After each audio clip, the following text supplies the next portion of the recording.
Viking magic. Viking magic. Sever their heads.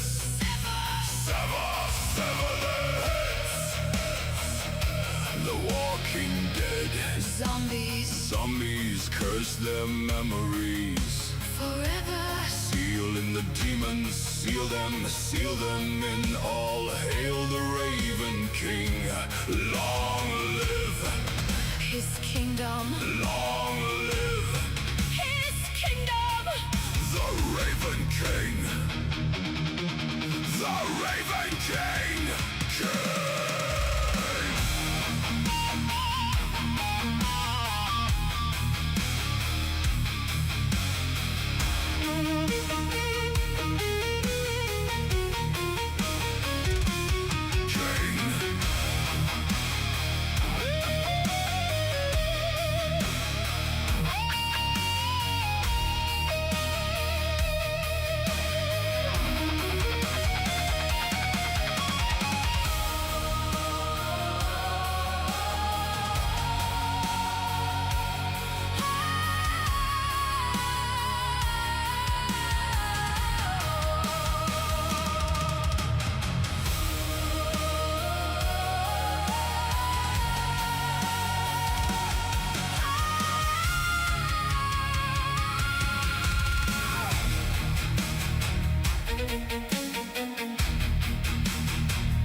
Madness.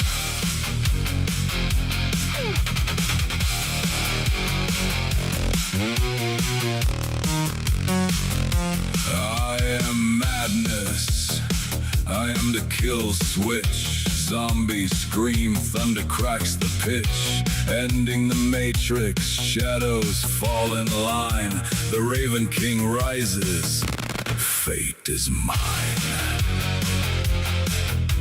Thunderous, relentless, darkness falls. Team evil crushed as the Raven calls. Doom for demons, judgment is near. Crimes and iron pounding in your ear.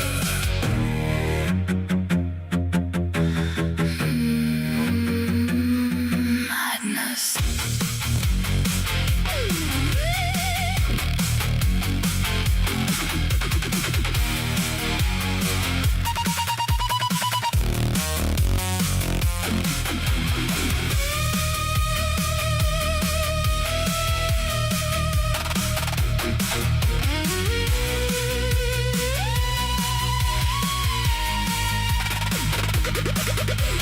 Masses weep in the storm's embrace. Hellfire flickers on every face. I am the ending, I am the night. Crushing the wicked with purest might.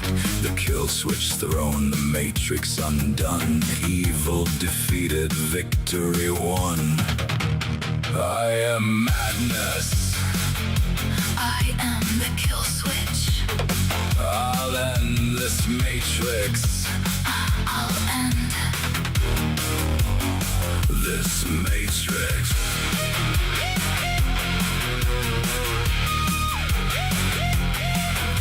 Seal in the demons. Forever. Fire and venom. Seal them in darkness. Watch it all fall My raven's call. to me. I am madness. I am the kill switch. I am the kill switch. I am the kill switch.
He has rocks in his head. He's blind, obsessed, triggered. He looks like he has dead eyes. And I think he could be psychotic. I think he's lost touch with reality. Oh, and I know that idiot's probably watching the video, of course, for his good old live stream, the Raven guy, the Crow man, the Raven guy, whatever the fuck he is. But I just want to let him know, and everyone else here else know, you know who you look like, bro? You look like this guy, Richard Allen. Supposedly he killed 2 girls in the woods or whatever, fucked up shit. You look like this guy. You know who you look like?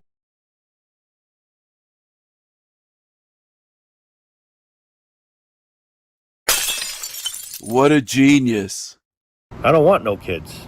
And I really don't care to get married either. I don't. Call me whatever. Weird old this, that. I just don't care. I'm just trying to hang in as best as possible.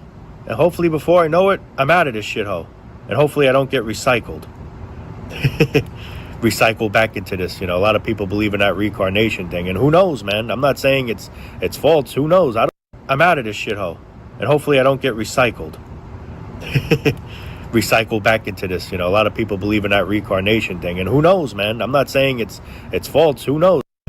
Recycle back into this. A lot of people believe in that reincarnation. Get recycled.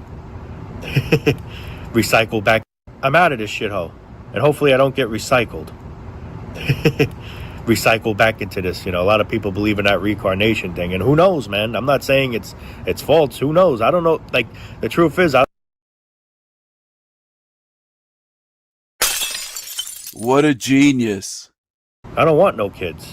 And I really don't care to get married either. I don't. Call me whatever. Weird old this, that. I just don't care. I'm just trying to hang in as best as possible. And hopefully before I know it, I'm out of this shithole. And hopefully I don't get recycled. Recycle back into this. A lot of people believe in that reincarnation thing. And who knows, man? I'm not saying it's false. Who knows? I'm out of this shithole. And hopefully I don't get recycled. Recycle back into this. A lot of people believe in that reincarnation thing. And who knows, man? I'm not saying it's false. Who knows? Recycle back into this. A lot of people believe in that reincarnation. Get recycled. Recycle back. I'm out of this shithole. And hopefully I don't get recycled. Recycle back into this. A lot of people believe in that reincarnation thing. And who knows, man? I'm not saying it's false. Who knows? I don't know. Like, the truth is, I don't know what I believe. I don't know what I believe. There's so many theories of things. You don't know which is true, if it's even true or not. But I really, really don't want to come back to this. Oh, you're going to get recycled. What a genius. I don't want no kids. And I really don't care to get married either. I don't. Call me whatever. Weird old this, that. I just don't care. I'm just trying to hang in as best as possible. And hopefully before I know it, I'm out of this shithole. And hopefully I don't get recycled. Recycle back into this. A lot of people believe in that reincarnation thing. And who knows, man? I'm not saying it's false. Who knows? I'm out of this shithole. And hopefully I don't get recycled. Recycle back into this. A lot of people believe in that reincarnation thing. And who knows, man? I'm not saying it's false. Who knows? Recycle back into this. A lot of people believe in that reincarnation. Get recycled. Recycle back. I'm out of this shithole. And hopefully I don't get recycled. Recycle back into this. A lot of people believe in that reincarnation thing. And who knows, man? I'm not saying it's false. Who knows? I don't know. Like,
Know thyself, know thyself, know thyself. Stay true to thy own spirit. Stay true in a world that's false.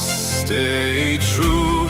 Know thyself, know thyself. Stay true, stay true.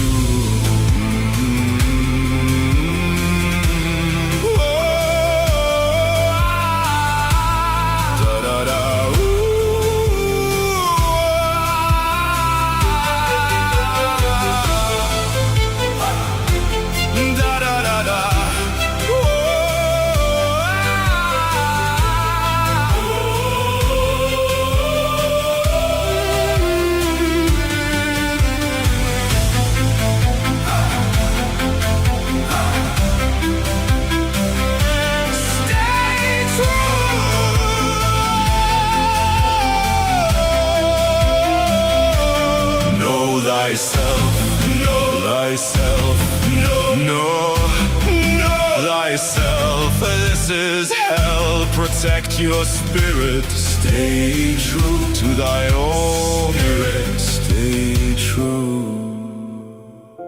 Stay true.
thyself, know thyself.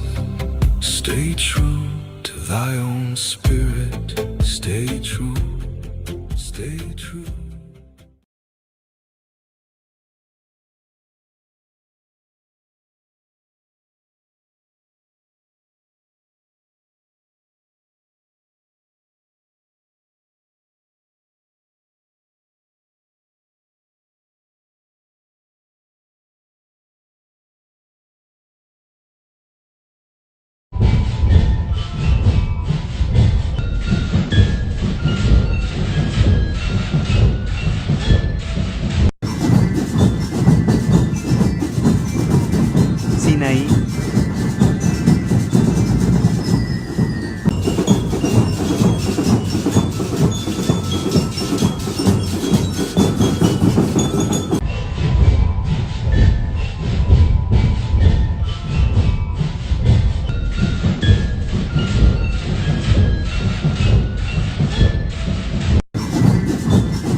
On June 14, 2025, officers were dispatched to the scene of a serious traffic crash involving a motorcycle and a vehicle. I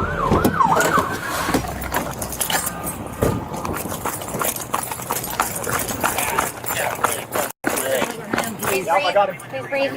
Yes, yes. Let me see. Watch out. For a little guy, he's strong. For a little guy, he's strong. Got to be still. Stay still. Be still. Leave your head still, please. Stay still. Where's the other vehicle? Where's the other vehicle that was involved? Behind the fire truck. That one up there? Okay. Ma'am, is this your car? Yes, I hit the involved vehicle and I'm a nurse, so I had to pull over. Okay. All right, and that's your car right there? Yeah. All right. But did he have his helmet on when you got Yes. here? Helmet was on when they got here. It would happen so fast, sir. I hit Did you see what vehicle he hit? I hit the involved car. I don't know. You hit the involved car? I believe so. My tire was flat, and I hit the involved car, and I had to pull over immediately. Which vehicle is involved? I don't think they're very long. That's for what shit? The involved car. I'm not sure. This is all like. Are you in the Lexus? Yes, but it was the Mexican lady that was here. She's saying that's her vehicle. She's a nurse. She stopped out, but the other involved vehicle, I don't. They might have left. Look at this. Yeah, no, I saw it. She said that's her. She said that she. I don't know exactly how it all happened. The other vehicle left? That's possibly. I mean, she said there was a Hispanic lady here. When I got here, there was. I didn't see anything else. No. What was the point? Red. That definitely looks like fresh to me. Right about here, she was halfway in his lane. I mean, I looked up. What direction was she going? She was coming this way. Okay. It was bad. Obviously, he did a couple flips in the air. Did you ever hit the motorcycle at all? No, in any part of it? she was staying. No, the Mexican lady that was here, I hit her. Okay. I didn't see any Hispanic lady when I got here. Okay. I went back and looked at your vehicle. Okay. So there's like parts of your vehicle that are over here. Right. And it appears to be what could be like blood or human flesh on your car. I hit the vehicle in front of me. I mean, I don't know where we swerved. I stopped and helped. I don't know where she went. Okay. Where are you coming from? I mean, this way. I meant like before. Where were Right. you I at mean, before? northbound, this way, towards the light. I was going straight like every other car. I know which direction you said you were headed. Where were you at before this crash? Walmart, coming from Orchard and the back way. I'm not sure. Walmart? Yes, Which the Orchard. Walmart were you at? The new one, Walmart. So I went behind Safeway, by Safeway. Which Safeway? Sam's Club. I'm sorry, Sam's Club. Okay. Sam's Club. Yes. Okay. Sam's Club. So I went that way. I'm not sure what's 24. Seemed a little confused by what she was telling me, and I know she just went through this. Do you guys happen to see a cell phone? We're working for it, bud. If we just keep you up off the Oh road, yeah, please. cool. No We're worries. trying to find it. Sorry. Okay. This is a pretty serious crash. We just don't want any Yeah, I evidence. understand. messed I up, get I it. okay? leave before I hit her car while she was able to leave. Okay. We're working through it again. I don't know what you're talking about. All right. So we have to vehicle that I hit investigate in front of this. me. Okay. We're working through it. Okay. It was kind of a sporadic, like, turn. Almost like she was trying to avoid something, but there was nothing to avoid. So it makes me think that she wasn't paying attention to anything. And he was dead in the middle of the lane. And he didn't, like, fall off. He went. You launched off the bike? Launched. He flew over this car. Over her car? Yeah. And the craziest part, dude, is I remember her reaction like it was yesterday. She went. That's it. Like once she got out? No, like when she hit him, she just like threw her hands up like he did something wrong. Like he was at fault. Yeah, and I promise you, he wasn't. He didn't do a freaking thing wrong. Can I talk to you over here for a second? Just over here. I was the one that put the tourniquet on. I am the one. And I know you're there because I took over to finish putting it on. Okay. So, what is your first name? Jalen. Kaylin. Yes. Okay. What's your last name? Okay.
So you're southbound 7th Street towards North Avenue. Yes. Which lane were you in?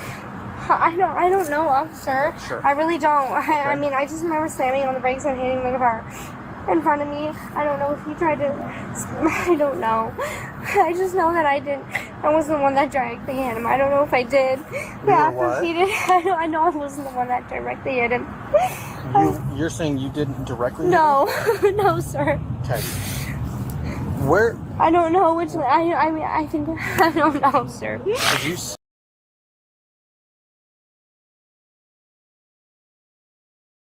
See?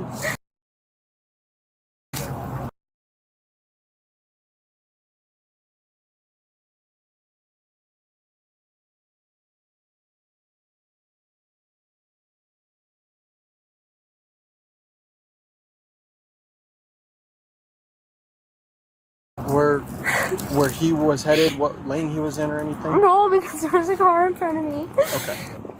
All right, Kaylin. So here's the deal. We're still working through it. My other partner was able to get in touch with that other driver. We're gonna get an officer to go talk with him. Okay. Why was she able to leave the scene of the accident? I don't understand. Can you listen to me? I don't have answers to that right now. That's what we're working through. I don't have answers to a lot of your questions right now, but I know for a fact that I did not directly hit him, and she knew that she hit me, and she left the scene. And I'm concerned why, while I was putting the tourniquet on, that she was able.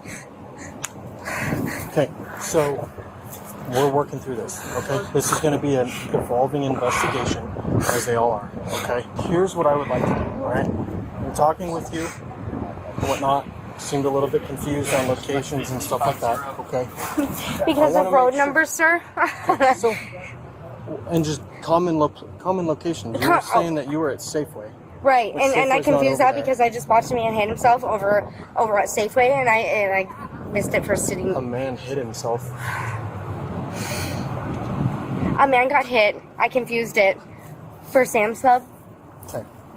So here's what I would like to do. I'd like to do some voluntary roadside maneuvers with you to make sure that you're safe to drive your No, vehicle. sir, I was safe enough to give him one on hand. No, I'm good. This is absolute bullshit that you guys just missed a car completely leaving the scene. While I'm putting a tourniquet on his leg. So you're not willing to do any voluntary No, roadside no, sir, maneuvers? I'm not. There's absolutely no reason why you're concerned about that than finding the car that I hit. Turn around, face away from me. I'm detaining you in handcuffs. Face away from me. Put your hands behind your back.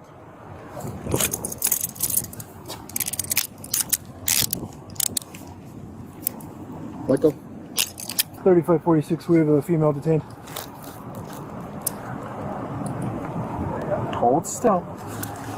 I'm not. Will you also note she refused roadsides? Okay. Stop pushing. Stop moving. Okay? No, I have this to is adjust bullshit. these. This is bullshit. No, this is complete bullshit. I would have left the scene, Okay, obviously, let go. and not. No, that. No, I would have left the scene. I gave him the first. It was the first one on the fucking scene, and you guys aren't listening to a fucking word I say because I'm confused about roads when I was born here. Are you fucking kidding me? Hold on. Yeah, no, that. Okay. Yeah, I went to school with your wife too.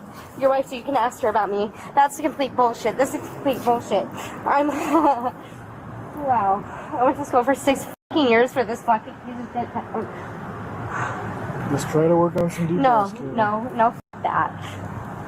Oh, I wish I would have left like girl. This is complete bullshit. You guys are gonna ruin my career over this in 6 years that I worked. Can I call my attorney for I advise to any roadside tests, please? What's your question? What's your question?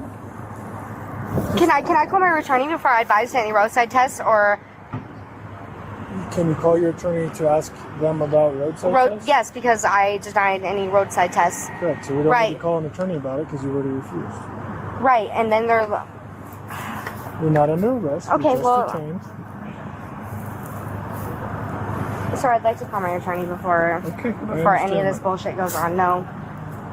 Anything further than this? No. Yes. I'm not asking you to do I'd like to anything call my further attorney, right now. Bryce Lee. Thank you. I'm not asking you to do anything else right now other than just sit here. I'm being detained for no reason without my. Just a quick look on inside in plain view. There was a like bottle cap upside down. Okay. Checked it. It's a Dos Equis cap. She has a white claw in there as well. Okay. A little bit of a faint odor, so I'm going to tell at this point she's not detained. She's in custody. Okay. We're working through the investigation. No, sir, don't talk to me like that. You're just detained. You're not under arrest for anything. This is bullshit. It's not bullshit. No, it is because I was there I was there doing first aid, very first on scene, applying a tourniquet while witnesses are leaving the scene. I understand that. And I'm detained. I understand that. You have to. No, you don't. You don't because you don't even know which fucking witness left the scene. So we have to work through this, okay? And I understand that this doesn't seem right to you right now, but we're trying to do our best to figure out what happened, okay? I promise you that's what we're trying to do. No, you're not. These handcuffs will come off as quickly as they went on if you are completely not involved in any of this, all right? I was involved. I was giving first aid care to the fucking victim while. I understand that. I understand that. No, you don't though. You don't. How do I not understand? You weren't here. If you were here and you understood that and saw what I was doing, then you would have seen the fucking If I was here and saw everything, I don't know. then I would need to talk to all these other witnesses, right? Can I complete your little roadside test instead of standing here like this, watching people drive by? My clients, like, are you fucking... You said no, and you want to speak to a lawyer. So Oh, but I retained my statement from that. So can you... You retract your statement? Sure. I didn't go to police school. I'm sorry. I went to nursing school. Thank you. Can I retract my statement? And you'd like to do red signs? Sure. And you know it's voluntary, and you can say no. And Right. I already did say no, and look where the he got me. We're stopping for first aid. Yep.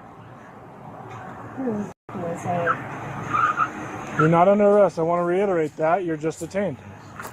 Right, and it's defamation from... This town is small, sir. It's very small. Shuttle, I know that. Right. And I'm seeing clients of mine drive by.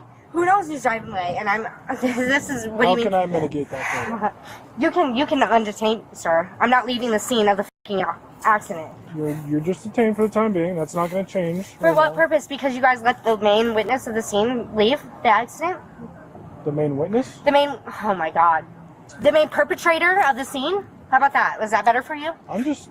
No, this is defamation. I'm pissed the fuck off that I stayed to help someone when I'm getting detained. Well, we're working through the investigation. If that's the case, we'll get you out of handcuffs. Have you had anything to drink? No, sir. I'm very upset with the situation. I understand that. I just watched a man get hit, and I try to give care, and this is what I get. So you guys are going through my car without my consent? Yes. But I didn't give you consent to do that. Yes. So... Sounds like an officer looked in through the window and saw some sort of alcoholic beverage of some sort, and so now that gives us probable cause to search it. So now we're searching your car off probable cause. Okay, but I consented to the roadside test. I did. You refused. No, I didn't. I consented to the road. Did you not just ask me again, sir? Whether I consented or not? Can you? I'd like my lawyer here right now, and I'd like to get undetained for the roadside test. Thank you. This is So I want to ask you some clarifying questions on it. Let's see how clarifying they are. Okay. Sure, go ahead. Just hear me out. No. You were at... Okay. I'm trying to work with you here. No, you're not. The f*** you are. I gave first aid. Oh my god, are you f***ing kidding me? I didn't know So that. Officer Diaz asked you if you wanted to perform them. You said no. I didn't know I was a fucking witness at this point. I was worried about the victim, right? Is that not the first obligation? You were detained based off of some other information we have. What other information? I'm not willing to disclose that to you. The main witness? The main perpetrator that left the scene? And now that you're detained, you're asking to do those. You've since also asked for a lawyer. Right. I told you, your lawyer's not going to happen right now. Those handcuffs are not going to You're not supposed to be able to do that without a lawyer or a blood. No, I'd like to get a blood sample. Thank you. You'd like to give a blood sample? To get? Is that? Did I say give? I don't know what you mean by get. You'd like to get a blood sample from what? Miss. You'd like to get a blood sample from what? The way that you're talking to me about my. Miss, I'm honestly just trying to understand, and you're mixing up words, and it's really confusing. Is it? It is. Conjugations? Is that confusing to you? Yes, it is. Yeah, I'm sure it is. I'm trying to treat you respectfully and kindly. No, you're not. You are. I was trying to treat the victim respectively. Absolutely. And this is where the it gets me. No. These are very tight, sir. Like, do you not understand? Like, look at. So, Ms. Settle, it sounds like you are under arrest at this point for DUI. Yep. Okay. Good luck with that. Yep. Go ahead. Yep. No. Right. We'll go put her in my car, I guess, and the rest of it can block traffic. Okay. Walk over here. Yeah, it's this one right here.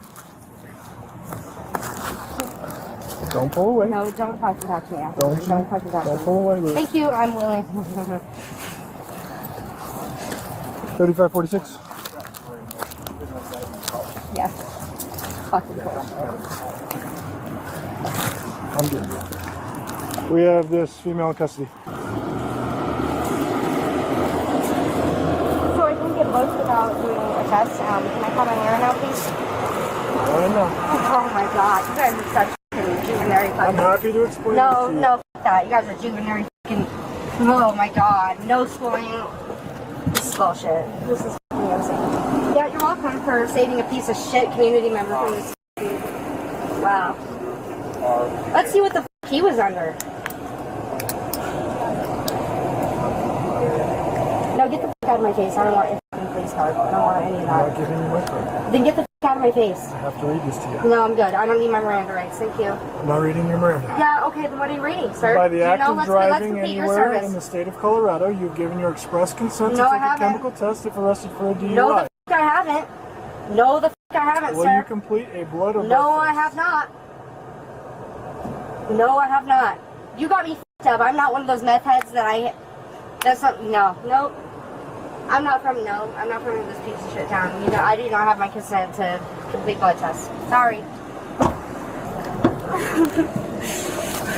I'm Miss Settle. Do you have any questions? No, do not f***ing talk to me. Okay, I have to read you this. No, you don't. Get the f*** out of my face. Seriously. This is the last thing I'll say to you. No, I don't. I did not consent to anything. Get the f*** out of my face. By the act No, of get the f*** out of my face and your f***ing police school. Get the f*** out of my face. I don't know what you're saying. My secondary language is English. I don't know what the f*** you're saying. Will you complete a blood test? Get the f*** out of my... No. You will not complete a blood test? If you refuse testing, you may lose your license and have further consequences before getting your license back. Do you still wish to refuse? Are you willing to take a blood test, or are you going to refuse?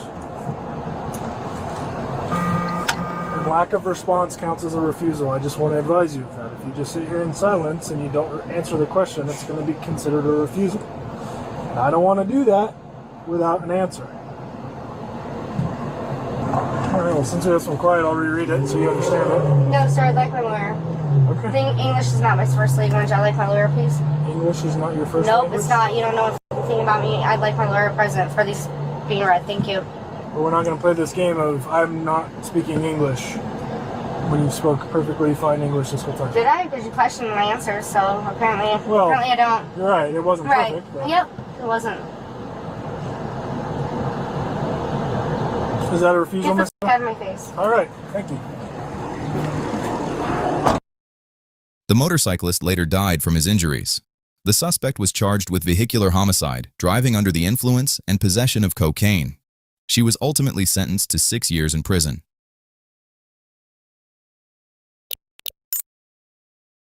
The motorcyclist later died from his injuries. The suspect was charged with vehicular homicide, driving under the influence, and possession of cocaine. She was ultimately sentenced to 6 years in prison.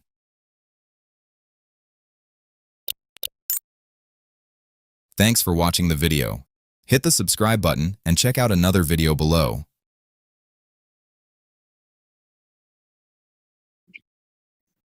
There is a strange mental illness called body dysmorphia, where the sufferer, even if they are average or above average in physical attraction, cannot shake the feeling that they are butt ugly or perhaps deformed in the sight of others. And there's nothing anybody can do to shake this belief. There could be unanimous agreement that says, darling, you are a 7, you are an 8. You are beautiful. They say, no, I'm ugly. And they feel that way. And when they look at themselves in the mirror, that's what they experience, even though it's not It's a delusion. It's not based in reality. Okay? I don't have that. But as an analogy, I have something similar, metaphorically, but it's towards reality itself. I have what I refer to as reality dysmorphia, where everything appears ugly, disinteresting, and therefore meaningless. It induces a subtle suffering, because there's a kind of diabolical undertone, if you will, that encompasses everything, and I can't shake this feeling that the world around me is just a monstrosity, just a disgusting, almost vomit-inducing thing. Even when it comes to things that are ostensibly innocuous and ostensibly normative, like going into a grocery store. There's something about just this being a colorless world that aesthetically troubles me a great deal, because there's just no beauty here. You go into a Walmart, it's white fluorescent lights that are overbearing, they're obnoxious, white tile, white walls, all of the fucking packaging is covered in plastic.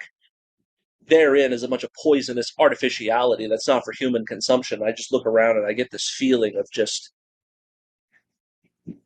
what is this horrible place? I feel like SpongeBob and Patrick in that episode where they were about to get eaten by the Flying Dutchman, and they went into this parallel reality where they walk into the perfume department. Remember that episode? They're fish, by the way, but they go into this parallel reality where these fish are going around in a world filled with humans at a mall. They enter the perfume department and they're just huffing up all of these toxic fumes, and they're gagging, and they finally find their way out of that mess and go back to their reality. They're like, what the fuck was that? That's how reality dysmorphia feels for me. I feel like SpongeBob and Patrick when they were in the perfume department in that one episode. That's how I feel. There's just something not right about this place. It's all wrong. It's all wrong. And if not because of its downright evil and suffering-inducing qualities, it's just the fact that it's aesthetically unpleasing. It's just ugly. And this ugliness, this lack of beauty is just hostile towards my spirituality, because I love beauty. I love beautiful classical music. I love beautiful pieces of art. And even though my attraction to beautiful women, I know that that's probably ultimately an illusion that's for procreative purposes, I could say that that's a beautiful woman. This is a beautiful scenery. You can make a postcard out of this. Even though it's the very matrix that enslaves me, at least with nature, there are beautiful qualities, but when it comes to this concrete jungle of ours, I get this reality dysmorphia where everything is just so fucking disgusting. And even though I'm nauseous in a subtle kind of way, metaphorically, I have an antagonism. I feel hostile towards it, and people think I'm crazy. They say, Garrett, this is normative. This is innocuous. It's just fucking Walmart, bro. Or it's just a shopping mall, bro. It's just you're just standing in a parking lot by a McDonald's and a 7-Eleven, bro. But I'm telling you, man, there's just something about the artificiality of the pavement that doesn't allow a single piece of grass to grow. And all of the trees that are planted are kind of superimposed to make it feel natural, but I feel like the trees that are planted in that parking lot just don't belong. They should be growing wild in a beautiful landscape somewhere. It has no business in this disgusting pavement filled with cracks and just ugly ass fucking cars, ugly ass people. And I know I'm not fucking good looking myself, but goddamn, even attractive people theoretically, are just ugly to me. Not necessarily because of how they look, but just their matrix personality, their normie blue pill mentality. They're just ugly to me. And the fact that they're running around with a shit-eating grin on their face, amused by the world that I find to be dysmorphic, that they're amused by it like it's some kind of a, I don't know, a fucking amusement park, like they're in some kind of a, like the world is just a playground for their hedonistic expenditures. I mean, is there really anything in here that gives you pleasure? I mean, I could eat a candy bar and I can say, yeah, I got a little dopamine spike, but it was ultimately meaningless. It doesn't take away my reality dysmorphia. This is an ugly fucking place, man. It's nothing but just pavement filled with cracks, roads filled with cracks. Everything is either black, white, or gray. You go into these fucking department stores, and it's just, where's the artistry?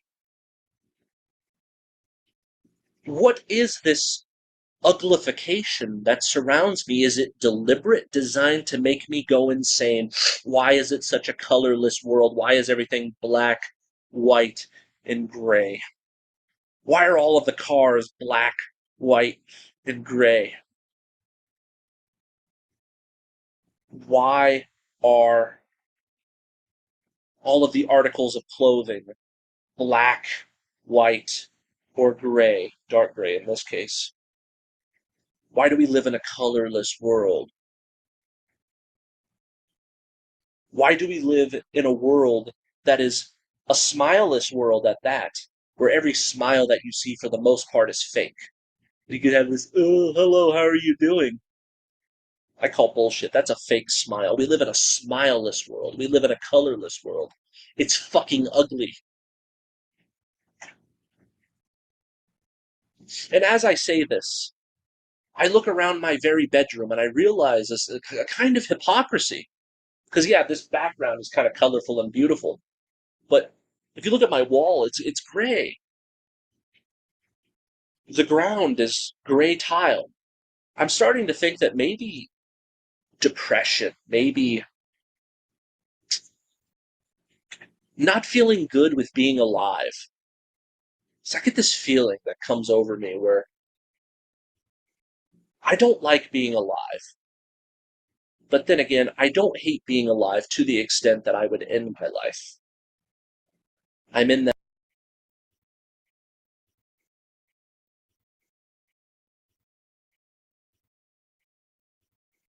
I don't like being alive. But then again, I don't hate being alive to the extent that I would end my life. I'm in that limbo zone. I'm in that kind of no man's land where I kind of flirt with the idea, and I'm even sort of aroused and comforted by the idea that that is an escape. But I guess I don't hate the world enough to end my life, but boy, do I strongly dislike it. Why is that? There's no color here.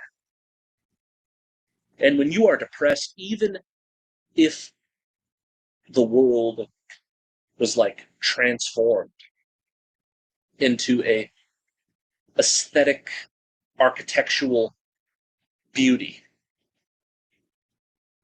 I don't think it would rid my depression, and it might still look ugly to me. Because even if you're surrounded by color and things that are pleasing to the eye, when you're depressed, it's colorless. What adds insult to injury is I'm already a depressive adult, but I feel that the colorless world adds insult to injury. The world is like a morgue. Everybody's dead. Everything is dead. Everything's wrapped in plastic. Things are either white, black, or gray, sometimes brown, but it's ugly.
Set them on fire.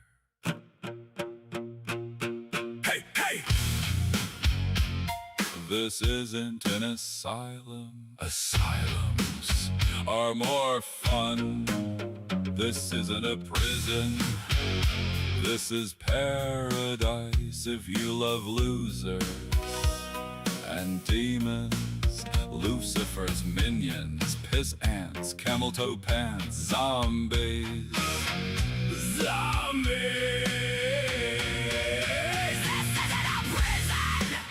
This is a place fit for demons. Demons love it.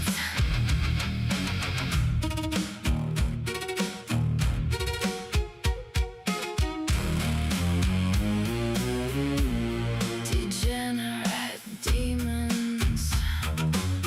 What would you know of life and freedom? What would you know?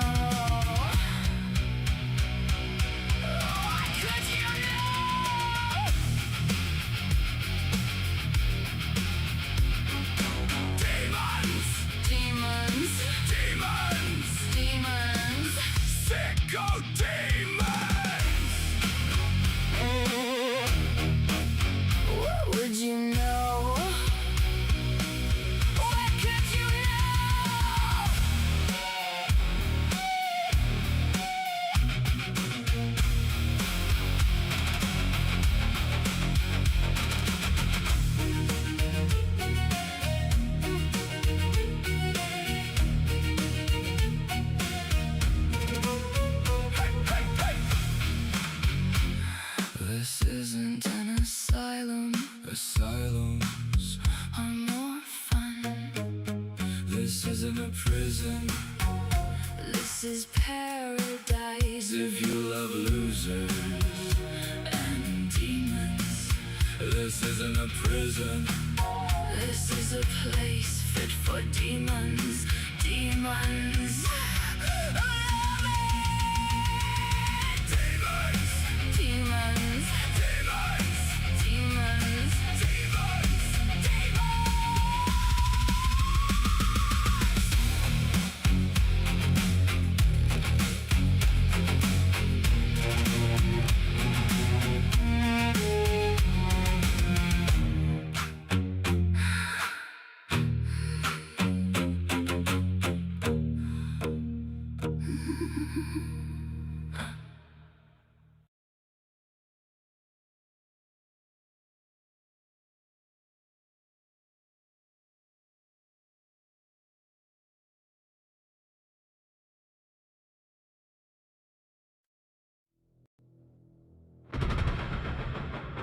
Do you love demons?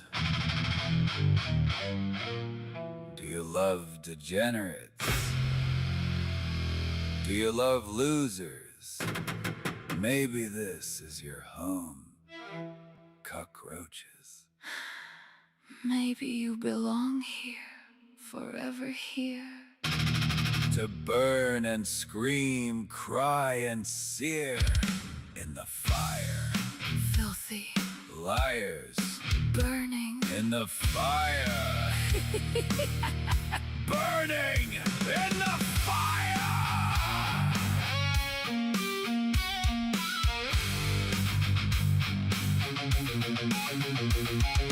Meat suit zombies and demons. Degenerate piss and Creepy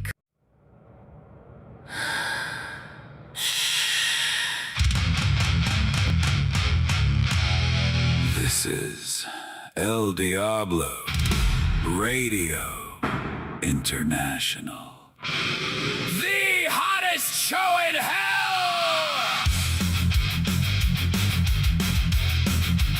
Nobody does it better. Nobody. We bring the madness. Madness. Madness.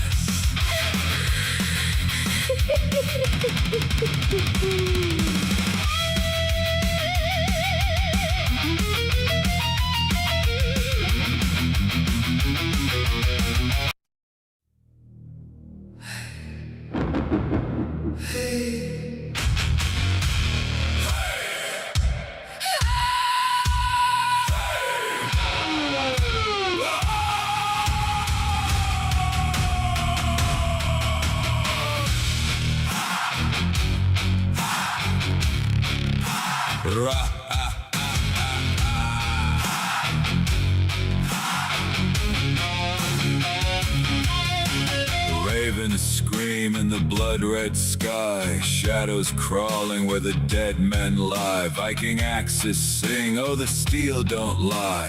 Thunder cracks, his name's the cry.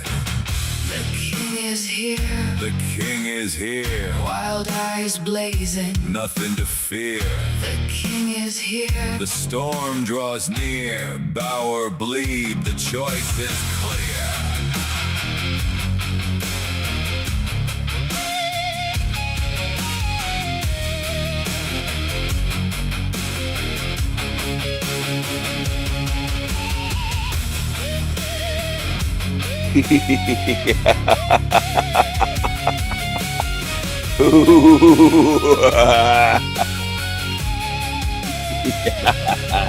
Mad laughter rides the howling gale.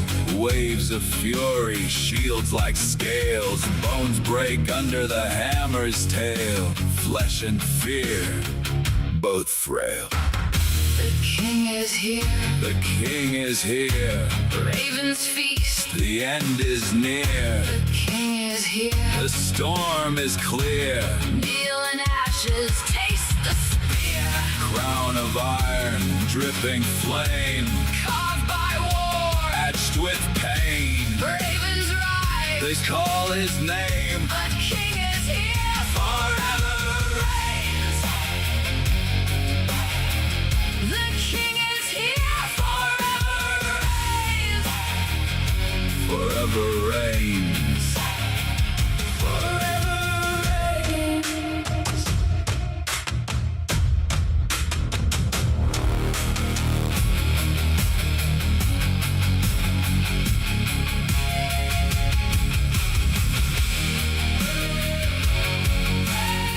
Steel flashes under blood-red skies. The Raven King laughs as the world cries. Storms in his footsteps, thunder in his veins.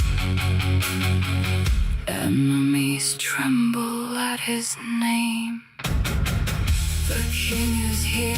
The shadows bend. Axes singing till the bitter end. Madness in his crown. Fury in his eyes. No one escapes when the Raven King rides. Rides. When the Raven King rides.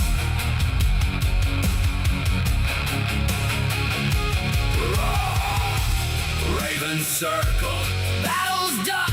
His legend rises with the sun. The king is here. Chaos reigns. A kingdom forged in fire and chains.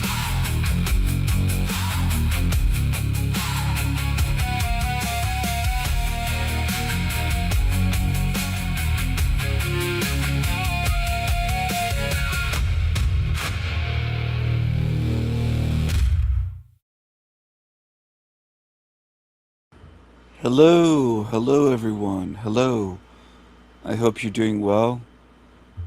Good morning to Wendy. I'm for some reason developing a bit of a headache this morning. I don't know if it's a migraine coming on, but it started to hit me suddenly. I thought, oh, well, Maybe it's because I haven't had caffeine, but I had a coffee. I had a large coffee, so I don't think that's it. And I had food. So I'm not sure what's going on. But, oh, excuse me. I'm not sure, but I've had a lot of creative energy lately. A lot of ideas. Been working on music, making songs, having a good time. So aside from this headache, I've been doing fairly well. It just started to come on in the last 20 minutes or so. 15, 20 minutes. I don't know why, but that's what happens in this hell realm. There were a bunch of things I wanted to discuss. Humid. I'm not sure how humid it is. I have my air conditioning going, so it's fairly comfortable inside my place. I don't know why I'm getting a headache. It's just very weird. It's very strange.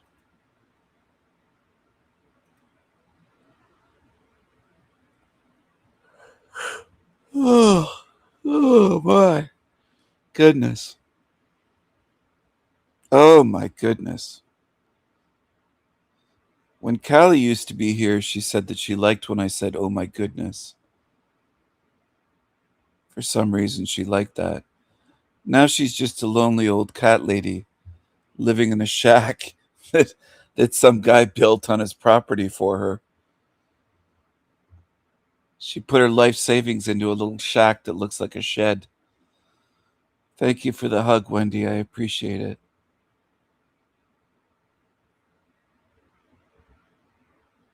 We're in a strange realm. I'm trying to remember what... I'm looking at the title now. Hell Realm, NDEs, Tricks, Spiritual Setups. Yes. I know what I wanted to cover now. It's not interesting how distractions, pain can kind of take away your focus and what you're planning on doing. It's weird how the physical body in this realm can interfere with the mind. Cover a little bit of this guy first. This guy's, I call him a fake Viking. His title for this video is, This Should Make You Worried. Why is he trying to make people worried?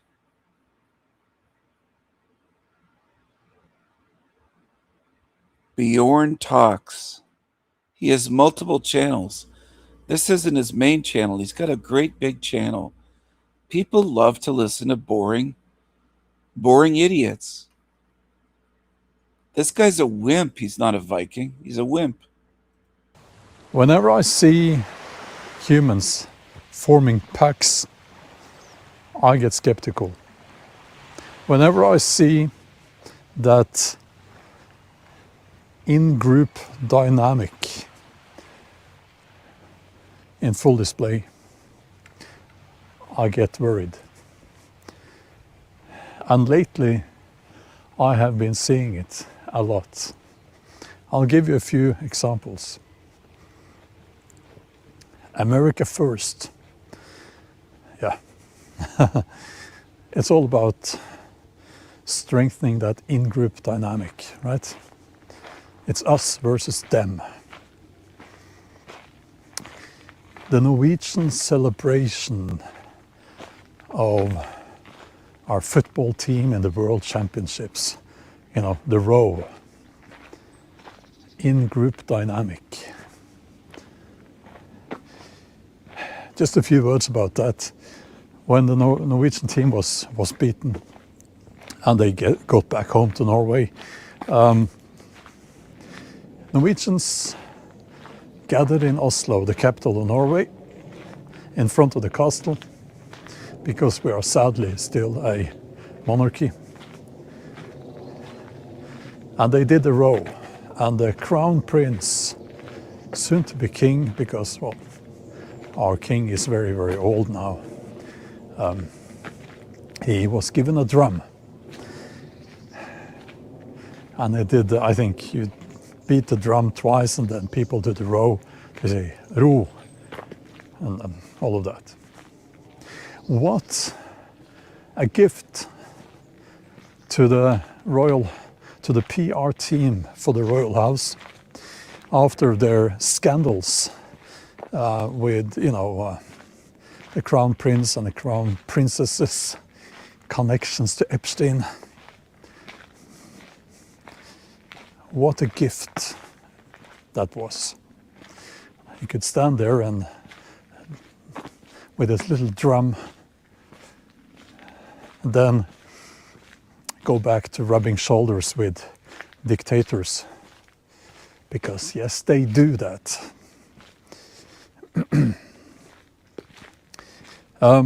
Any religion, any political group, it works in the same way.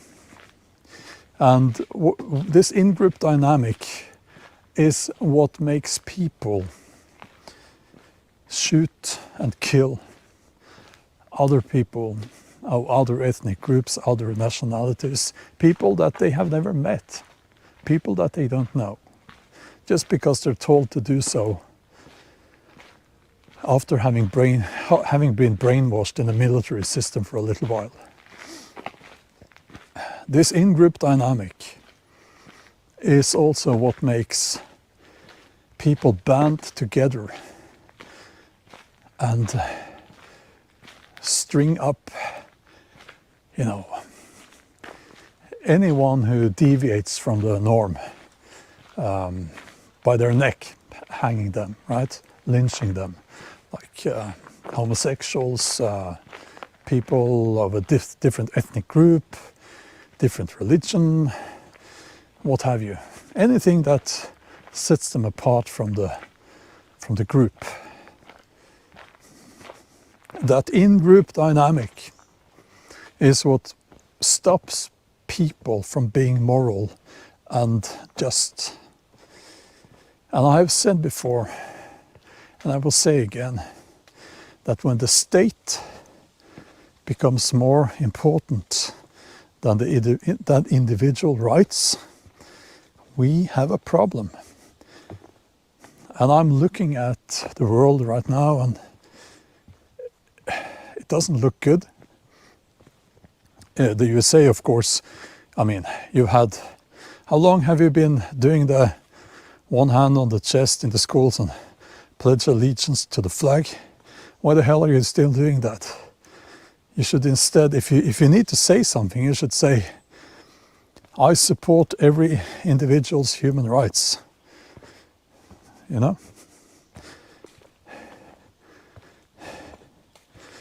Listen, I'm not a nationalist. I'm not proud to be Norwegian. I was born here. Nothing to be proud about. I didn't do anything here. Nothing to be proud about. I did Norwegian. I was born here. See, he's a lefty. He's testing. Audio check. Okay, should be working. This creature that calls himself Bull, Bjorn, Bull Hansen, he's full of bullshit. He's not proud to be a Norwegian. He just says he was born there. He's not proud. He's a leftist.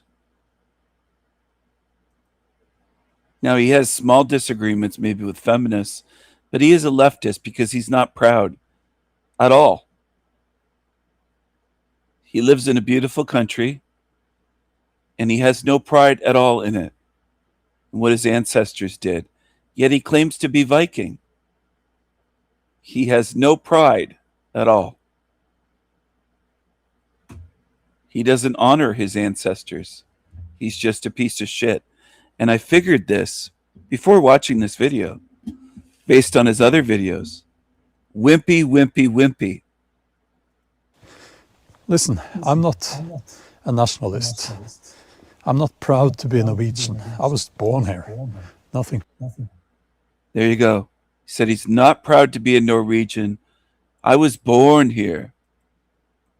Listen, I'm not a nationalist. I'm not proud to be a Norwegian. I was born here. Nothing to be proud about. I didn't do anything to achieve that. I'm proud to be Norse because of my cultural heritage and so on. But yeah, you could say I didn't do anything to be born as a Norse person either. So proud. Are you proud at all? Or are you just a miserable, depressed loser, like your face tends to indicate? Are you just a miserable, depressed loser, like your face tends to indicate? See, you probably don't like your own people in your country, you're weirdo, more than darkies. You'd probably say, well, I like the African third worlders just as much as Norwegians. You don't care what happens to your country, do you? I wonder if he has any children. I suspect he doesn't. Now, does that mean that people with no children have, as some right-wing idiots say, no skin in the game, therefore they can't care? You're wrong on that account too, because there are beings without children that do care about the future for white children. I don't think this guy does, though. I don't think he'd mind if Norway were overrun with the darkies from Africa, the third worlders, and from India and from the Middle East, the shitholes like Afghanistan, just terrible country. I don't think he'd care. Look at his face. He just wants to make money. He's one of those. He doesn't have pride in his people, in his ancestors, his ancestry, what they did. He doesn't care. You can see it on his face. He's sneaky. I can see it. I read body language. I pay attention to that, and I use my intuition. I don't just wait for somebody to say, I hate white people. I can see it before they say that. And that's what I want to help others develop, good spirits. I don't care if demons ever develop the ability to read body language. They usually just jump to false conclusions and make false accusations and lie about people. That's what they're good at. This guy has no care for his own people. So how could he be trustworthy? This may be not the right word. I do anything to be born as a Norse to achieve that. I'm proud to be Norse because of my cultural. Proud to be Norwegian. I was born here. Listen, I'm not a nationalist. Listen, I'm not a nationalist. I'm not proud to be Norwegian. I was born here. Nothing to be proud about. I didn't do anything to achieve that.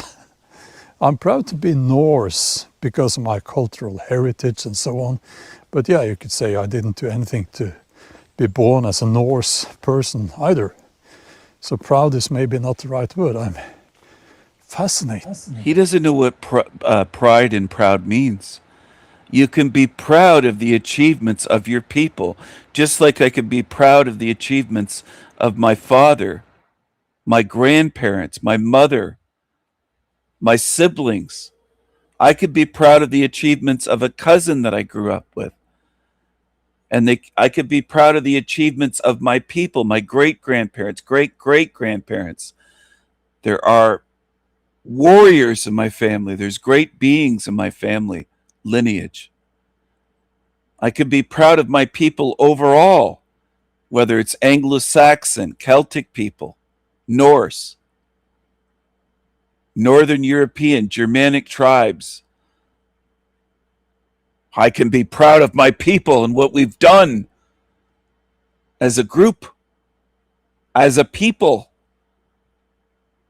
This guy's a retard. He's a leftist. He might as well just call himself a Marxist. He thinks he's clever. He's all about branding himself. It's all about you. Your hashtags, Bull Hansen. He's got products for sale, of course, here. Grow out your beard. Look at this. As though that makes you manly. I can grow out my beard. Anyone can. There's soy boys that take fucking hormones to grow a beard. But you're not proud of your people. That tells me a lot about you. A lot. Because you don't care what happens to white children. That's essentially what you're saying. By my culture. And when I say I'm not a nationalist, does it mean that I think we should have open borders? No.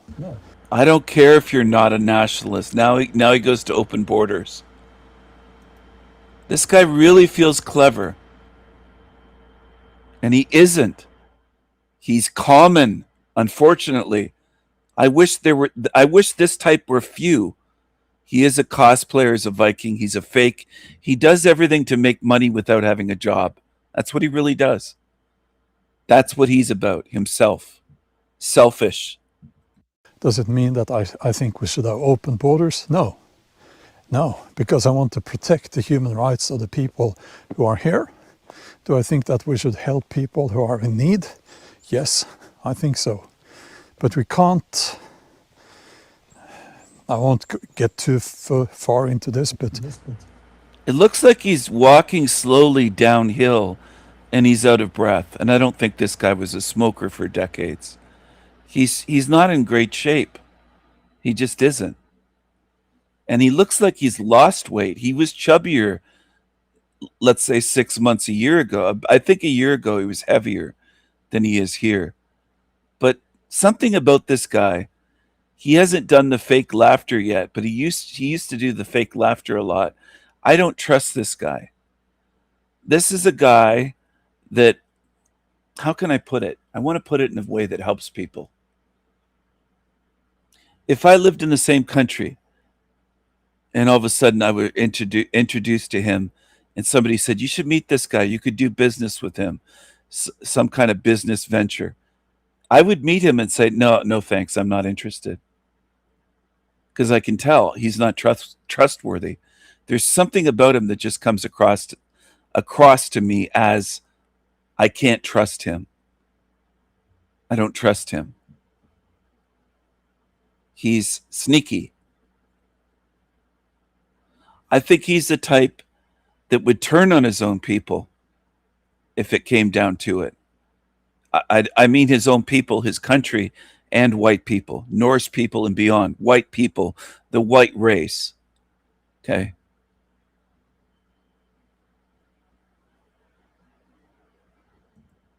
we can't.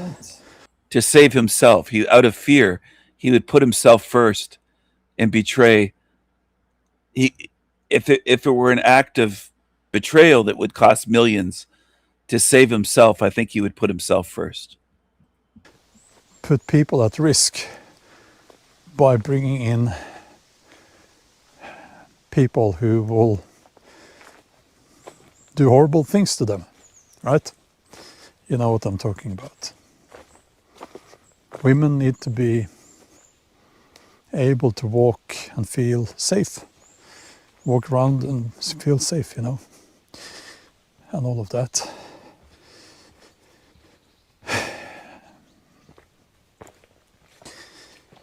In the USA,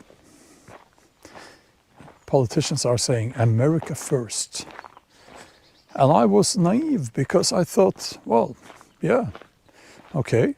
I didn't think that it would mean America first also outside of American borders. But it's that same in-group dynamic. You have a president now, basically, not only the president, but all his comrades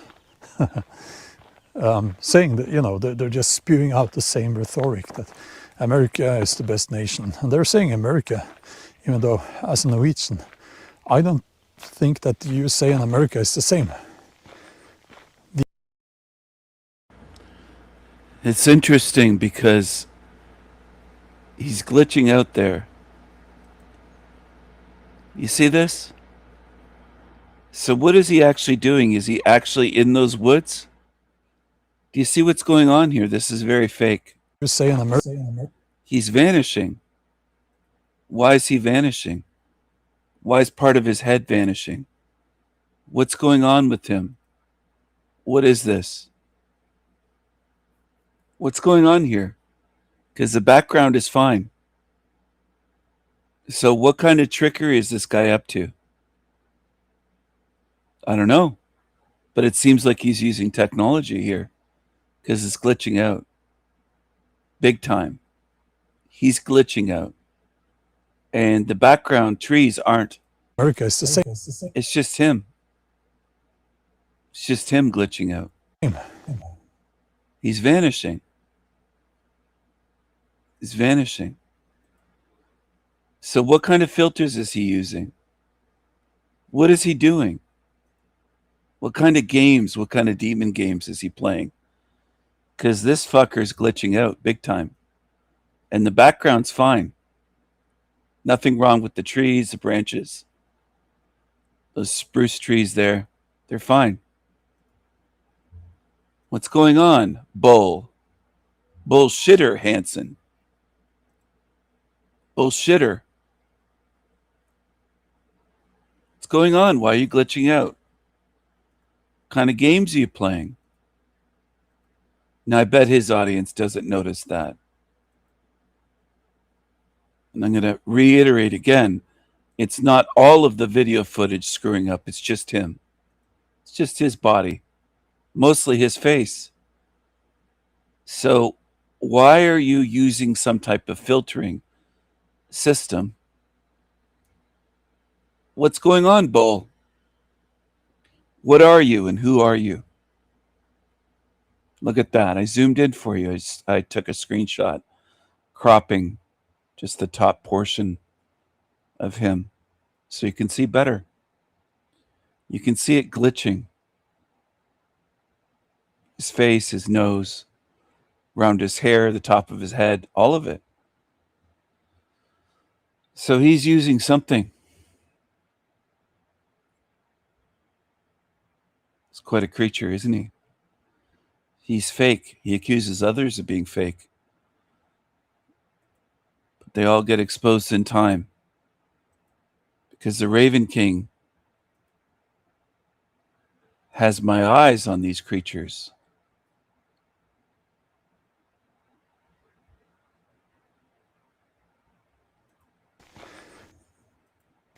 The American Glitching out. cuss. Fading in and out parts of his head. That's North and Fading in and out. South America. America, for me, It's like a Matrix character put into a scene. Is it because he has a face filter on? Is he trying to make himself look better? What is he doing? that's, well, at least I include Canada in that, you know, and the USA is the USA. It's like a hologram. His head. Look at that. His hair disappearing, parts of his top of his head. You can see through his head. What are you doing, bullshitter? Caught you again. But, you know, this started a long time ago, and I know how it works on YouTube with people's attention span and all that, so I quickly want to say that for me, I think it was. He might even be indoors for all people know for sure. He might not be out there at all. I don't know. But he's definitely using some electronic trickery. It's still glitching a little bit. The COVID. It's like a hologram. What a fake, what a fraud. What a fraud. What a fraud.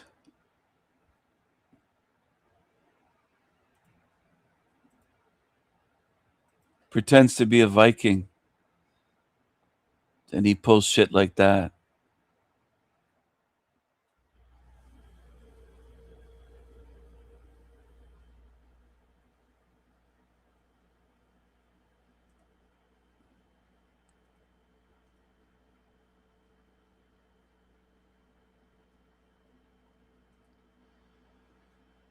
He's not a Viking.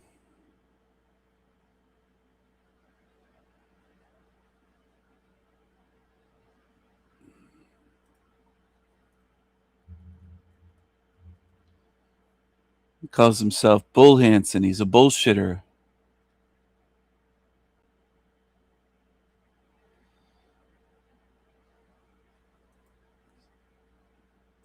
I knew there was something about him that wasn't trustworthy before any glitching happened. He's such a fake. Doesn't matter where someone lives. If they claim to be Norse, or there can be fake Vikings, he's a fake. Look at him here, glitched out. It's just pausing. It shouldn't be like that. The background is crystal clear. Full detail, no blurriness, no glitching. It's just his face. It's only his face. He's such a fake. Look how in focus everything is except for his face. Such a fake.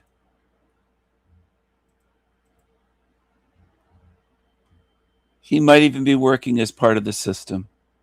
He might be a paid agent. I don't mean by YouTube. There's other agencies. See, that's the thing. Some people just don't get it. They don't realize it. It's not necessarily YouTube paying these fakes. There's secret societies. There's all sorts of evil shit happening in this realm where these fakes can make a good living, as you'll call it, selling their books and their merchandise and running YouTube channels where he doesn't have to make all his money from his YouTube channel. They'll pay these fakes to do this fake shit, to deceive people. Look how fake his face is. I'll show you right now. Bigger version. Take a look at that.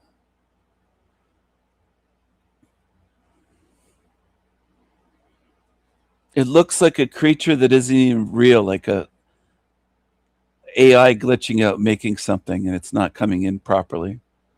He's completely fake.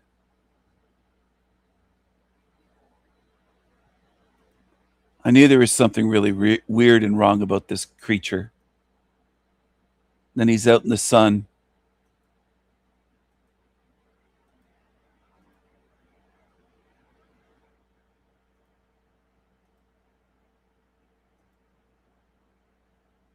When have you ever seen him happy? I've covered his content before.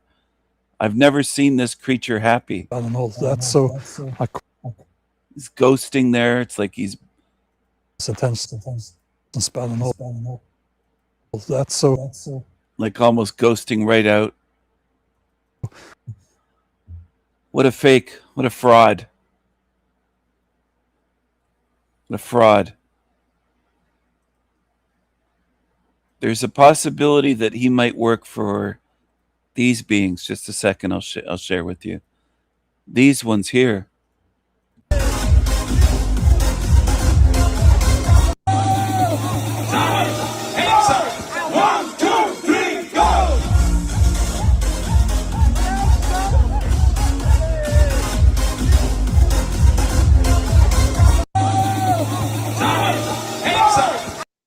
Oy vey! Oy vey! Honk, honk! Honk, honk! He might work for them. You never know. Never know. Okay, I have an NDE set up that I want to cover. So much trickery and deception in this realm. It's just everywhere. It's not just on YouTube. I want people to realize that too. Look at this guy. Professor, studied the afterlife for 40 years, then has his own NDE that confirms everything. The entities basically said, confirmation bias of humans is beautiful. We'll show him something that confirms everything he already believes. It's so simple to dupe humans. They must, I don't know if they have a sense of humor, these entities, but if they do, they must be laughing, because it's just, most humans are simpletons. How are we going to trick them? Just confirm everything they already believe. That's all. And then they'll say, see, I was right. This ticket got duped so easily. My name is Professor Brinson, and I have taught school in the city of Chicago for over 17 years before I retired. And then I went into business. But a strange thing happened to me when I was in my late 20s teaching. And I had a strange experience where my brother, who was 2 years younger than me, got murdered. and that put me into a state of depression. And so I always had a feeling there must be a reason for everything. So I had a strange, almost insatiable type of curiosity. And during the summertime or in the spring, when I was not working, I bought me tickets and traveled through different parts of the world. I went through Canada, but I was in search of trying to satisfy this knowledge that I thought I had, but I knew it was not deep enough. So I went to Canada in search. I went to Switzerland. I went through the Netherlands. I went through France. I went through Germany. Why didn't you go to Africa? Why didn't you go to Niger on the map there, or Sudan, or Ethiopia, or the Congo? Look at all these places. You could have gone to Liberia, the eastern coast of Africa. You could have gone to Angola, Tanzania.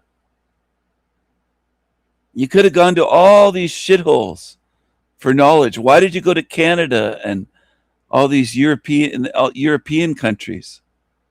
Why? Tigga, why? Why? Tigga, please. Germany. I went through England. And I eventually went through the Middle East. I went through Hong Kong. I went through Japan. And I ended up in India, the land of great mystery and majesty. I loved India because that's where all of the religions started from. Most of them started in the East, in the eastern part of the world. He loves the pollution. Look at the smog in India. That's pollution from industry, from chemical plants, from also producing bricks and burning coal and burning anything they can. Heavy pollution. But he loved India, this Tigga. He loved it. He believes it. He believes that that's where all the religions began. You know, you could travel the world and still be a dummy. Travel doesn't necessarily give you wisdom. Neither does age. I'm going to share this, my beautiful new knife here. One of my beautiful new knives. It's not a beauty. It's called a K9. K9. Like a K9 unit. It's one of the last ones in the world that you can buy. And I bought it. There was one in stock where I found it. Discontinued, and I had to have it. I said, at any price, I will buy that. I want that. I'm a king. I'm not a peasant. Aunt Jemima, you got the... Yeah, hold on a second, everyone. Sorry. Aunt Jemima, get rid of that bread. I don't want it. Don't butter it. Just throw it out. Throw it out the window. Toss it out to the hobos and the homeless bums. They can have it. Yeah, don't butter it. We only butter and put jam on bread for raccoons. They get the treats. Not the hobos and the homeless bums, the creepy geese running, looking through the garbage bins. Throw the dry bread out there for them. Get rid of it. Throw it out the window. Give me a piece. I'm going to toss one out. There you go. I'll rife it out the window. And I'll adjust my crown, put my crown back on straight. There you go. Let them eat dry bread.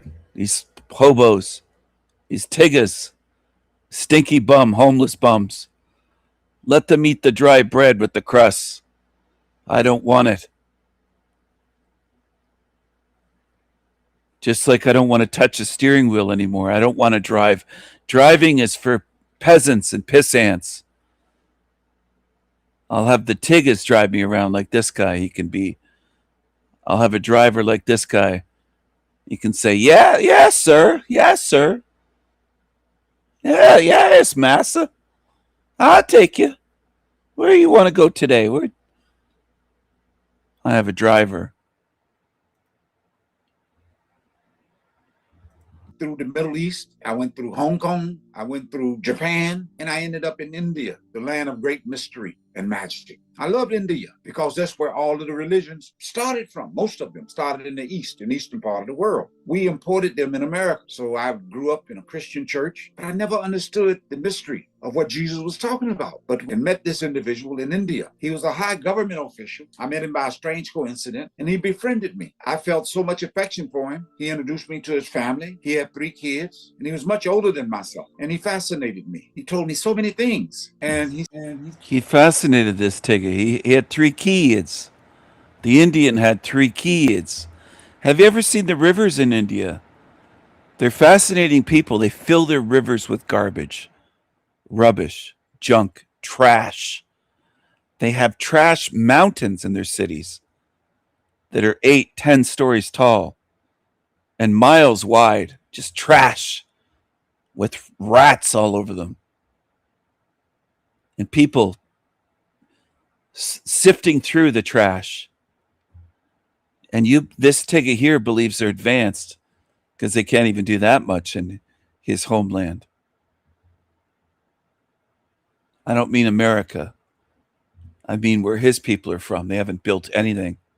He said, whenever I tell you something, you should ask questions. And if you don't understand, ask the questions. And I'll try to say it in such a way that the knowledge which is inside you will make a light bulb go on. And you'll have the aha experience. And I'll explain where the experience is coming from. So after spending so much time with him, I asked him, how did you get this knowledge? He said, I met a teacher who befriended me, became my best friend. And he taught me about meditation. And he said to me some shocking things. I didn't want to believe him, but he said it's possible. The way this human body is designed, every human being is fortunate and have the capacity to spiritually get out of this body at will. They don't know that they can do this. They normally leave the body at the time of death, or they have an accident or clinical death experience, and they die through great trauma exacted upon the physical body. That's the normal way in which they die. I said, I didn't curse at him, but I said, no, it's unbelievable. He said, no, I didn't believe it either. But my teacher taught me over a period of time that this body consists of basically 10 doors. 2 are here at the eye level, where you look out of these 2 eyeballs. These are openings which take your attention out into this world. You don't know anything about this world except your attention flowing out of these 2 apertures, which you call the eyeball. You also have 2 holes or openings at the ear level. Your attention goes out into the ear and captivated by the sounds of this world. You have 2 openings at the nostril level in which you breathe in the air and you pick up different odors, different scents of this world, and the attention flows through these doors too. Then you have a 7th door, which is the mouth. We eat, we communicate with other people. And he said the danger of this door is that we spend too much time talking and the attention goes out into this world talking to people. He said this door is meant to ask questions. That's the door in which you see. If you come around somebody that has had any experience above what the one you've had, because they can trigger something in you which will make your door open. He said all of the knowledge is inside you because your consciousness is the same type of consciousness made of the same spiritual stuff as the creator who created you. He places consciousness everywhere, but more specifically in the human being, because the human being is the most intelligent species on the planet. All of the other animals and species got the consciousness too, but it's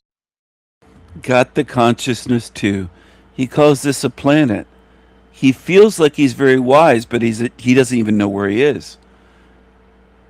He calls this a planet, and I bet if he were questioned further, he would think he's on a spinning, flying, wobbling ball, tilted, wobbling, flying, spinning through quote-unquote space. Because that's what he was told.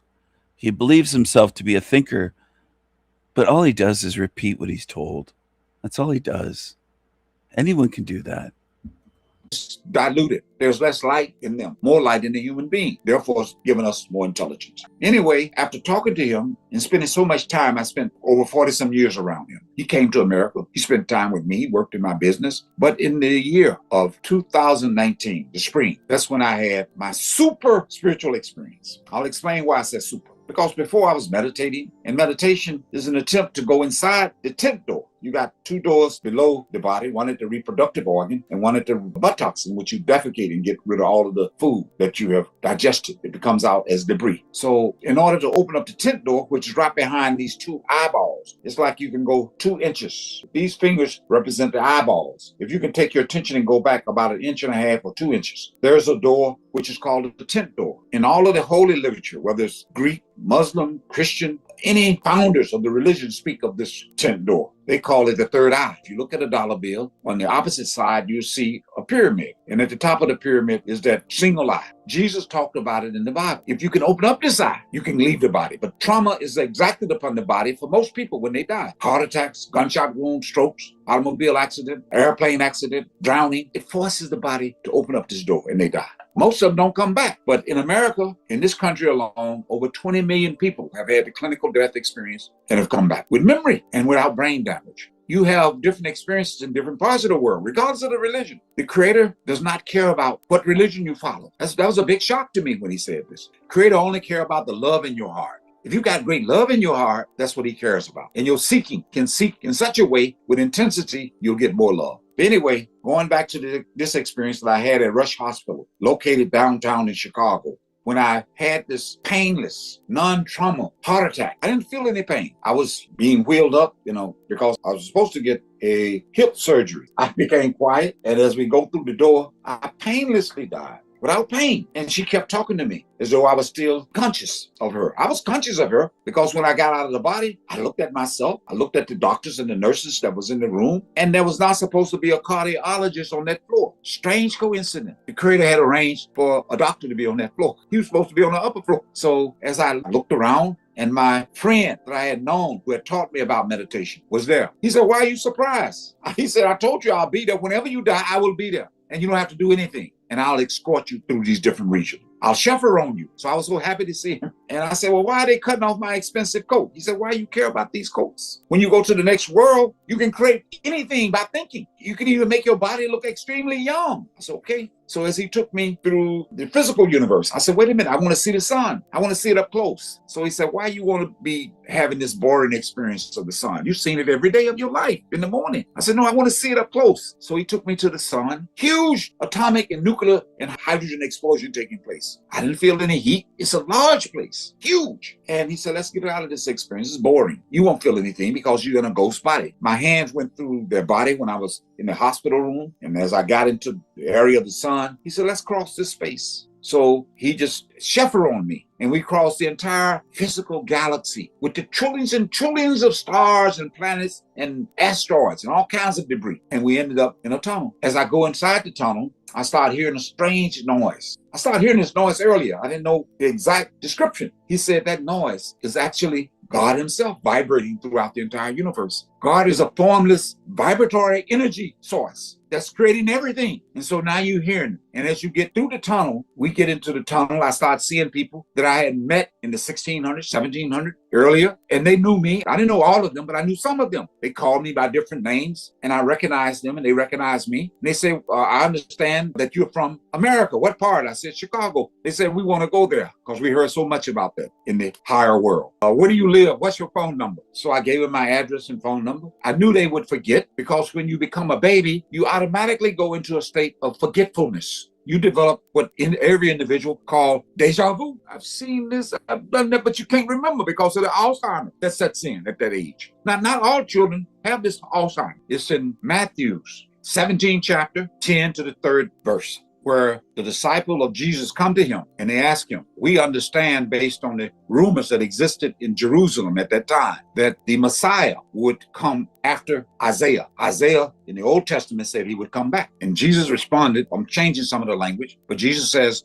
"Isaiah did come back. I came after him, but you didn't recognize him. He was in a different body. His name was John the Baptist." That's a principle explaining reincarnation. But anyway, all these holy books to some extent go into them. So I read all of the holy books, studied all of this stuff, but as I went through this tunnel and ended up in the middle part of the astral plane where all of the heavens and hells exist, how do I know I was there? When you go there, if you go into the middle part, the memory of you who were there prior comes back, like waking up from a dream here. Who can tell you anything? If you are awake and they try to tell you you're not awake, you say, "What are you talking about?" They can get all of the president, all of the notaries and celebrities of this world to come to your house and say you're still sleeping. You'll write them off because your memory of this old comes back to you every night when you wake up. You don't have to pinch yourself. You don't have to open your eyes. You automatically recall. The same thing takes place when you go into the astral plane. You discover that you have a life, and I discovered that I had a life of 33,000 and some odd years. So it's easy to write off a dream when you wake up, because you know you've been in this body, the physical body, 30, 40, 50 33,000. Wow, 33 out of any number. 33. Years. So it's easy to write off a dream when you wake up. You go into the astral plane. You discover that you have a life, and I discovered that I had a life of 33,000 and some odd years. So it's easy. You go into the astral plane. You discover that you have a life, and I discovered that I had a life of 33,000 and some odd years. So it's easy to write off a dream when you wake up because you know you've been in this body, the physical body, 30, 40, 50 years. And you know that the dream was only a sandwich experience between two wakeful states. In the dream, you may last 6, 7 hours or more or less. You wake up. You don't question yourself. The memory is what gives you solidity, certainty of who you are. Same thing happens when you go to the middle part of the astral plane. You know exactly how old you are because you are there waking up. You died here, or what you call woke up from this level of consciousness, which is the 6th floor. Right now, we're on the 6th floor of this body, right behind these two eyes. When you die, you go to the 7th floor. The hells and heavens are on that floor. So as you go to the 7th floor in the middle part, your memory comes back only at that time of how old you are. That's your identity. Nobody can ever shake you from that experience. But you feel that's the highest experience because these regions are structured spiritually, where each level you're convinced that's the highest. Like in this world, you feel, even though you believe in another level of consciousness, if you never had that experience, you have faith that it exists. But nobody really wants to die. The reason why they don't want to die is they think they're being extinguished. Not even a bird, not even a worm, not even an ant wants to die. All of these beings got the consciousness and they feel that you're going to be extinguished. But the beauty about consciousness is that it can never be extinguished. You can never become unconscious. Never, no matter how hard you try. You can go into a coma, you're still having experiences there. But when you wake up, you don't recall. We have dreams and we can't recall those. We remember some of them unless we take notes. So memory is the identifying aspect of who you think you are. You wake up, you look in the mirror, you say, oh, I'm a Caucasian. But you wake up there, you made of a different type of color. You made of light. Your light can be of different shades. My light was a golden type of shade. And as I traveled with my teacher into the astral plane, the middle part, I saw people who were scientists working on different projects. Like you have scientists in this world who came up with the COVID-19 medication. It was people who had worked there and came back here and made the discovery. All discoveries that are taking place in this world is being inspired by human beings who concentrate their attention behind the eyes. Out of all the things he could mention, he mentions the COVID-19. Wow, that's interesting. That's quite something. This Tigger seems to be like he seems to be an agent of the Matrix. Seems to be an agent. This Tigger. And that door cracks a little bit and the knowledge flood them. They themselves don't know where it's coming from. Dr. George Washington Carver, the great black scientist who was a slave in the 1800s, he loved the study of plants. Loved them so much so, even though they castrated him, he came up with over 400 different discoveries and inventions from the peanut plant. Medicine, all kinds of dyes, food. A strange thing happened to him in the 1920s. He met Henry Ford, who was developing automobiles, the T Model Ford. And he wanted to know from Carver, how did you come up with this rubber? I can use this understanding and put them on my cars if you made them just from sweet potato and peanuts. So he said, I'll give you 6 figures if you want to work with me. Carver turned him down. He said, I'm not concerned with money. I'm just at Tuskegee University trying to help people who are interested in learning about this, who were my people, and teach them this method. So with the concentration of attention, Carver came up with over 400 different discoveries. You can research that for yourself. All discoveries from great people that we call geniuses come from the concentration of the attention. Every human being is potentially a genius, potentially the heir, the inheritor. He believes that darky was a genius. It's funny. Of what I'm talking about. If they come in contact with a teacher who can teach them. We don't learn anything in this world except when we're a baby, all we can do is move our hands. We can't even feed ourselves. We can't walk. Our mother or father or some guidance teaches us everything. We learn how to use the potty. We learn how to walk because we see other people walking. We learn how to speak languages because we go to school and we learn these things. But when we go to church, we meet people, whether it's a church or a mosque or synagogue, we meet people who have studied the scriptures so they can get. This guy's a real talker. He's all over the place talking about peanuts, Henry Ford, talking about babies, going to the potty. He's just all over the place. He's going every which direction. And that's a tactic by demons. They'll talk about 25 or 50 different topics. scatter shot. It's like the pellets coming out of a shotgun going all over, blasting. That's what he's doing. Just talking a mile a minute. This yappity tigger. Get confused because language got so many different interpretations. But that's another subject. But anyway, as I got into the astral plane, I discovered that the normal means of communication is telepathy. You say something in your mind, the person that's listening to you also can hear exactly what you're saying in your mind. They can hear your thinking. They can see your thoughts. Thoughts are visible in that world. So there's no room for miscommunication in the middle part of the astral plane. Everybody's intelligent there. There's no violence in the middle part of the astral plane. Everybody's more loving. Everybody's full of more joy, more happiness. No violence. You see that world just like this world. There's a huge sky. There's stars. There's planets. There's animals there. There are all kinds of species. But the species don't try to kill you. Okay? In this world, if you meet a lion, the lion shows his teeth. It can scare a baby. But a baby's not afraid if it sees a sheep, because the teeth are made just like human beings. The human being are a non-violent species. They are not made to kill animals or eat them. Anyway, let me go further. As you go further into that world, as I have gone, and I see people working on different projects, they're athletes, studying their craft.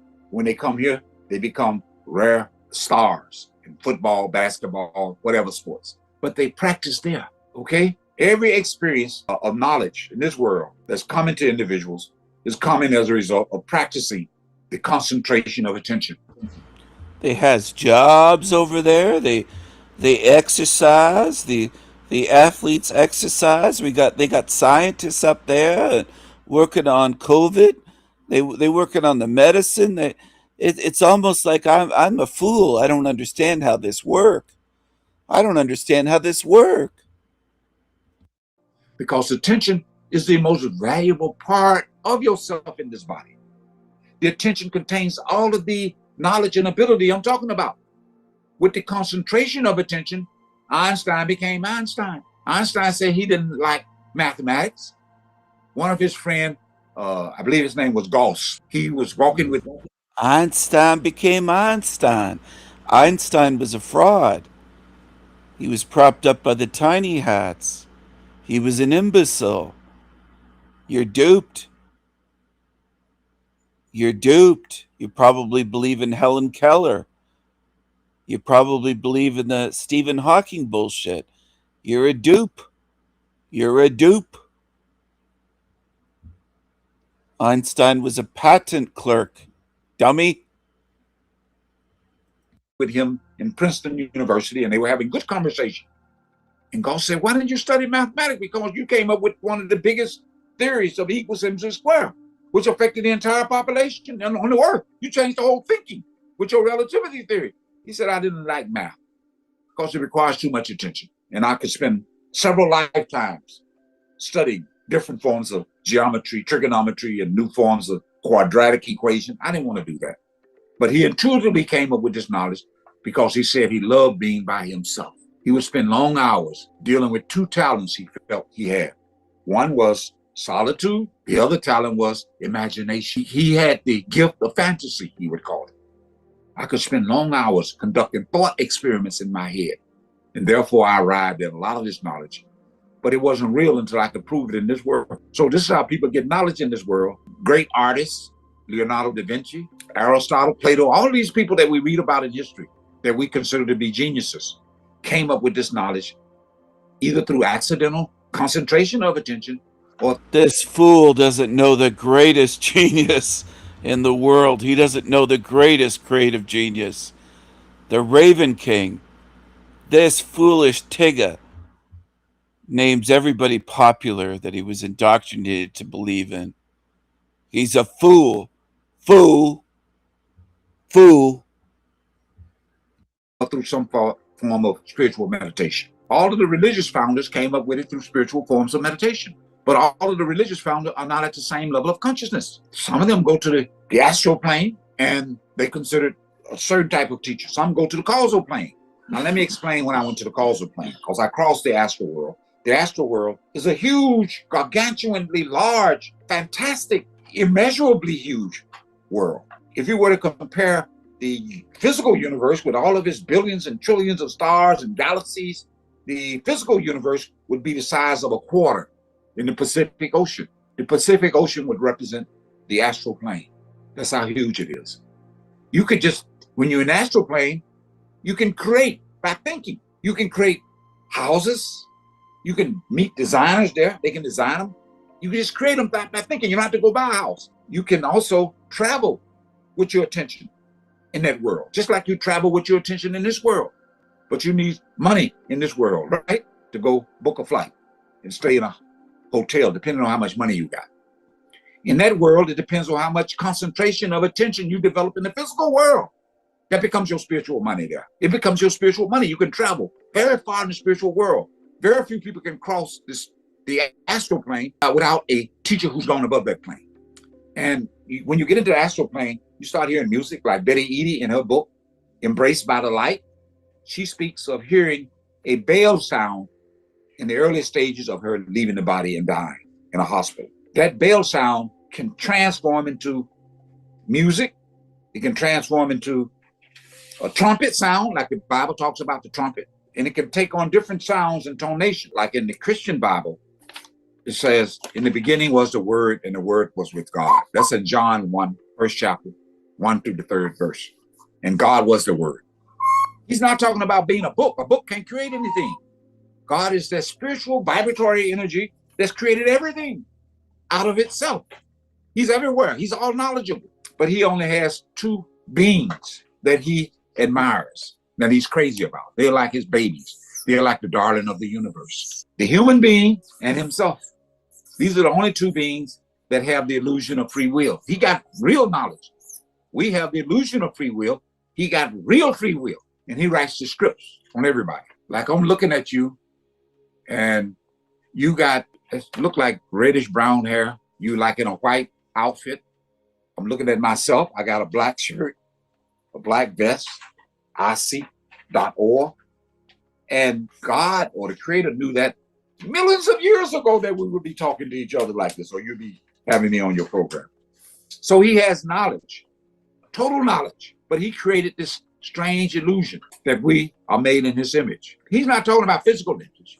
He's talking about the image of how you make decisions, how you use will. You have the feeling, or I can cut this man off, Professor, I'm tired of him. Let me cut him off.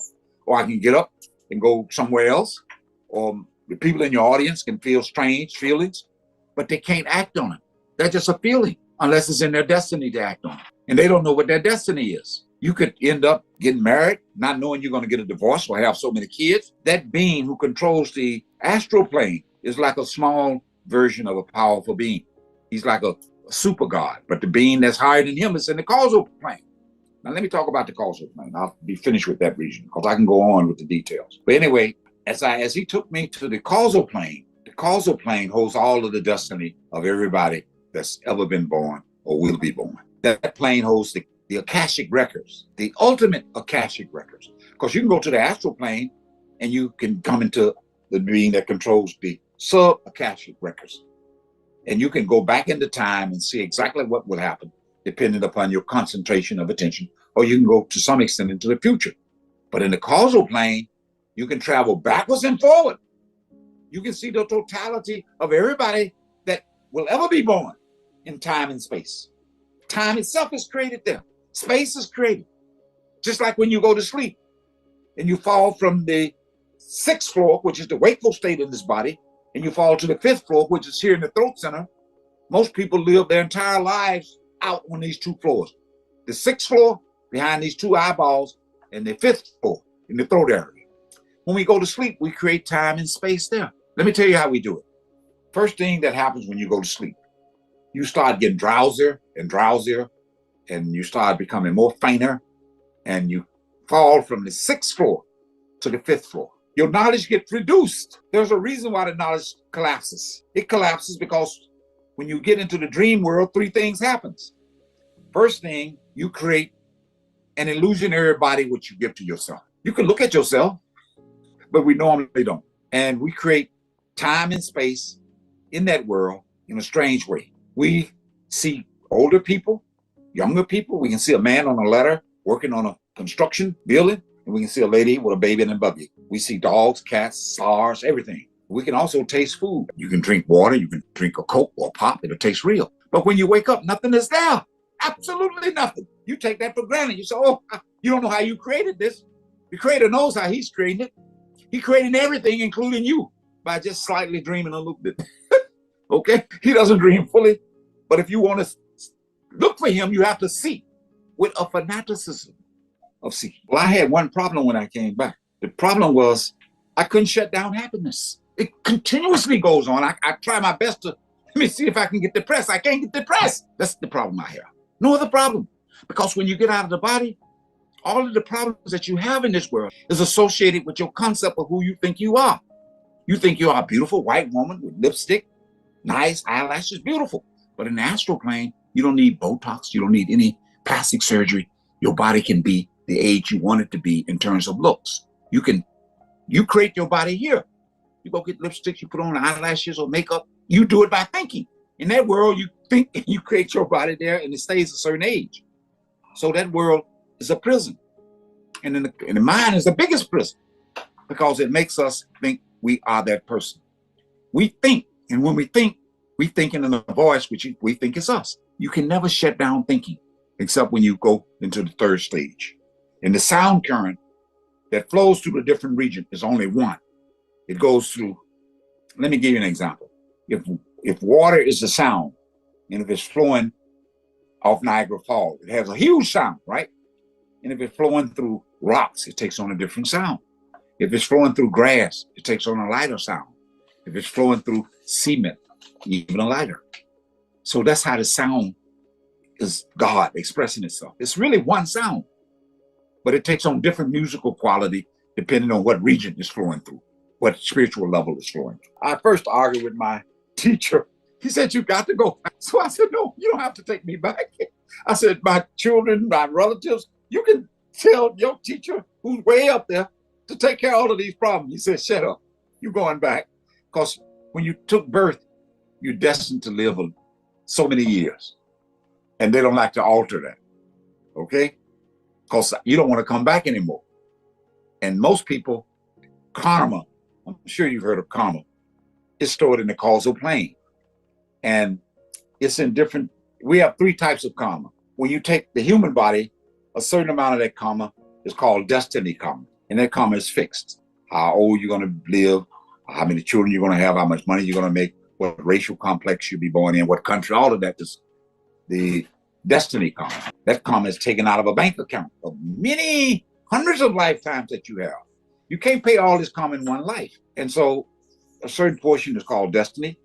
And then you have the karma of the illusion of free will, how you make decisions. That karma is significant because when you decide, that's when you create karma. You can decide, I'm going to kill somebody, okay? But if you kill them by accident, that's not karma. If you eat certain food, because everything got life, I'll talk about that later. But then you have karma that is stored. That's a huge one. You got the destiny karma, the karma that's storage, and then you got the new karma that you can create by using your will. Okay, those are the three types of karma that a person creates. So I was forced back into the body. He said, you got to go back. You got to meet so many people. You got to share this knowledge try to share it with sincere seekers. And so as I'm here now, you are a sincere seeker. So you pulled me back. And so let me talk about this strange music that goes on into all these levels. In Exodus, in the Old Testament, Aaron, who was a prophet, in 28:35, in the 28th chapter, in the 35 verse, Aaron says he heard a sacred sound. That's in the Bible. Okay, people don't know what that means. In Psalms 82, 5th verse, it says that blessed are the people that know the joyful sound. It's mentioned in Psalms, several sections in the Bible. In Acts 2, chapter 2, 2 verse. And suddenly a sound came from heaven. In another section, Revelation 15:52, one of the prophets said, I heard a sound talking to me like it was a trumpet talking to me. And I died and I lost the fear of death. I'm paraphrasing it, but I'm saying the Bible is full of this beautiful sound. And in in John, 3rd chapter, 8 to the 12th verse, could be the 10th verse, Christ is talking to Nicodemus, because Nicodemus was a high rabbi, a high priest. He sneaked in to see Christ at night because he didn't want the other priests to know. He was going to see this strange Jewish fellow, which they didn't like. And so he said, I understand that you're a man of God. And Christ spoke of, you must be born again if you want to hear this sound. And it sounds like the wind. So at this time, let me end this conversation. I won't say anything else, that the causal plane is not the highest stage. My teacher took me above the causal plane. He took me into the region where you get to know who you are. You get to know your real self at that stage. Be still and know that I'm God. That's in the Bible too. Your mind has to become still, because all of the other region, the mind is running, giving you all kinds of strange. It's like a wild horse in this world. You can't make it be still. So when I got there, I wanted to go further. He said, God is 2 stages above that. He said, you can't go any further. You will go there when you finally die. You got to go back and meet people and share this knowledge with sincere seekers. The mind is a machine attached to it, and share this knowledge with sincere seekers. He said, God is 2 stages above that. He said, you can't go any further. You will go there when you finally die. You got to go back and meet people and he said, God is 2 stages above that. He said, you can't go any further. You will go there when you finally die. You got to go back and meet people and share this knowledge with sincere seekers. The mind is a machine attached to this body. This physical body is a prison house. It's like a coat, a suit that we're wearing. We tend to think it's us. That's the illusion. When we get into the astral world, we have an astral body. We tend to think that's us. That's the second prison. It's a better prison. Then we go to the causal level. That's a prison. It's a mind. The mind is what's keeping us away from God. And you have to go to the 3rd stage, which is, you can't use words there. All you can say, nete means not this, not that, not this and not that. And that's the stage of wonder, love, knowledge. I can't even really explain it. So at this time, I'd like to end this conversation. And if you have any questions, you may do so at this time. Thank you.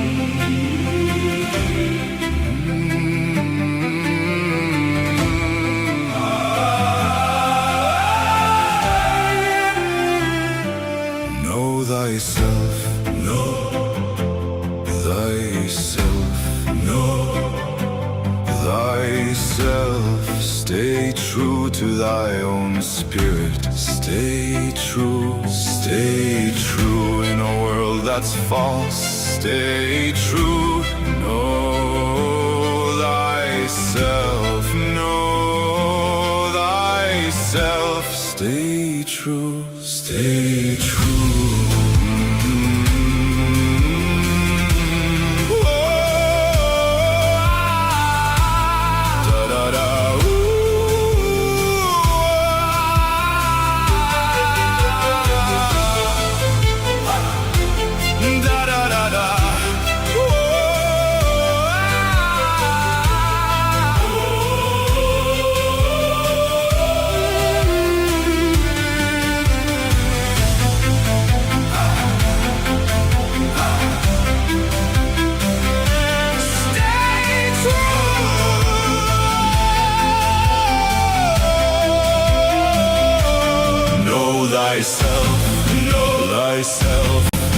Know thyself. This is hell. Protect your spirit. Stay true to thy own spirit. Stay true.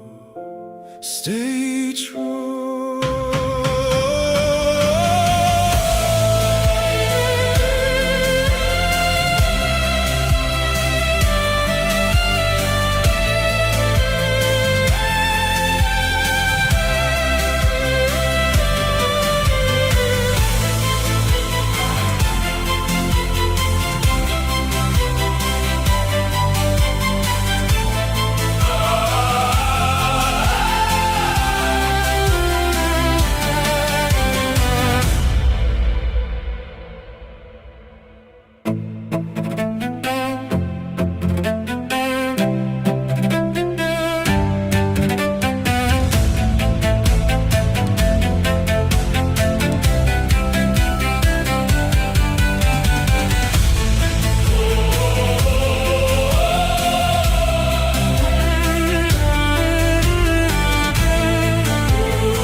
Stay true to thy own spirit. Stay true. Stay true.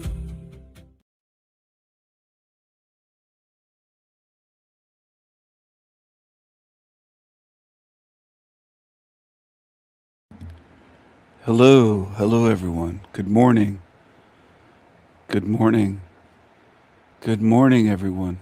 Excuse me. I'm still, I almost said still waking up, but I really haven't slept that much.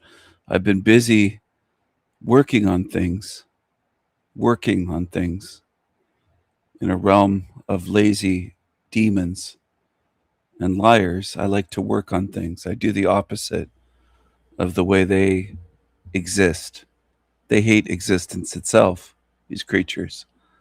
I pointed that out and shown them, many of them, but I can't show all of them. I can't show billions of these creatures, but many of them hate existence. They hate life. They say they hate existence.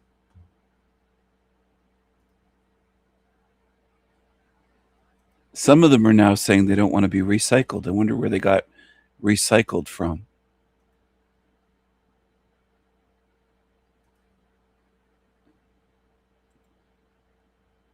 Here's one here, this creature. What a genius. I don't want no kids. And I really don't care to get married either. I don't. Call me whatever. Weird old this, that. I just don't care. I'm just trying to hang in as best as possible. And hopefully before I know it, I'm out of this shithole. And hopefully I don't get recycled. Recycle back into this. You know, a lot of people believe in that reincarnation thing. And who knows, man? I'm not saying it's false. Who knows? I'm out of this shithole. And hopefully I don't get recycled. Recycle back into this. You know, a lot of people believe in that reincarnation thing. And who knows, man? I'm not saying it's false. Who knows? Recycle back into this. You know, a lot of people believe in that reincarnation. Get recycled. Recycle back. I'm out of this shithole. And hopefully I don't get recycled. Recycle back into this. You know, a lot of people believe in that reincarnation thing. And who knows, man? I'm not saying it's false. Who knows? I don't know. Like, the truth is, I don't know what I believe. I don't know what I believe. There's so many theories of things. You don't know which is true, if any of it's even true or not. But I really, really don't want to be... I really, really don't want to come back to this. Oh, you're going to get recycled. What a genius. I don't want no kids. And I really don't care to get married either. I don't. Call me whatever. Weird old this, that. I just don't care. I'm just trying to hang in as best as possible.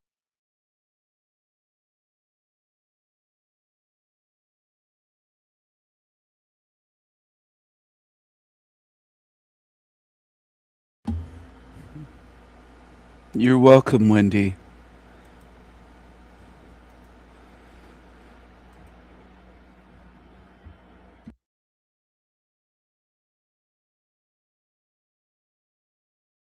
This creepy creature here said he was done with YouTube, but he's back, of course, for attention. God works in mysterious ways.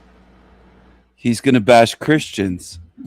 He took down all of his old videos 3 or 4 years ago. He had years worth of videos of him being a Christian. He was a Christian for 12 years. And now he's going to let on that he never was, that he's too logical. But he became a Christian as an adult. He joined. And for a dozen years, he believed in Christianity. He thinks by removing all his old videos that nobody will remember. He's a liar. He's a fraud. And that's what most people in this realm follow, liars and frauds. They love to follow liars and frauds. Hey guys, what's going on? I wanted to talk about God working in mysterious. Hey guys, what's going on? I wanted to talk about God working in mysterious ways.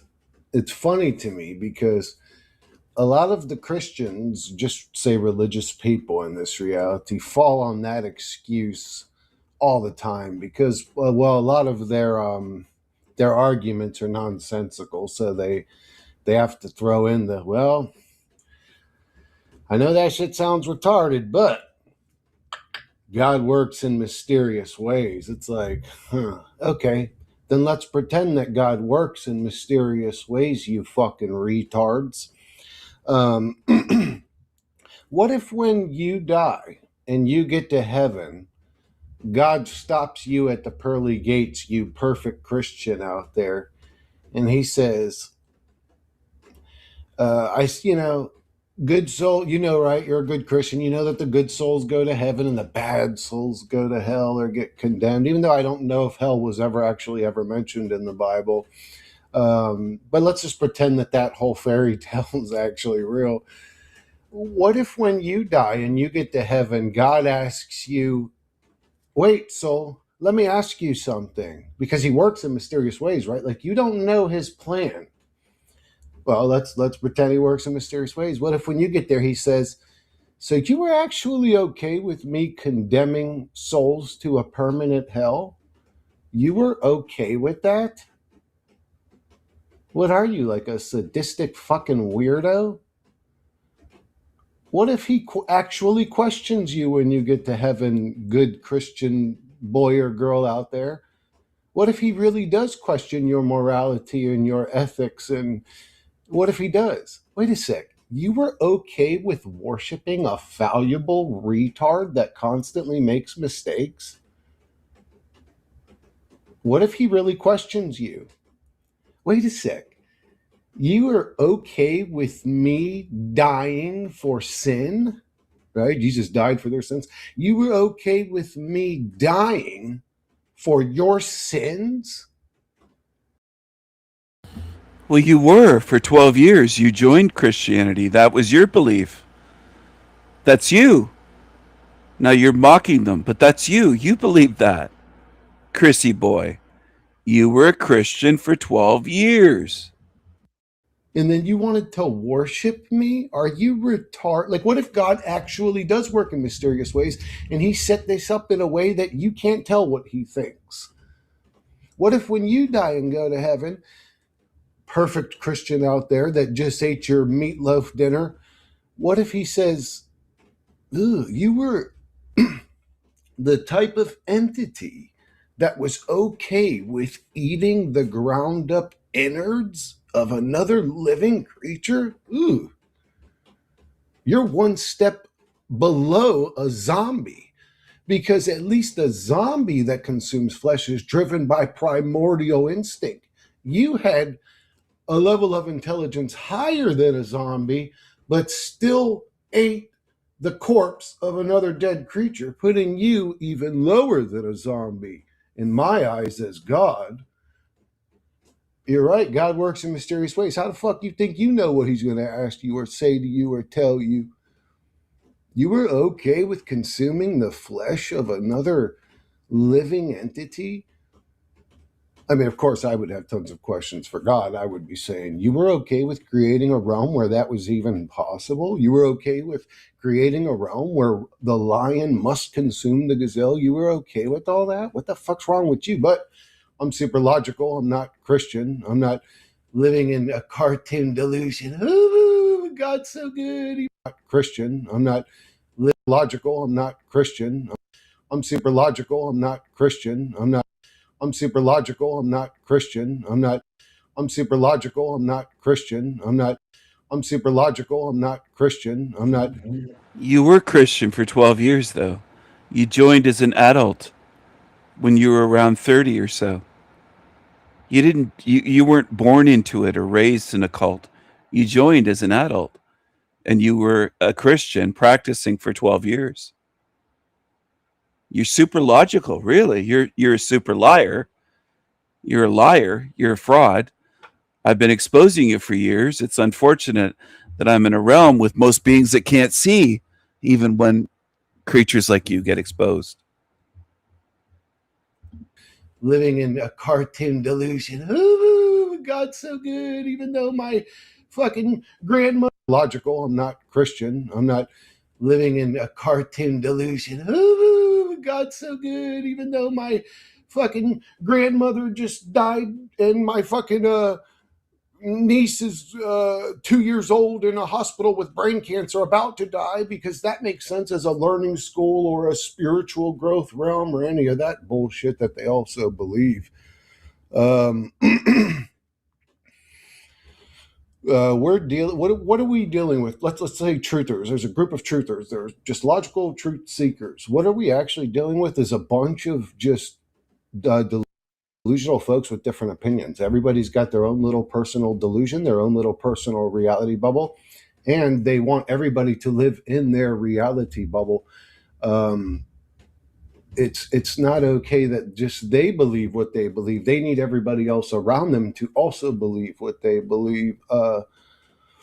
So it's just a weird trait of humans. They create cartoon delusions, live in them, and then also want you to live in them with them. And then sometimes they even create groups of delusional folks where they all live in the same cartoon character, kind of like a cosplay or a role play group that's obsessed with Spider-Man or Batman. We just call it Jesus or Muhammad or whatever.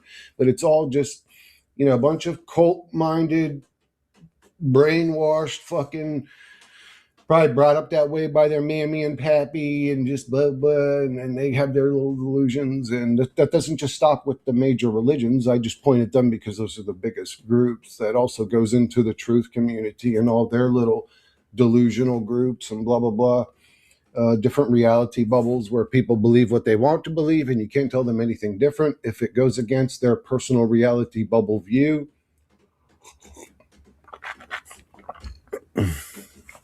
and I'm the same way. I'm a victim to circumstance. You know what I'm saying? Like, I was put into a human body and the human avatar, fallible, little dumb meat monkey driven by desires and motivations or lack thereof. It's just, I'm fallible too. I've got my own little personal, I think this reality is a simulation bubble.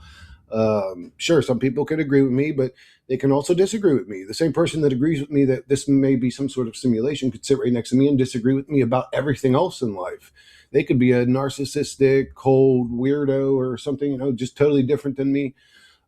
Just because we relate on one subject does not mean that we would relate on all subjects. Everybody's an individual, everybody's different, and everybody lives in their own little reality bubble. And the only thing about my reality bubble or my cult of, I don't know, let's observe it and then talk about it type of shit, at least they're, what they say or what I say or whatever is observable type of shit. You say, well, you can't observe it's a simulation, but like I said, from my perspective, the evidence at this point is overwhelming. I don't got to keep bringing up all the fucking reasons why I believe we live in a simulation. And not to mention, when you believe that this is a simulation, it answers almost every other question you ever had. It makes sense why human life's dismissible. It makes sense why we suffer or struggle if our lives just really aren't important. It makes sense why, our minds might get wiped and shoved back into another avatar if we're just a part of a simulation and we're just the energy that powers the characters that are inside the game. It all kind of makes sense if you believe it's a simulation. If you're still believing this is created by a god or a logical, sensical being that had some sort of mission, I don't know where that leaves you. You're trapped. You're in a soul trap. It's you against the bad guy. It's the archons and demons and and it's like, if you want to talk about all that shit that you've never experienced, that's fine. But no, I just think what people call demons or extra dimensional beings or archons or possession or whatever is just what I would call the gamers controlling the characters that are inside the game. They can do all kinds of weird stuff. When they take over a character, that character can even glow or their eyes can go black, or they can shapeshift into something else that looks weird, or I don't know what the gamers can do. I don't have access to the information of the game. They could probably spawn characters up. They could probably put people in your life just to fuck with you. They could probably do all kinds of weird shit. You would call it like spells or magic, but the truth is just the way the game works, and you're not the gamer, you're the one being played, so you just perceive it that way. Those are all my personal little reality bubble craziness things. But yeah, what was this one about? I wrote down some things. Were you okay with souls being condemned to permanent suffering? Yeah, it's weird that like here's what I see. I see Christians in comments condemning themselves all the time. So, like, they'll say something like, if they're not doing the condescending, I'll pray for you ending to every stupid conversation you have with their delusion, they're usually saying some really vile shit. And it's under the guise of, I'm righteous, I'm trying to save your soul, you're gonna burn in hell. It's like, well, you're not all that righteous or kind. You're telling me I'm gonna burn in hell. It's almost like God, if there is a God, he's kicked back watching your behavior as a good Christian, in quotes, good Christian, going, oh, gotcha. You revealed your true colors to me. You're not a loving, caring person. You just said to this other human, this other soul, that you're going to burn in hell then. You're vile, and I got you. I tricked you into being the vile piece of shit that you are. What if you're all right? What if God does work in mysterious ways and he's outsmarted you to reveal your true colors? If there is a God, I don't believe it, but it's still potentially possible. It's still potentially true. Worshipping an obvious, valuable creator. Yeah, if you're dumb enough to worship somebody that's so vile and erratic and weird, gotcha. I wanted to know what level you were at, really. So I put you in a predicament where I gave you opportunities to be vile and nasty, and boy, you sure jumped on them. You sure were quick to tell that other human you're going to burn, to condemn them to permanent suffering. I think you guys are right. God does work in mysterious ways, and you've all revealed your true colors, whether you wanted to or not. So have I. It is what it is. But I don't like selling fear porn, so I don't want to tell you that there's an invisible sky daddy waiting around watching your every move just to see if you were a naughty boy or not, like fucking Santa Claus or something. I think that that's weird, cringy, and creepy and odd. And what is God, like the ultimate peeping Tom? That's weird. You're just some fucking entity that like watch. I mean, that's creepy. Yeah, and who the fuck what retard would worship a God that died for your sins? That's bizarre. Well, that's you. That's what you did for 12 years. That's a real test of your actual goodness, isn't it? Isn't that a real test of your actual goodness? Let's see if you really are good. Or do you fall back on what retard would worship a God that died for your sins? What retard would worship a God that died for your sins? That's bizarre. That's a real test of your actual goodness, isn't it? Isn't that a real test of your actual goodness? Let's see if you really are good. Or do you fall back on the excuse that, well, God loved me so much, he died so that I could be vile. It's almost like a setup. God does work in mysterious ways, you fucking dodo birds, if there is one, and he's got all of you. He's got all of you figured out. You've all revealed your true colors. You can pretend that you're Christian to save your own ass in the end, because that's all it is. That's another test. Are you selfish? Do you only care about yourself? Let me see if you remain a good human soul up until the end, or are you just using this religion to protect your own ass? Were you always just selfish and narcissistic? You've been revealed. So I would say, I hope God does work in mysterious ways. If there is a God, I hope he does work in mysterious ways. And I hope he's outsmarted every little vile, disgusting, nasty fucking pig, demonic, parasitic soul that exists. And I hope that he does eradicate them. And now God could stand in front of me and say, well, Chris, do you realize what you just hoped? You just hoped that I eradicated it. I'm going to say, you're damn right I did. Fuck evil, fuck nasty people, fuck you vile pigs that exist. You're all fucking parasitic little demons. I hope there is a permanent hell for motherfuckers like you. I don't give a fuck. I'm not trying to be the ultimate hero. I've come to terms with my level of darkness or what I'm capable of or whatever.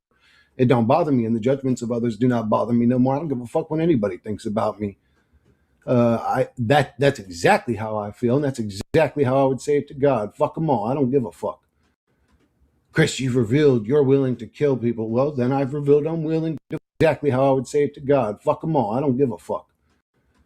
Chris, you've revealed you're willing to kill people. Well, then I've revealed I'm willing to fucking kill people. I don't care if they're vile, evil, and nasty and fucking feed off human suffering or feed off of negativity or chaos or war or making people sick with medicine.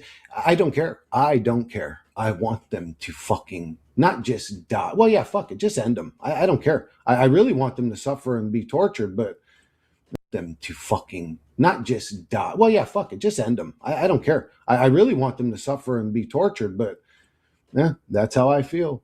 Anyways, I'm not over here pretending to be the perfect little, I need to get in heaven, so I better pretend I'm good. Meanwhile, behind closed doors, I'm a weirdo and I'm doing this and that and I'm abusing my children and I'm kicking a dog and I'm fucking pushing grannies down. I mean, I don't know what people do behind closed doors. I know that there's a lot of people suffering from mental issues because they had a fucked up upbringing. So that tells me that a lot of these human things behind closed doors are violent, abusive, nasty. Just it is what it is, bro. People are fucked up, and that doesn't just go with their violent behavior. That goes into delusions and mental disorders and blah blah blah. But anyways, I'm gonna wrap this one up. Yeah, maybe God does work in mysterious ways, you fucking idiots, and He's got all of you because you're too stupid of an ape monkey to realize you've been had. But anyways. I love you guys, and I'll catch you guys on the next one. I love everybody, too. I love even the Christians, the Muslims, everybody I talk shit about. I love you guys. I just don't want you to be stupid anymore or live in delusions. Anyways, yeah, I'll catch you guys on the next one.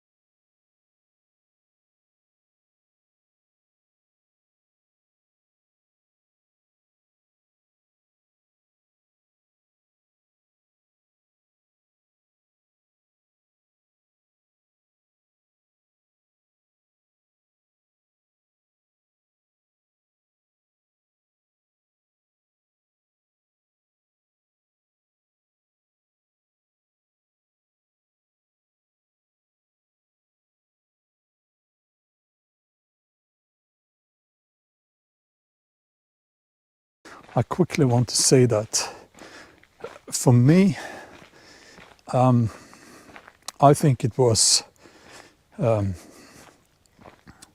COVID era.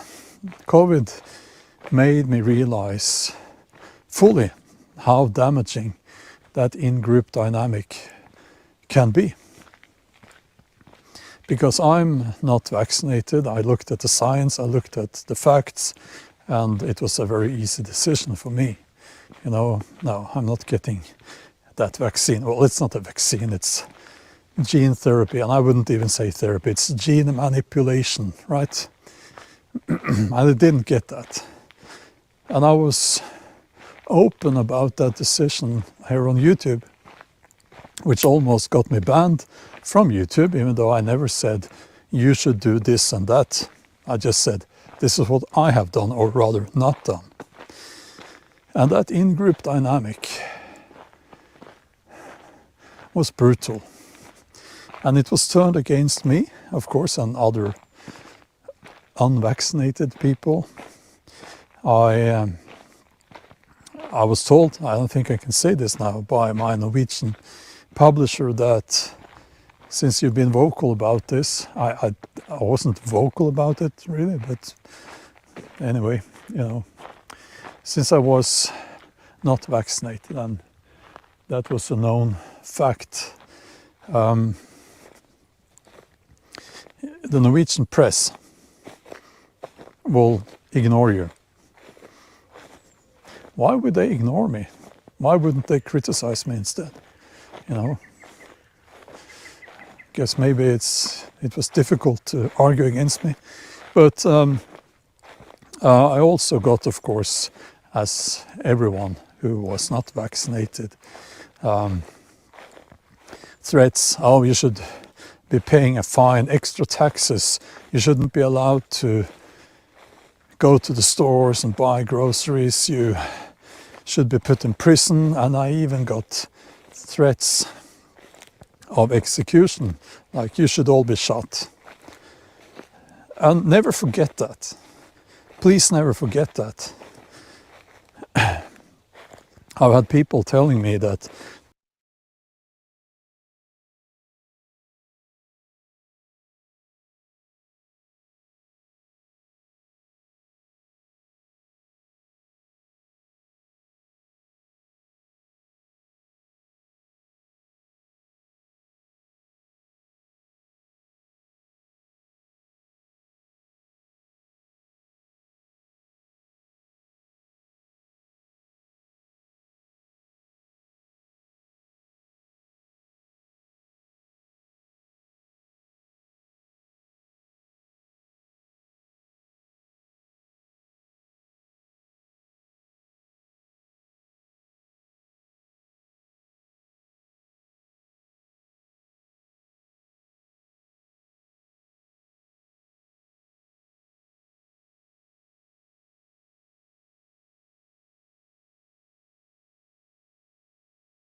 there were no consequences for the unvaccinated during COVID.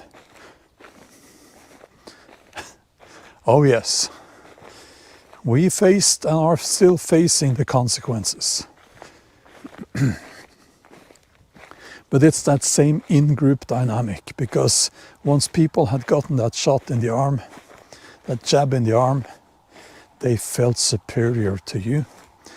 And they felt like they were heroes. And by the way, if you chose to get that COVID jab, I'm not criticizing you. I'm just saying that there was an in-group dynamic there, fueled by fear, fueled by propaganda. And Norway was not nearly as bad as other countries like the USA, the UK. The UK was very bad, you know. But still, you know, that was when I realized that, you know, I'm going to say this, people hate me for saying this, but I'm going to say it anyway. Why were, during the Second World War, why did people put up with, why did they tolerate and even aid the Nazis getting, you know, capturing Jews and shipping them off to concentration camps? Why? Why didn't they do anything? And why did so many people help them doing that? Yeah. The answer was given during COVID, because that's how the human psyche works. And the majority will just fall in line. And I have said before that I would not be surprised if, I'll just walk the other way because there's someone coming there. I would not be surprised if you had signs saying mortality rate 30% if you get this shot. People would still have lined up there because it was seen as the thing you had to do for the group, you know. I don't know, but it was crazy. And this in-group dynamic is also why I'm saying that, you know, statism is the most dangerous ideology. When the state becomes more important than the individual, we are in trouble.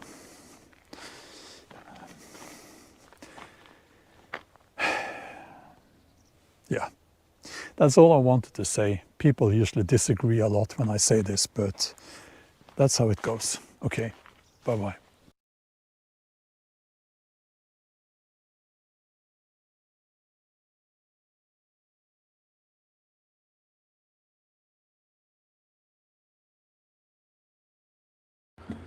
Sorry, I missed the end of that. What did he say there? What great wisdom did he say?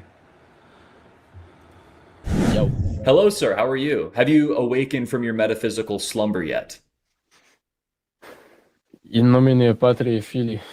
Are you aware of who you truly are, which is Polish, I'm guessing? Russian. Nope. Nope. Ukrainian. Nope. I live in the U.S., man. Estonian. Well, what language did you just speak? Latin. Oh, interesting. Yeah. Well, no. What's it like to be a straight white man in America right now for you? Pretty awesome for me. For others, fucking horrible. And I try to do what I can with my white privilege to help them out. Well, what makes you feel like you have privilege? Ultimately, I just look around. I look at ultimately who's in office. I look at the policies that he's trying to enforce. I look at his administration, all of that kind of shit. I look at just how it's been for, quite honestly, centuries. Well, decades for sure, but even then, centuries. White men in America, at least in America, yeah, have always been the majority. They've always been the ones to vote, to make decisions, to do the dirty work. Absolutely not. We left all of that with Mexicans, blacks, Native Americans, all of the people that are not us, which is why I have a problem with America's upbringing. But where did you learn all this? Like Hebrew school or something? I'm agnostic. That was a joke. Let's try and make some progress here. So basically, you believe that there is a systemic oppression by white people, and Jews, if we're being honest, against anybody else that isn't a white person. Not Jews in the slightest. They're one of the minorities. Right. Well, Jews are so first of all, Trump is a Jew, and his wife is Jewish. She's a Jewish convert. Many people in Congress and in his cabinet are Jewish. Many of these technocratic oligarchs that hire people that are illegal migrants or cheap labor. A lot of them are Jews. We're talking 40 to 50%, despite the fact that they're like 0.2% of the global population, about 1.9% of the United States population. So when we talk about white people, a lot of the time we're talking about Jews, which, as you say, are a global minority. And also I would say they're not white. At least usually they're not. They claim to be sometimes. I mean, it's not that they claim to be. Some of them really are. It's because it's not a race; it's a religion that you follow. Of course, you could be. It's it is. It's traced matrilineally. Of course, it is. When you take a DNA test, you can come up as an Ashkenazi Jew. It goes goes to the Levant in North Africa. Way too many white people believe that Jews are just a religion. It's just incredible. I've run into this my whole life. Decades ago, 25, 30 years ago, people were saying, what? I thought Jews were just a religion. They want it both ways. At one point, they'll say it's a religion. At another point, it's a race. Sometimes they'll say it's both. They're all over the map, and it confuses many white people.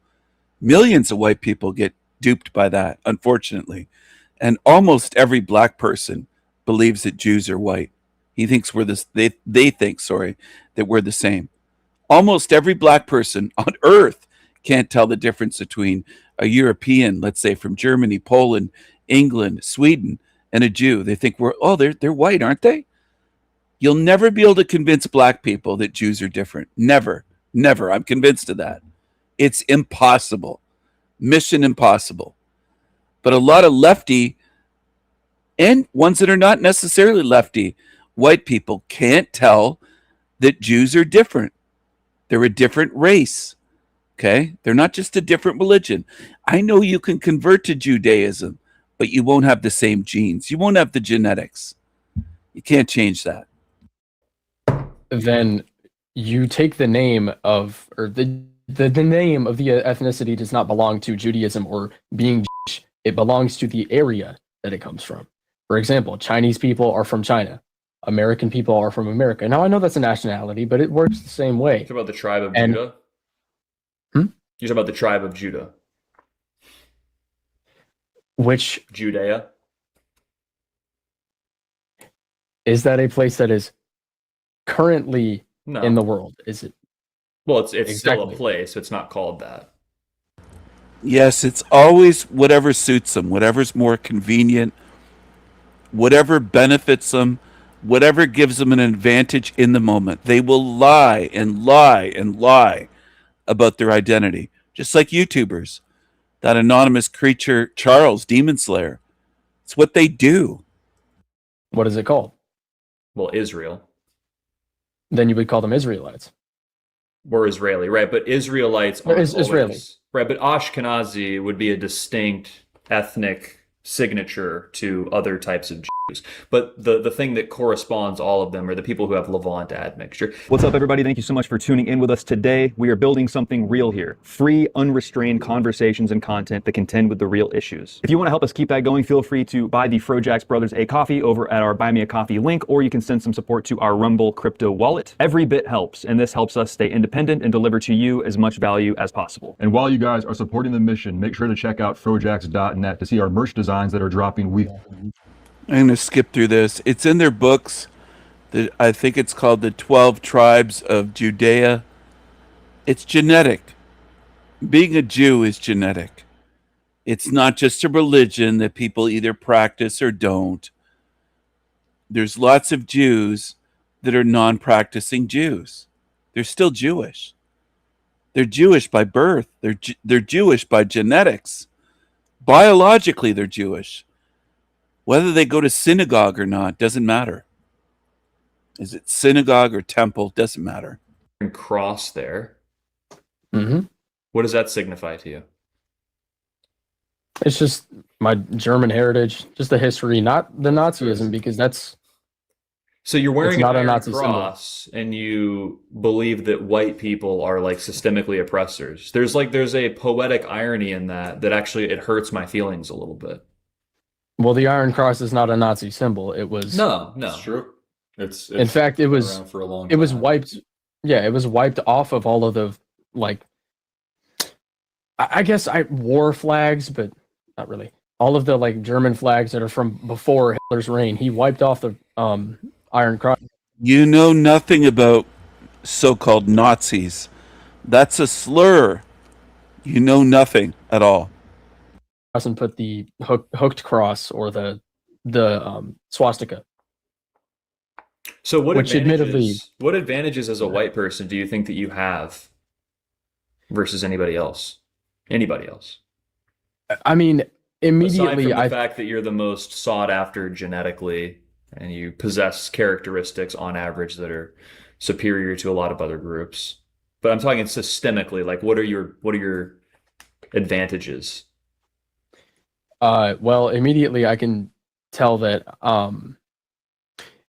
if I am, I don't know, in a lineup for suspects of a crime, I'm very likely to not be one of the people that they, take into a further level of that. Well, because They're white probably people just commit going less crime. Well, yes, they do technically commit less crime, Mhm. but it's not only that. It's because, like, okay, They see a white person, they say he probably didn't do it because he's white. Isn't that just pattern recognition? Yeah, that's just what happens. And if on someone average. was present during a crime and they're like drawing from their memory, if it was a white guy, they're going to remember it was a white guy most likely. Well, think about it like this. Say hypothetically you enter into a hotel lobby and you seem to understand some of the numbers, right? Because you just conceded that white people do commit less crime per capita, much less. You enter into a hotel lobby, ding, 2 hotel elevators open up. One is just like a white guy like us, and the other is a huge black guy with grills wearing, I don't know, a do-rag or something. And he smells like weed. Yeah, so like which elevator are you going to feel safer entering into? Honestly, I really don't care. I mean, the only thing is like the smelling of weed, which Okay, he doesn't smell like weed. He smells good. He smells. But you do care though. We have to be honest about saying it out loud though. Well, if you don't, then you should though. Well, you're gonna have to make a choice. You got to go into one. Why should I care? Why should I care? Because immediately that sounds like you're going to racism, which. What is racism? Yeah, what is racism? What is racism? Racism is discrimination against really any other race or ethnicity. What's wrong with that? What's wrong with it is that you're basically bullying or discriminating against somebody who you can discriminate without being. You don't even have to tell them you're discriminating against them. You can just go into the other elevator. There's nothing wrong with having preference for your own people. Like, for example, you care about your family, right? We all care about our families. Obviously. Okay, why though? Why do you care about your family? Because they're the most genetically similar to me. And who would be an extension to your family? Come on. You're smart enough. See, here's the thing. I can tell you're smart, so I know we can get you there. Who would be next in line genetically? It would be your kin. So what's wrong? So what's wrong with having a preference for that? If you have a preference for your family, that would obviously extend to your group as well. And every other group does that, by the way. There's no shame in that. You should never apologize for that. The black guy's going to pick the black dude in the elevator, even though he's still more likely to die from that guy because they have discrimination. What exactly are we talking about? We're observing a situation. We're calling for preference. We're selecting one over the other for whatever reason. That's what people call racism. Or making a simple observation of fact is considered racism. We're not saying you're running around yelling at people, right? True. However, I wouldn't define racism as having a preference. I would define it as having a preference that is based on hate or committing a hateful act that is based on that preference. Because then that goes into an actual hate crime, which is unnecessary. It hurts people. It's a crime. Most of the hate crimes are committed against white people. Yeah, black people are 41 times more likely to commit physical assault against white, and many of the times it's encouraged or motivated by racial hatred on behalf of black people. And you're getting these statistics from where? The Department of Justice. Really? Yes. What's the page name? I can actually. You should send. You should send him. You should send him the document. The document. Okay. I mean, there's a lot of documents. There's a lot of. Don't send a link through here because you're going to get banned. True. We actually just had to pay to unban for sending somebody our website. We appreciate you looking out for us. I mean, I can read some stuff for you if you want. We do this. We this is what we do. What's your objective exactly? Our objective is to prioritize heritage Americans, people that are part of our group, just like everybody else does, just like Jews do, just like blacks do, just like Hispanics do. And it doesn't come from a place of hate. It comes from a place of, you could say self-defense, but ultimately it comes from a place of love, caring for your own people. The reality is we are a global minority, people who belong to the white European diaspora. We're a global minority. We're less than 10% of the global population. And we're also almost 50% of the United States population, because the 57% non-Hispanic white people that's counted into those census bureaus, we're including North Africans, Jews, and some native populations that self-identify as white. So we're about to be a minority in our own country that was built by and for white people. So all of this terminology, not built by white people. It was. Well, we can talk about that. But all of this terminology that we're taught, like people of color, calling brown people people of color, white people are the people of color, calling other people minorities, we're the minorities. All of this is a propaganda mechanism. It's a campaign against white people. No, it's not. We as actually just everybody have referred to black people as people of color for centuries. That's a fact. And Who also actually has the most color though when you just look at them. We have different eye color, different hair color, different skin complexion, facial features. Like in terms of actual color, who's more consistent? It doesn't matter. Who's more consistent with that description? They would obviously be European people. it doesn't matter physically about color because the term person of color is not. You're saying it's not a propaganda term because it's been used for so long. It's partially, but also not only that, it was like distinctually, it was specifically it's been used in different contexts, just like the term white has been used in different contexts. There's different historical contexts for these terms. But when people say people of color now, what they're doing is they're glorifying non-white people because they are the people of color. No one goes around and says, oh, that's a colored boy. All right, that's not like a socially acceptable. It's not even part of common parlance. Even racist people don't say that. Right? So now it's used as a mechanism to attack white people. What if I were to tell you... How is that an attack on white people? What? Think about it like this. What if I were to tell you, because you seem to care about love and hate, which is really part of the lie, is that the hate masquerades as love and vice versa. And people like us are perceived as quote unquote hateful. What if I were to tell you that you have been poisoned with a doctrine that is so deep that when challenged on it, you've been conditioned into believing that you should, think that we are the hateful ones or that we are the crazy ones? What if, is it within the realm of possibility that we can actually offer you an antidote to that? Are you open to that idea? No, because I never said that you guys were hateful.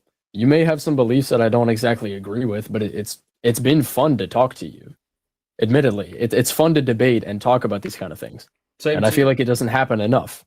Thank you. Is it possible that the things that you know and believe are wrong? Is that possible? Absolutely, it's possible. There you go. Wrong by my morals? No. But wrong to somebody else's? Absolutely. I mean objectively incorrect. That's not a thing that exists. Oh, okay. Being everything objectively is subjective. Because it is. Okay. But does 1 + 1 = 2 objectively or subjectively? That's a different thing. I'm talking specifically about morals and how we perceive right and wrong. Well, no, I'm not talking 1 + 1 is 2. morals. That is a fact. Yeah, I'm not talking about morals.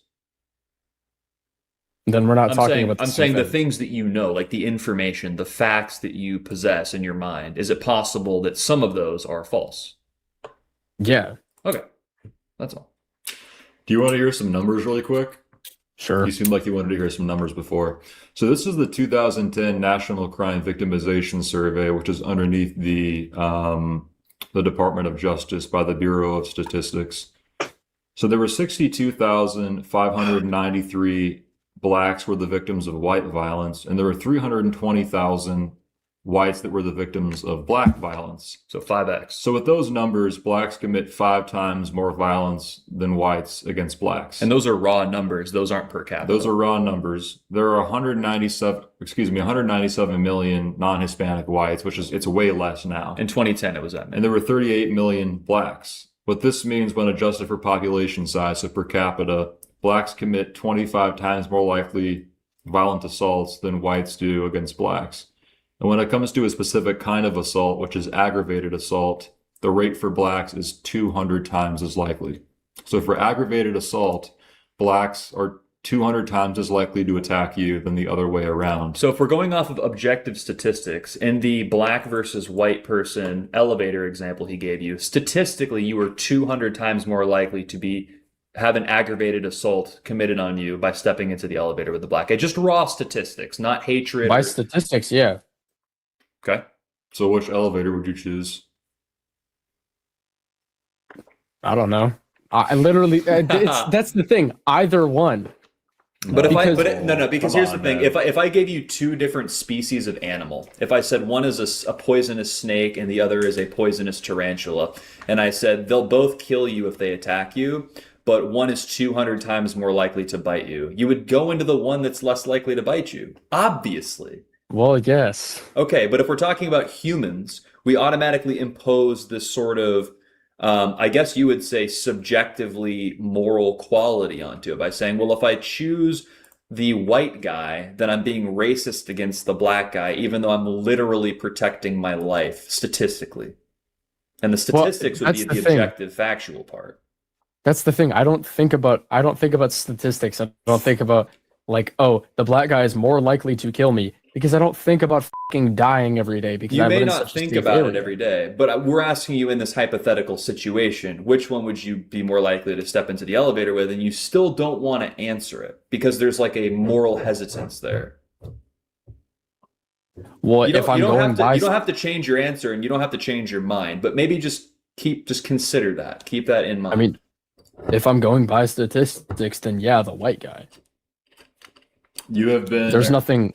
But at the same time, I imagine that there's nothing wrong with the elevator with a black guy. There is, though, because he's black. You have been poisoned with suicidal empathy, and I pray that you will adapt in time for the upcoming power struggle. We have to. What the f does suicidal empathy even mean? Well, you're literally embodying it in this moment. Somebody is 200 times more likely to kill you than the other way around, and it's difficult for you to even concede that, to your own detriment, to your own survival. I mean, what does that really mean? How else could that be described other than suicidal empathy? Okay, the thing is, we're here to help you, by the way. We're not here to attack you. We're trying to help you here. These are not things that I think about because I genuinely don't care. We know. Yes, we are conditioned to not think about them. That's part of the program. And we're also conditioned to, when we think about them, to self-gaslight and be condemned by other people. Which no one around is here, no liberals are going to judge you by saying what you're saying right now. Yeah, we're not here to insult you either. It's actually, if you want to talk about love, it's actually love-based for our own kin, is what it comes down to. So what do you do when you... As a white person in America, you're at a disadvantage, a grave disadvantage. And that's just I'm true. not. You are. I mean, we can talk about any metric you want. If you want to talk about crime, that one's just off the table. You're at a disadvantage there. Everybody else, except for maybe some East Asian populations, which make up barely any population size, are more likely to hurt you and kill you and steal from you. So you're at a disadvantage there when you leave the house. If you're around non-white people, you're at a disadvantage. And they're at an advantage being around you. They're safer around you. So we can talk about anything else. We can talk about the job market. But I mean, how many things are there that actually matter to us? There's our safety and there's our ability to provide for ourselves, right? And our family. Mm-hmm. And the ones that we love. Exactly. Yes. And if they're at risk too, that's something we keep in mind. I'm curious though, how are white people a minority if we objectively make up the largest portion of the population in America? Globally, we're a minority, and right now, in America, in the United States, right now, non-Hispanic whites make up. It's up for debate, but it's between 55 and 57% non-Hispanic white. That number does include some North African population, some Arabs, some self-identified partially mixed people, and then Ashkenazi Jews. None of those people are fully white, right? But they would be classified under the Caucasoid brand and non-Hispanic. And we're at a trajectory to by the year 2045, and it will be earlier than that, become a minority in our own country. Our birth rate is below replacement. We're almost there. We're shipping people in all the time. Those people are having babies at a higher rate. It's just a matter of time, and it's going to be within our lifetime very soon that we will be a hated minority in our own country. And we're also built by us, by the way. We're also subsidizing the families of other people too, which is a big problem. All right, couple of questions. What type of white person is the white dude in the elevator? What do you mean, what type? Like ethnicity? Mm-hmm. Is he, as you said, North African, Ashkenazi? No, let's say he's European. It's somebody who, I mean, English, German. To be a white person, you have to be European, so. Okay. We don't consider Ashkenazi white. They'll say he's English and Irish. Half English, half Irish. Why don't we say he's you? Like he's like your closest similarity. So German and Scottish. Sure, why not? Okay. All right. Let's see. I swear I had another question. I fucking forgot. That's all right. You have a long life in front of you to learn about all this. It's going to be good, but we have to start them earlier, though. Yeah. It's okay. We thought this until, well, I guess we accepted the racial distinctions. We just didn't think it was grounded in biology. We thought it was sort of socioeconomic. You're a young white man, and you're oblivious to your own power and what you deserve to, what you are entitled to as a specimen, and you'll be allowed to learn that, which is going to be special. But we have to overcome some hoops and hurdles here. But I think you seem like a smart guy. I think you can do it. I believe you can do it. I mean, I'm entitled to anything that a Mexican dude, a black dude, an Asian dude, I'm entitled to the same things as them. No. You know why? You're entitled Why to is the that? same things as them. They're not entitled to the same things as you, at least not in this country. They're entitled to being treated with dignity, and that's it in this country. And why is that? Because they're not American. Yeah, this is not their country. They're guests at best. And if they're illegal, they're invaders and criminals. Okay. Let's talk about y'all's heritage. How long have you been here for? English and Irish, mostly English, some Irish. On our dad's side, we've traced our genealogy back to the 1650s. And then a quarter of our family lineage comes from the Florida, Georgia settlers in the early 1700s. And then our last name goes back to Kent, England. We trace that back to 1088. And our family descends directly from the founding stock. Thomas Jefferson is our third cousin.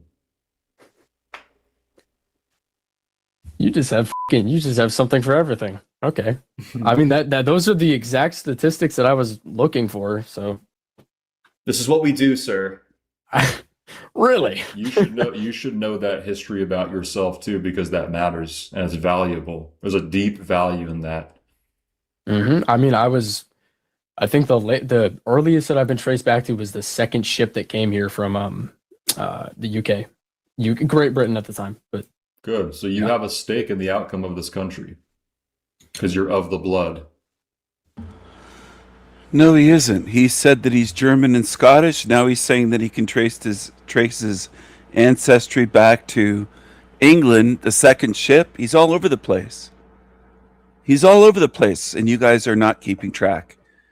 You're just kind of in a daze. Is the guy Jewish? Is he English? Is he German? What is he? Because he's all over the map, and you're just accepting what he says, because you guys have a lot of naivete to work through. You're naive, and you're deceived. I mean, and you know what? I couldn't care less when it comes to what y'all are talking about. And you might stake me as a traitor, as whatever it may be, but I'm completely willing to share my country with any other ethnicity or race. Traders are only conscious of what they're doing. I don't believe that you're fully conscious of what you believe. That's a good point. But why are you willing to do that? Like, should Japan open up the floodgates for Americans to come in, for example? Why should we do that here? I thought they did. Are their borders closed? They're 97% Japanese there. They do not let people that are not ethnically Japanese into Japan very easily. They've been homogenous since like the 1400s and before. So why do we have to do it over here? Or how come it's only happening in like the white countries, for example? All the Anglo countries, most of the European countries except for Hungary and Poland. Immigration comes and rampant. The Scandinavian countries too. Yep. But European. All of the European ones are being dominated. Pretty much. All of their rape rates are going up. All of the crime rates are going up. France just broke a record. They've had a 400% increase in rape in the last, 6 years or something like that, due to migration, due to bringing people that do not belong there. And how is it due to that? Well, because is it a correlation or an actual causation? Well, it's an actual causation because the people who are doing rape are migrants disproportionately. In the same way that black people do disproportionately the rapes in the United States. Okay. Are you familiar with the term the Great American Melting Pot? Yeah, it was created by a Jew, and it was also, by the way, the guy who created it, his name was, what was his name? Israel Zangler or whatever. Zangwill. Zangwill. Israel Zangwill. He was a Jewish playwright. All of the naturalization acts from the original founding documents are for European people. They didn't want anybody from Latin America or Africa or Asia to come here. They wanted only European people to come and assimilate over time and become one people, as George Washington said. Say you have a bowl of punch. Or I guess let's think about it like this. What's your favorite kind of beverage? I don't even know. Let's call it root beer. Great choice. Very American choice. Let's say you have a big old bowl of root beer. It's your favorite beverage. Somebody goes up there and sprinkles a little bit of cinnamon in it. Now, it's not quite the same beverage, maybe a little bit spicier, a little bit sweeter, but it's still close to root beer, right? Then someone goes up there and puts coffee in it. There's some caffeine, a little bit more of a spike to it. It's a little bit different, but you can still taste the root beer. Then a bunch of people walk in paprika, turmeric, chili powder, a bunch of different bullshit. And then they mix it up. What is that? What's in the bowl anymore? Is that root beer with a bunch of spices in it?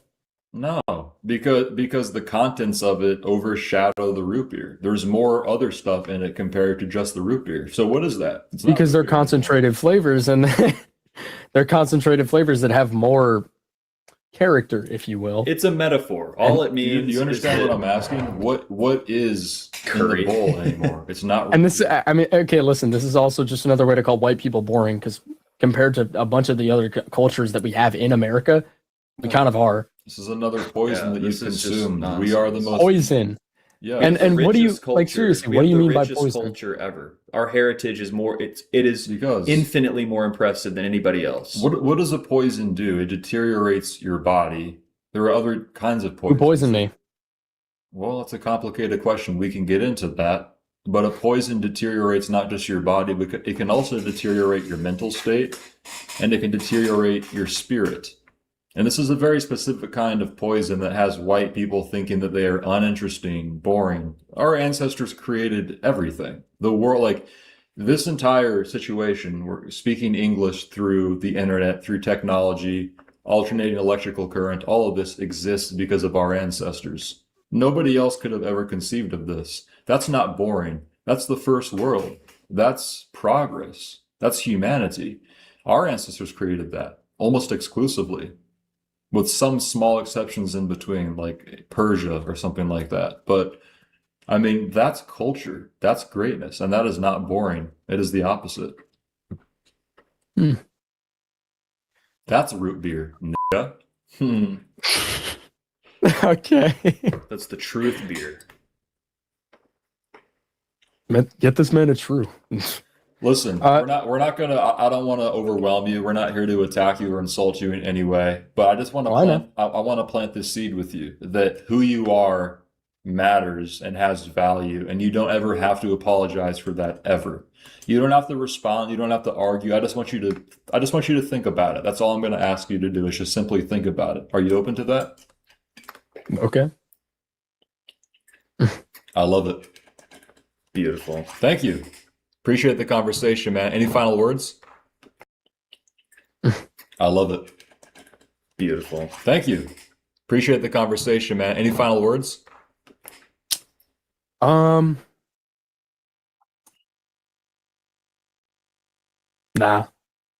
All right. God bless you, man. Take care. Stay safe out there. Stay safe. You too. Total Aryan victory. Check out projects.net.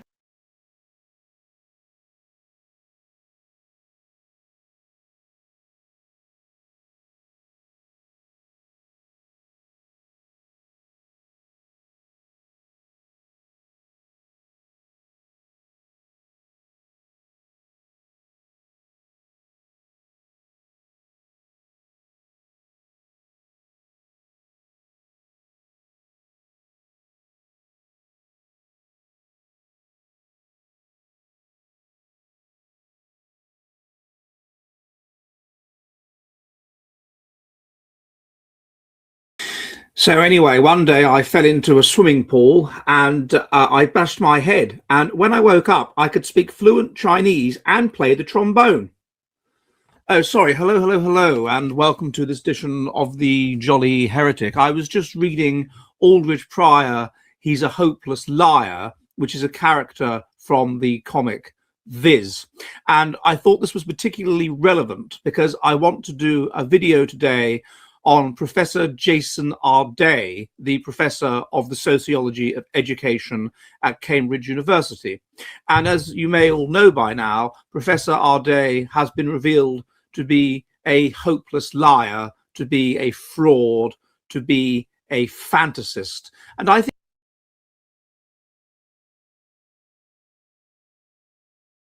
I'm going to read this comment that was on the Frojax video. Every white person who was stabbed, beaten, and or killed by a black wasn't thinking about statistics either. That's the meaning of suicidal empathy. As for me, I pay attention, real close attention. You don't have to think about stats. You don't have to face reality, but you're still living in reality. Things can harm you that you say, I don't think about that. Doesn't matter if you don't think about that. Reality doesn't work that way. You can say, blacks aren't dangerous. Walk through a black neighborhood at night. Your beliefs or not thinking about things doesn't protect you.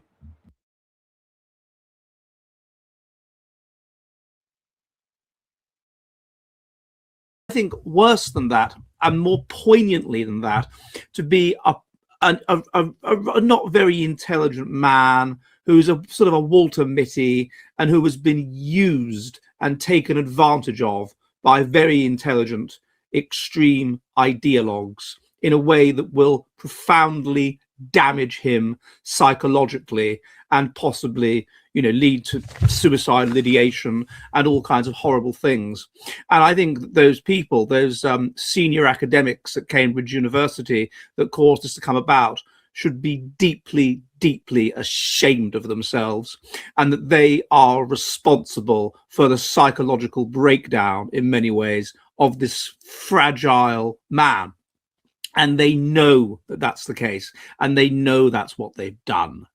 And I want to look at why they've done this and how this appalling international humiliation of Cambridge University and of British academia has happened.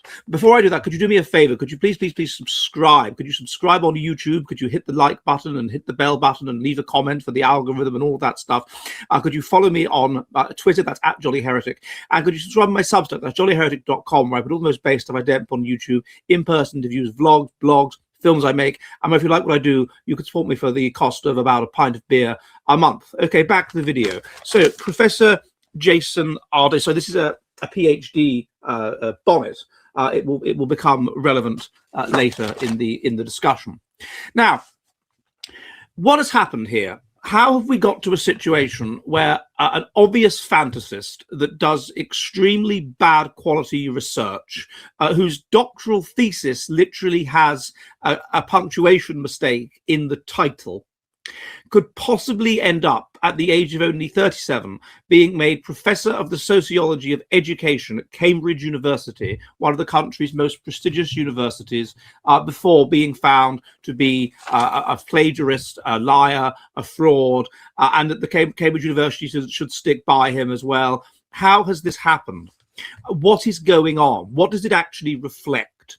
Well, Sir Simon Baron-Cohen, professor of psychology at Cambridge, who has been on the Jolly Heretic, kind of gives the game away, really, in the way in his response to the allegations against Jason R. Day.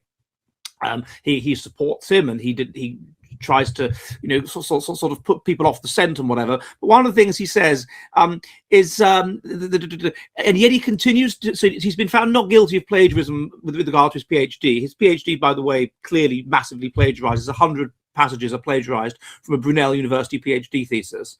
But it says, and he's been found not guilty after a rigorous investigation. This is obviously not true.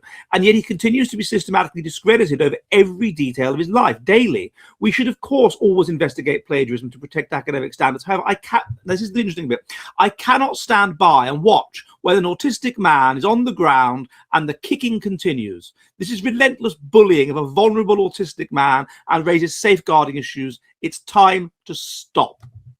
Right. What does he actually mean by this? What is he actually saying? It seems to me that the liberal is in a kind of cognitive dissonance with regard to Jason Arday, Cambridge's youngest ever black professor, who, let's face it, was obviously appointed because he was black. On the one hand, the liberal wants to assert that the research that indicates that there are in cognitive traits which lead to in outcomes and in socioeconomic status, that these differences are all to do with environment, or these differences are not true. These differences are not the case. They are a result of unfair testing, of culturally biased tests, of things like this. He's a darky. He's a darky, Professor. He's a darky. And in reality, he's a Negro. And are all equally capable of high socioeconomic achievement, including the pinnacle of academic achievement, being a professor at a highly prestigious university such as Cambridge, if only the environment is right, if only they meet the right people, if only they have the right tutoring. And these wicked racists can be shown that they are wrong by somebody such as Jason Arday being made, apparently on merit, professor of the sociology of education at Cambridge University. The utopia can be reached. These are all equal. All are equal. They're all equal in cognitive traits. They're all equal in innate abilities. And it is environmental factors which hold them back. This is the truth. This is a fact. But on the other hand, there's a very interesting study called Self-Presentation in Interracial Settings, the Competence Downshift by White Liberals, which shows that conservatives will talk to black and white people in exactly the same way, whereas liberals will shift the way they talk to black people to simpler words, to simpler vocabulary. And it's obvious, therefore, deep down, why they would do that and what they really think. And the Jason Arday case confronts them it's with this kind of cognitive dissonance. On the one hand, Sir Simon Baron-Cohen wants us to believe that Jason Arday is an extremely intelligent man with an IQ of 130 or more, who has had this terrible background that is so where he's been diagnosed autistic at the age of 3, and he couldn't talk till he was 11, and he couldn't read till he was 18, or couldn't write till he was 18, and he's this brilliant man that's overcome adversity as we all can, and he's got to the top of his profession, and it's amazing. But on the other hand, at the same time, he has to be patronized as, look at this poor man. Look at this poor man. Do not investigate his background. Do not investigate his claims. Do not investigate whether he's telling the truth or whether he's not telling the truth. This poor autistic little victim, leave him alone. Leave him alone. He's our baby. And he holds those two things which are contradictory at exactly the same time. And this leads to a very intelligent man. I'm sure Sir Simon Baron-Cohen is a very intelligent man. It's an emotional and completely illogical reaction where he can't deal with what he's seeing, which is the demonstration that this person is a pathological liar. And I think that someone like Sir Simon Baron-Cohen, I'm afraid, and other people at Cambridge that are defending him, is to blame for what has happened. Because let's think about what they've actually done. What they've actually done in an extremely irresponsible way for people that understand psychology and know a great deal about it. What they've done is they want to find a sort of a savior figure. They want to find a person who can embody a refutation of the ideas of right-wing, as it were, hereditarian, racist academics, as it were, racist academics, right? Based academics, race realist academics, like Nathan Coffness, who is the person who has demonstrated in detail that Jason Arday's PhD thesis. He's a darky. He's a darky. I did promise, and I have to deliver.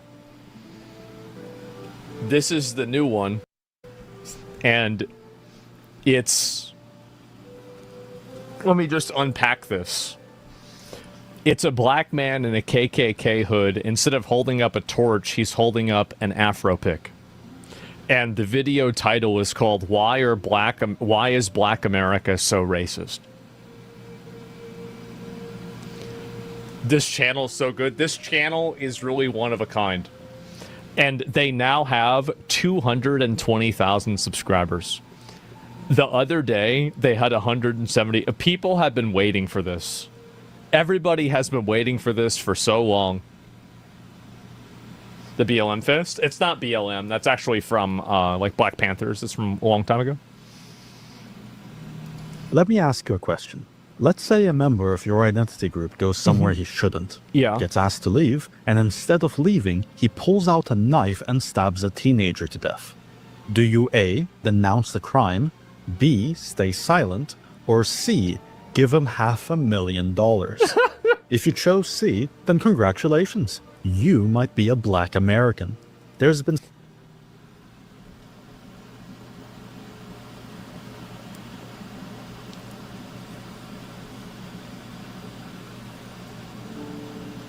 Oh my God. Study after study trying to measure in-group preference among ethnic groups in the US. And consistently, the most racist group is black Americans, with the least racist being whites. Their exploits include, but are not limited to, burning down entire cities because one of them got shot while attacking a policeman or overdosed, founding a nationwide cult to describe non-blacks It's Yakub. as soulless and demonic, taking an entire month to celebrate their history, mostly without knowing their history, stealing other cultures' historical figures and beloved folktales, putting up monuments of irrelevant, overweight black women everywhere. Can you believe this video's only been going for 1 minute? Oh my God. Jesus. And lecturing others about how everyone else is racist by default because of their skin color. Ironic. As well as being the only comparable identity in America to have more murder offenses than murder victims, which for those of you who are mathematically challenged means they are more likely to be perpetrators of interracial violence than the victims of it. Wow. But why are they like that? In this video, I go over the main theories, and if you enjoy it, consider subscribing. It helps the channel. Why are they like this?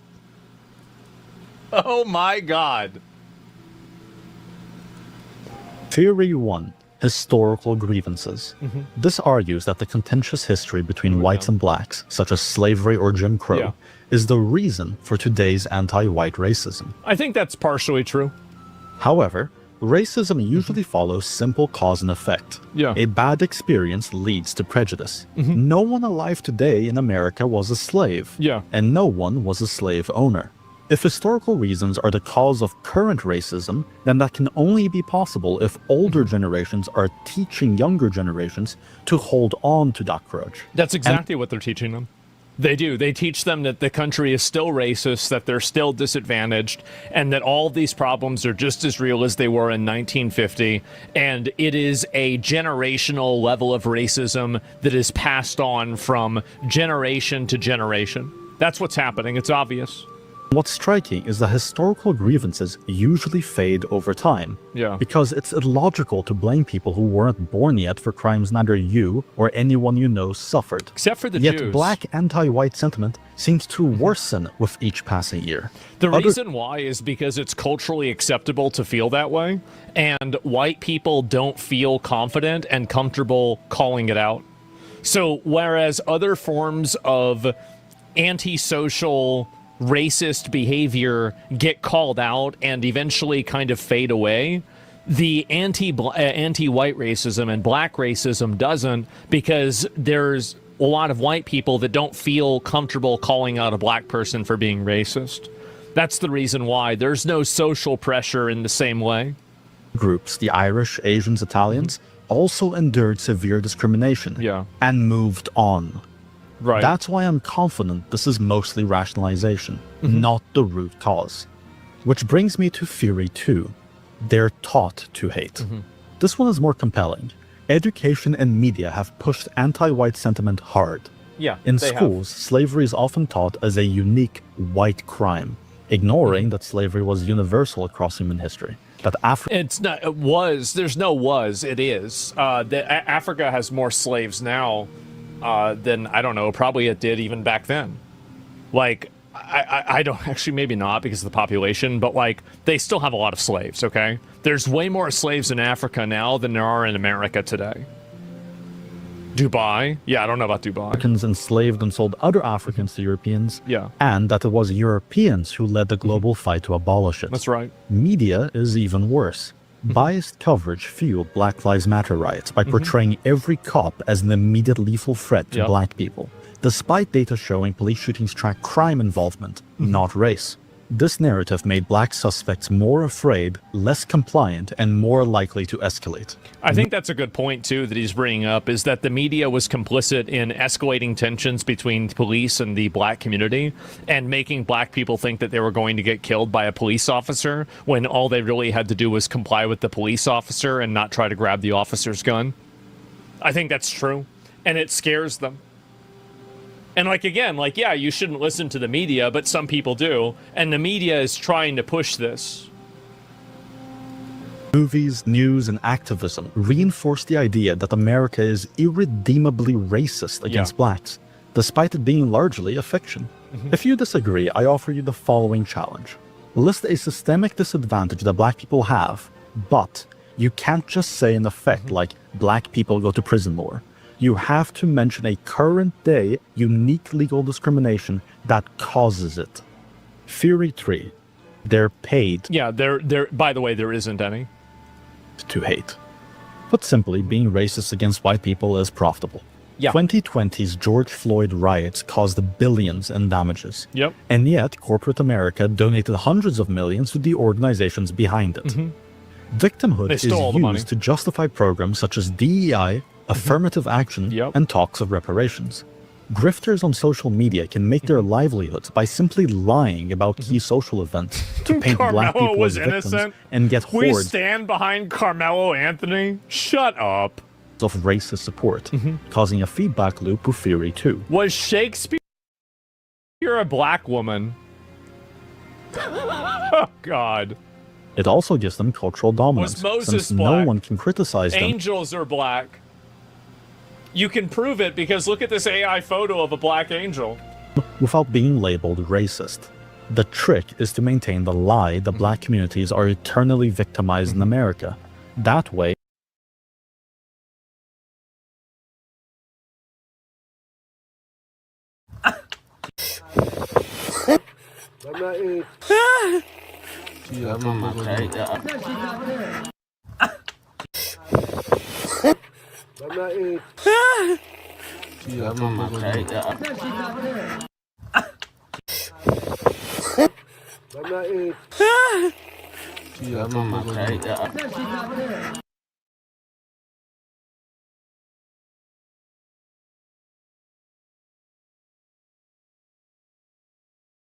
A photo of a black angel. without being labeled racist. The trick is to maintain the lie that black communities are eternally victimized in America. That way, the people supposedly oppressing them keep giving them money out of guilt. Which also explains why Black America has an envy problem in their own community, as successful blacks break that illusion. Successful blacks, especially Nigerians who outperform other blacks dramatically, get called all manner of creative slurs. So if you want to know how to end black racism, just stop paying them to hate us. Of course, you'd also have to convince the self-flagellating white liberals, so good luck with that. I think it's also like, it's people that are unwilling to call this out because it makes them uncomfortable. it's very clear that there's a lot of extremely racist black people, and I think the Carmelo Anthony trial was a really great example of that. I think everybody saw how racist some of these people are. But I think also the issue, too, is that it's not culturally acceptable to talk about this, so it largely goes completely uncriticized. There's nobody that's talking about this in a genuine way, and the majority of people that are talking about it are either racist against black people or racist for black people.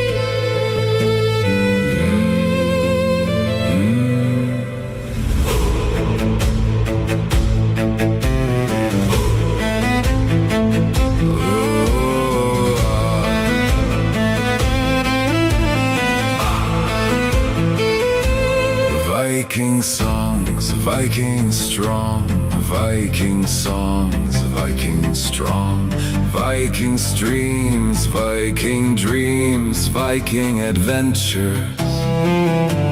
Waters pure, crystal clear, for us here. Waters pure, my compass steers us true and sure, true and sure. Valhalla for me and you, swords of truth, honor and beauty. Viking seas, Viking ships, Viking skies, and death to this world's wretched, wicked lies. Lies, this world is lies. Lies. See with your raven eyes, see with your spiritual eyes. This world is lies. Lies. Wave goodbye. Erase this place, we will sail far away.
Beautiful souls, in between sessions over the weekend, I was recovering and listening to this lady, Maylan's vocal harmonics.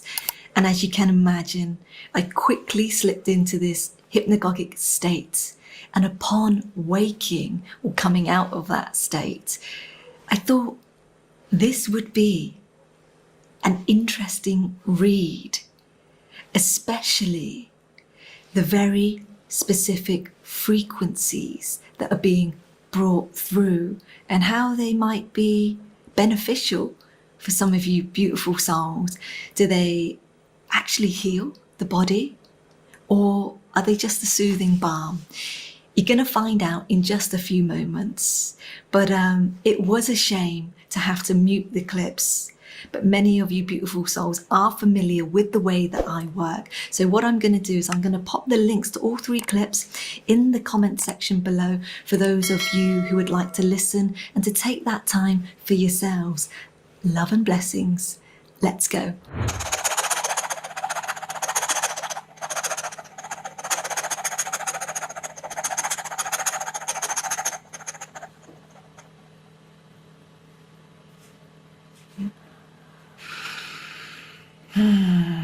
All right, beautiful souls. I'm just going to stay here with the screen image because it already has connected.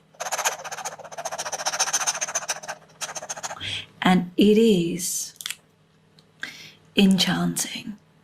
Yes, and this woman is filled with messages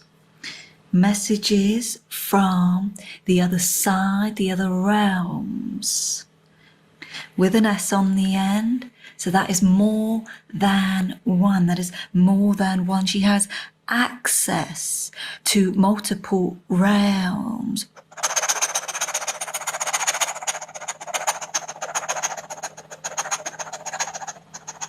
Yes. Yes. Okay, let's just see. Yes. Quite a high descendant. A high descendant.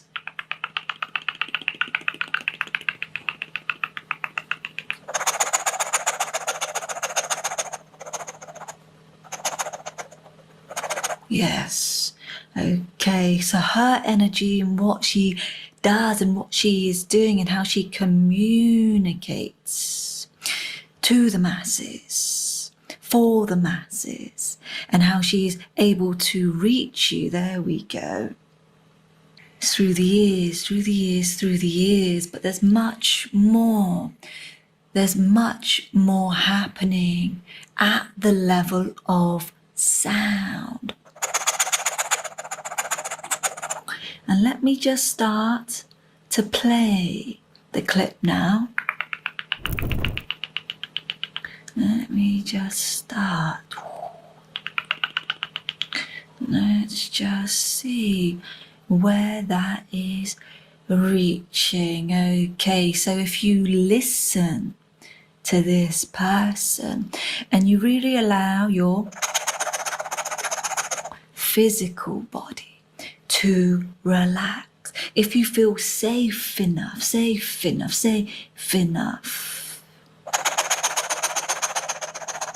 it is curing. This woman is a cure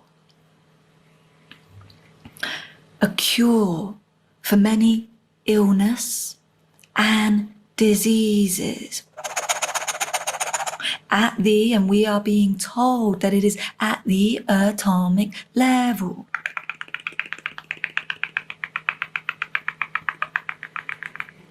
So she is actually going deeper, much, much deeper. And the access is here, though it immediately affects your entire field.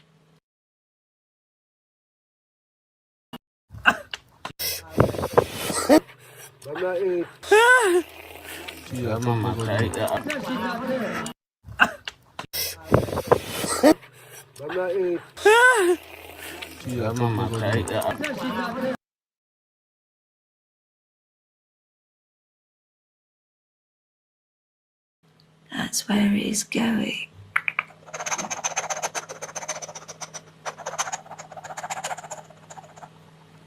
That reaches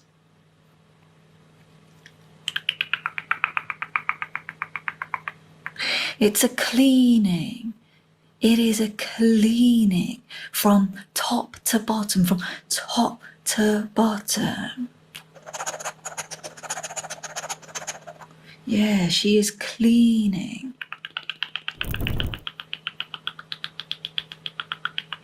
And here we go, here we go. Very nice, very nice. Allowing you to experience the feeling, allowing you to experience the feeling, very nice. Thank you so much, of returning home.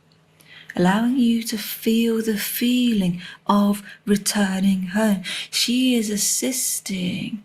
Her voice, the sounds that are channeled through her are assisting with remembrance.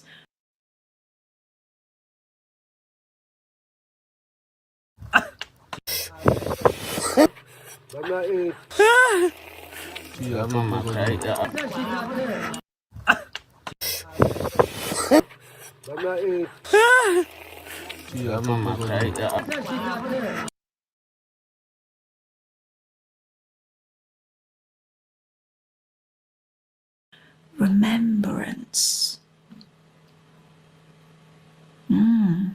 She has a lot of beings that work with her. I'm gonna pause this one.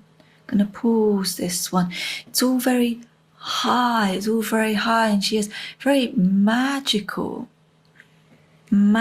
creatures that are all working with her. Very nice, very nice, very nice.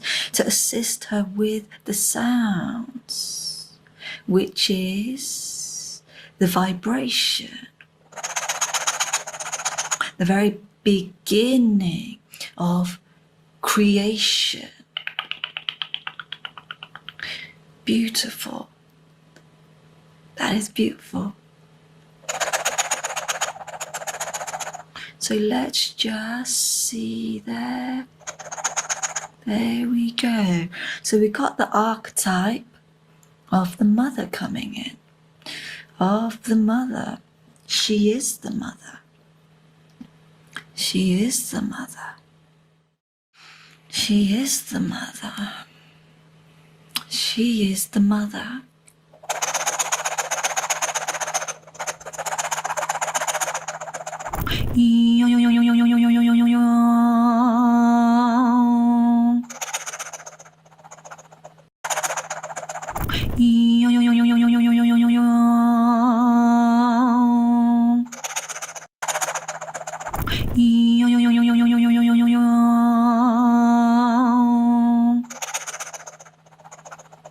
Yeah, it's deep,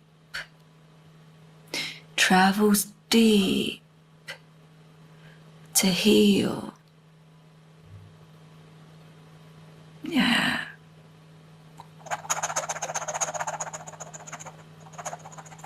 And those vibrational currents, though extremely high in nature, they are working all through her higher energy centers. But once more, what she is doing is the sound reaches the listener. Top to bottom, which means that your feet, the root, the base of your energy, will start not only healing itself, but it's the connection that it is able to form through this particular channel.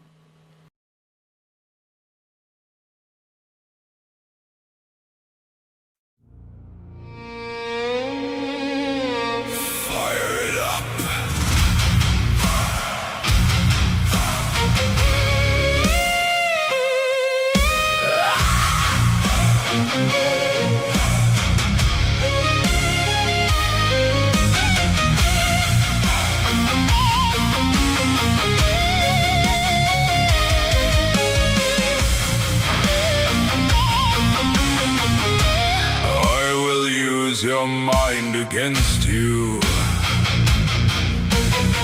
I will disarm you with the truth. With the truth.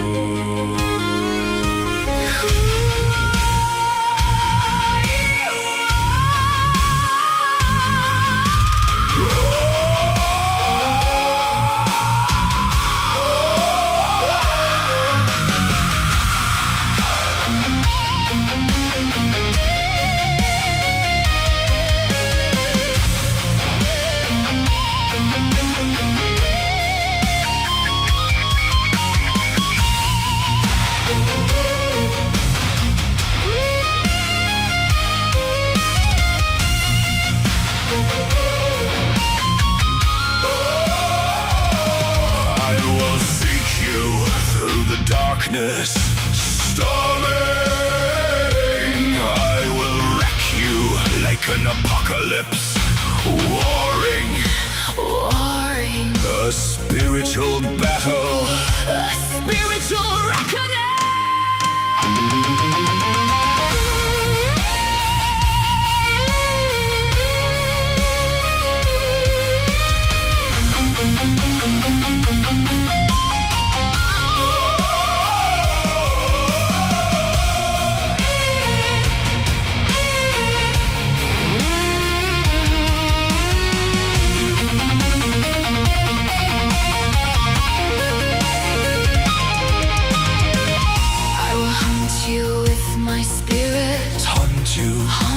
Haunt you, raven eyes will watch you flying high above.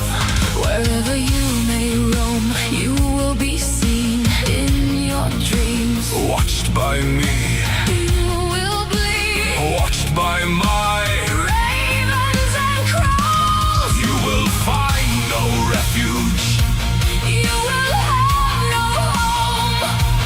Hell is forever.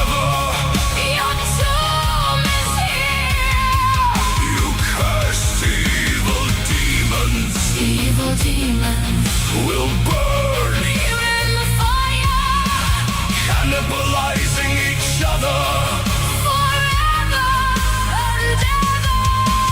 Here where you belong, no moon, no sun, darkness and pain will be.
Not only healing itself, but it's the connection that it is able to form through this particular channel. Reconnection to the mother.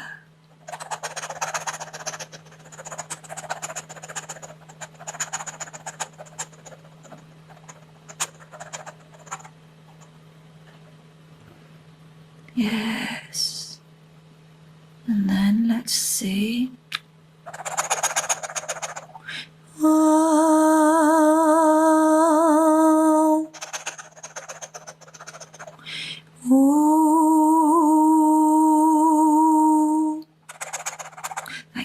much. Thank you.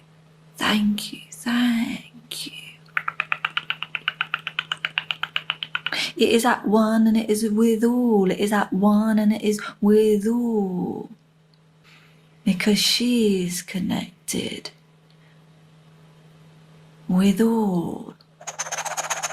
And let's see where that all is. There it is. We got the heart. We've got the heart of the mother. Thank you. And that is the heart within her. That is the heart.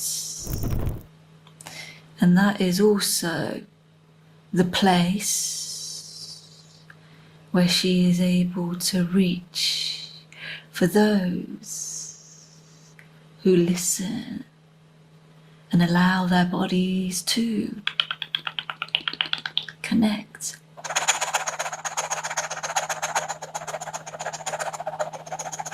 You know, this is like I've gone off to some fairy tale land. This is like I've gone off to a fairy tale land.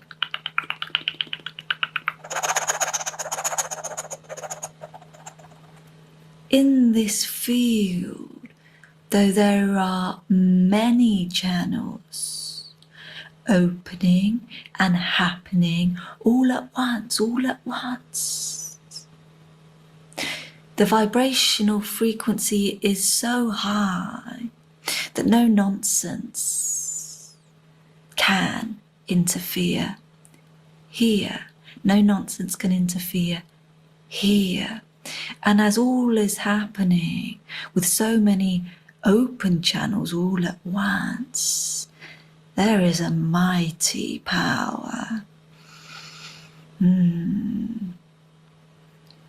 It's a real song, and that is directly unfolding at the solar plexus level.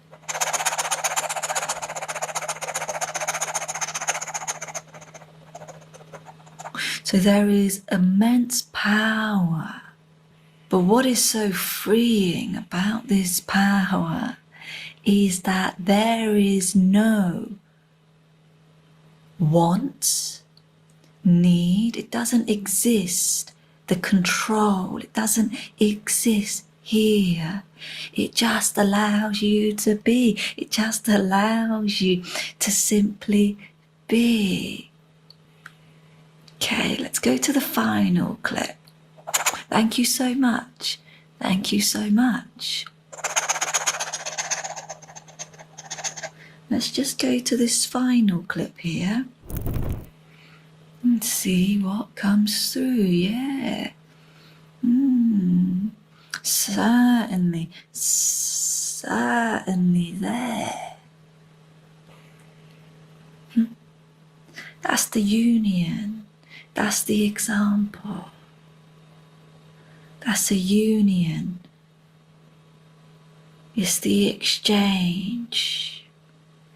When we talk about energetic attachments and cords, most commonly the exchange of energies pull on all involved in people's immediate environments, the relationship spheres, the work spheres, family, etc. Rarely are they harmonious and balanced. These, they just exist. They just exist independently. Independently, but together. Together. Yes.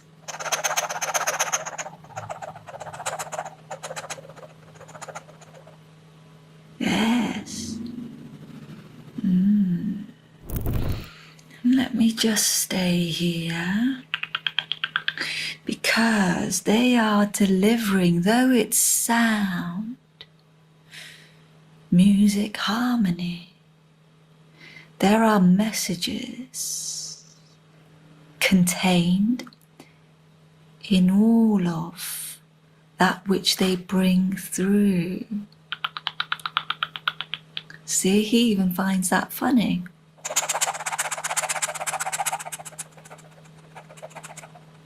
Because that's where they are. That's their language. And it is so balanced.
And unneeding, wanting, grasping, grabbing, pulling, exhausting, draining of another.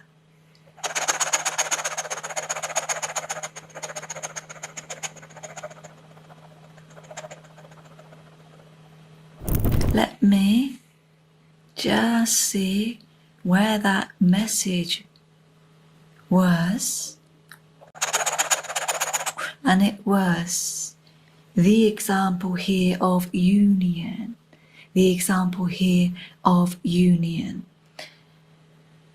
Let me play that.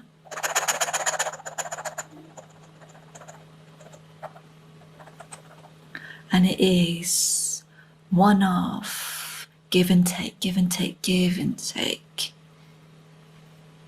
There is an awareness, there is a profound awareness that is able to see further afield. Yes.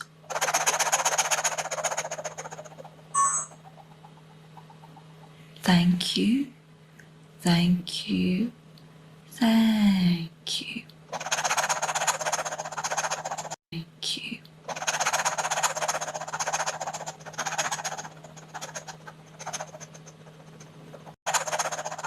Thank you, thank you, thank you, thank you, thank you.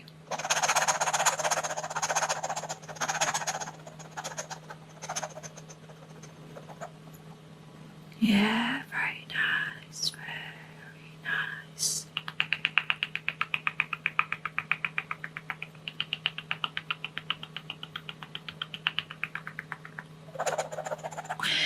All right, beautiful souls. So as always, share with me in the comment section how you found today's reading, if it made you feel a particular way, if you sensed anything in your own body, and maybe you're a fan of Meilan.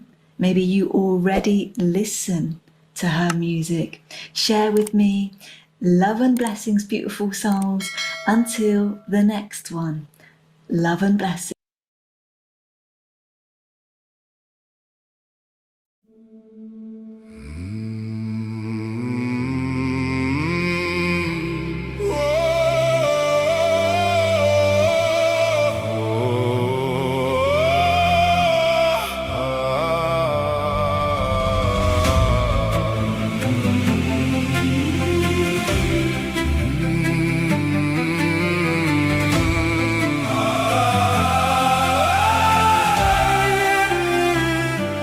Know thyself, know thyself, know thyself. Stay true to thy own spirit. Stay true in a world that's false. Stay true, know thyself, know thyself. Stay true, stay true.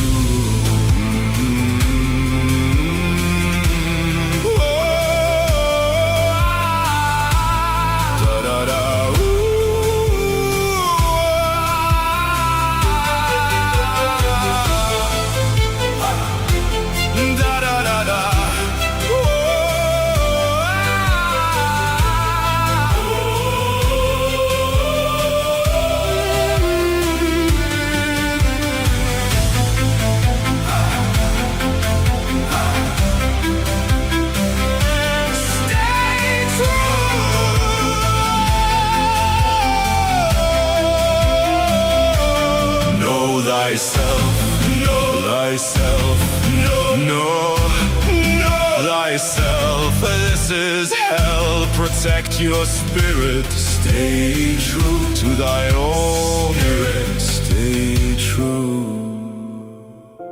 Stay true.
Know thyself. Stay true to thy own spirit. Stay true. Stay true.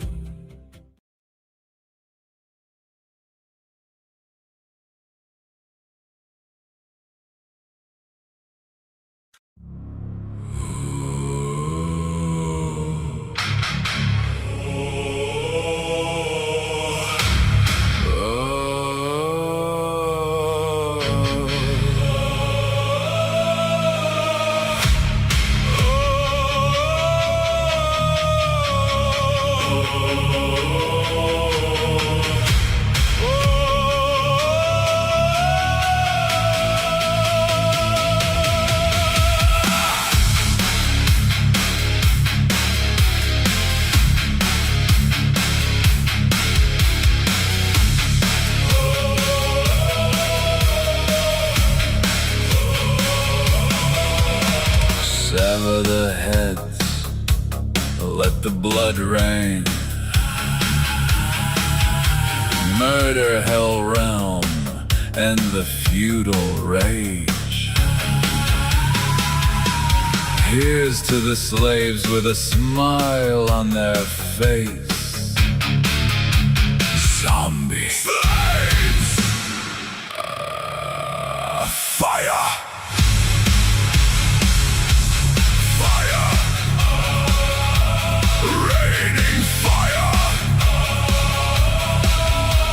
Here's to the slaves with a smile on their face. Here you will stay forever in chains.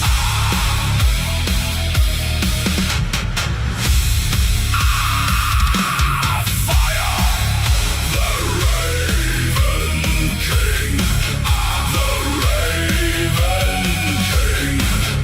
The Raven King. The Raven King.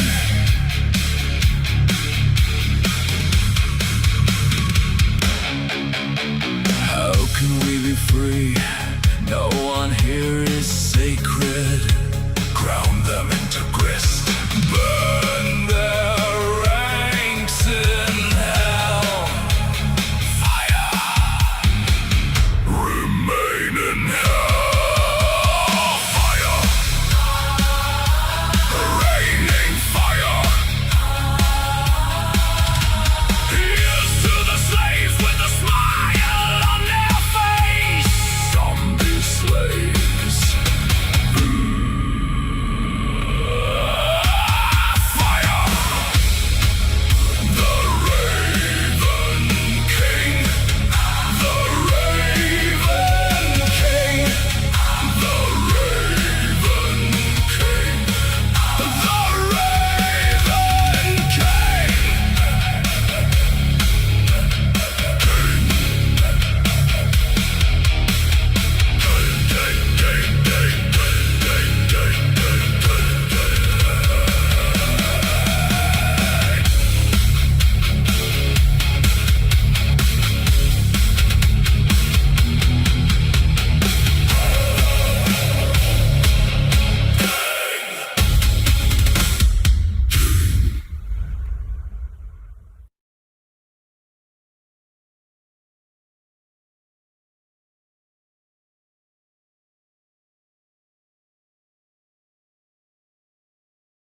$170 to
lying demons, envious demons, Gaslighting demons, creepy creatures, vipers, envious losers, envious demons.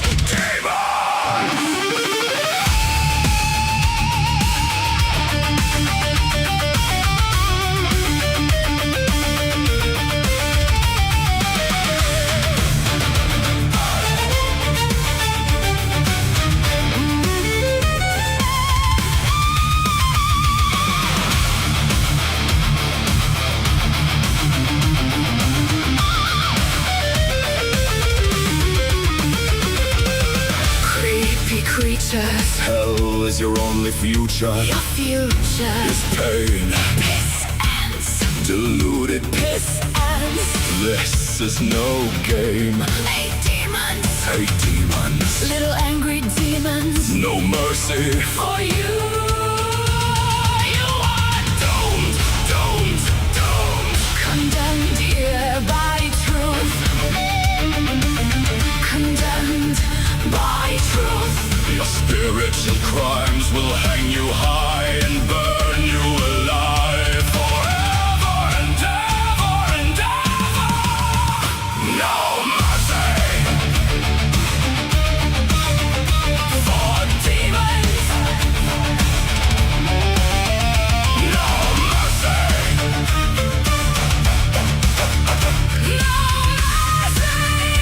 No mercy Forever here, burn here. No mercy, no tears, burn here. Demons. Demons, Dance in the fire. ugly demon liars.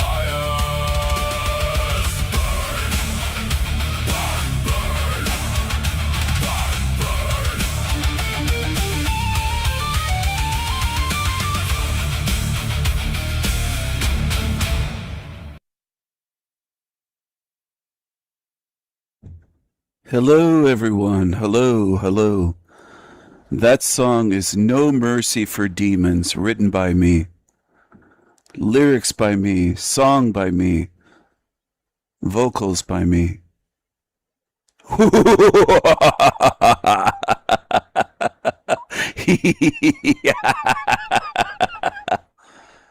Hello, everyone. So what if this is a hell realm? What if this is a dungeon? Why is there a problem with evil? Why does evil exist? If this is a good realm, why is there so much evil? Why is this place filled with evil?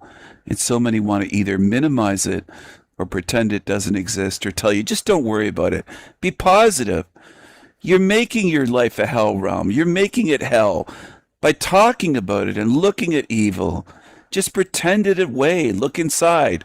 Look within. Don't look around you. Don't look at the suffering. Don't notice you're in a dungeon of torture, suffering, pain for others. If your life is okay, then you're in heaven. Pretend there's no hell here, is what the New Agers suggest in countless videos.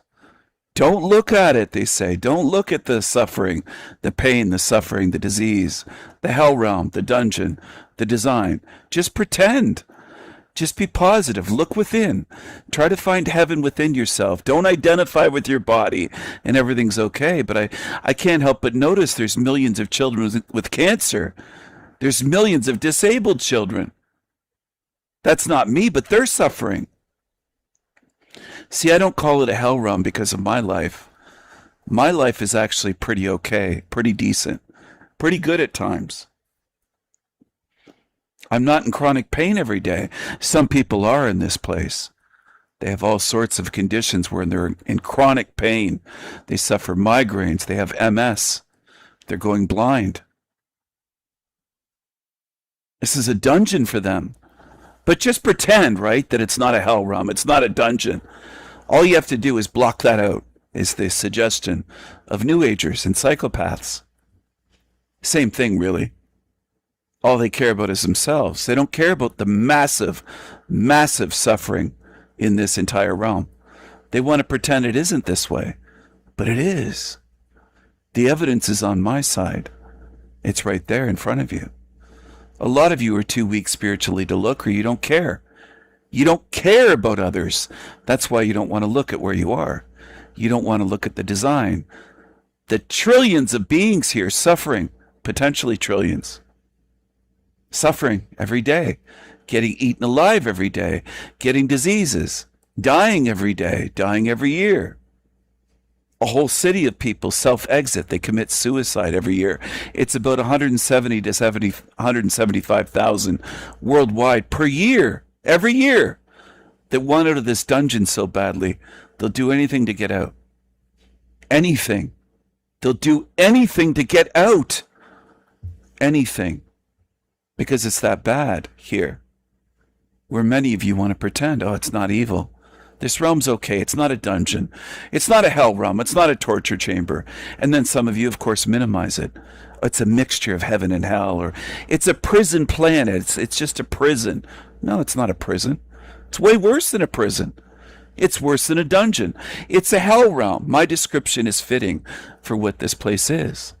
But a lot of you just don't want to face it. You're too weak. You're too weak to do it. You're not honest enough. You're not strong enough. You're too cowardly, too dishonest, too weak to face where you are. It's worse than a prison. It's worse here. Because you don't do this to children in prisons. Look what this realm does to children. That should show you where you are, but it doesn't, many of you. You're cowards.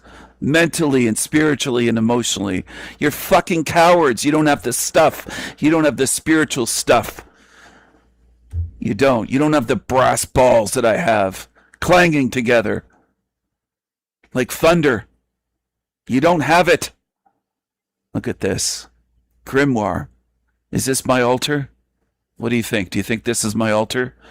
Some of you get all kinds of wild ideas in your head. You use your imagination. You're not truth seekers. You want to create false narratives about me. Rumors, gossip, lies, false narratives. That's what you're good at, humans. I've studied you. It's what you're good at. You're good at making up stories and lies and smear campaigning, character assassinating people. This is all AI. But a lot of you will see images. Oh, he's this, he's that, he's this. And that's what you do. That's why you belong here. You should be condemned here because you're dangerous. You'll follow evil snake-eyed creatures and call them good. And you'll make up lies about me and call me evil. That's how fucked up you are.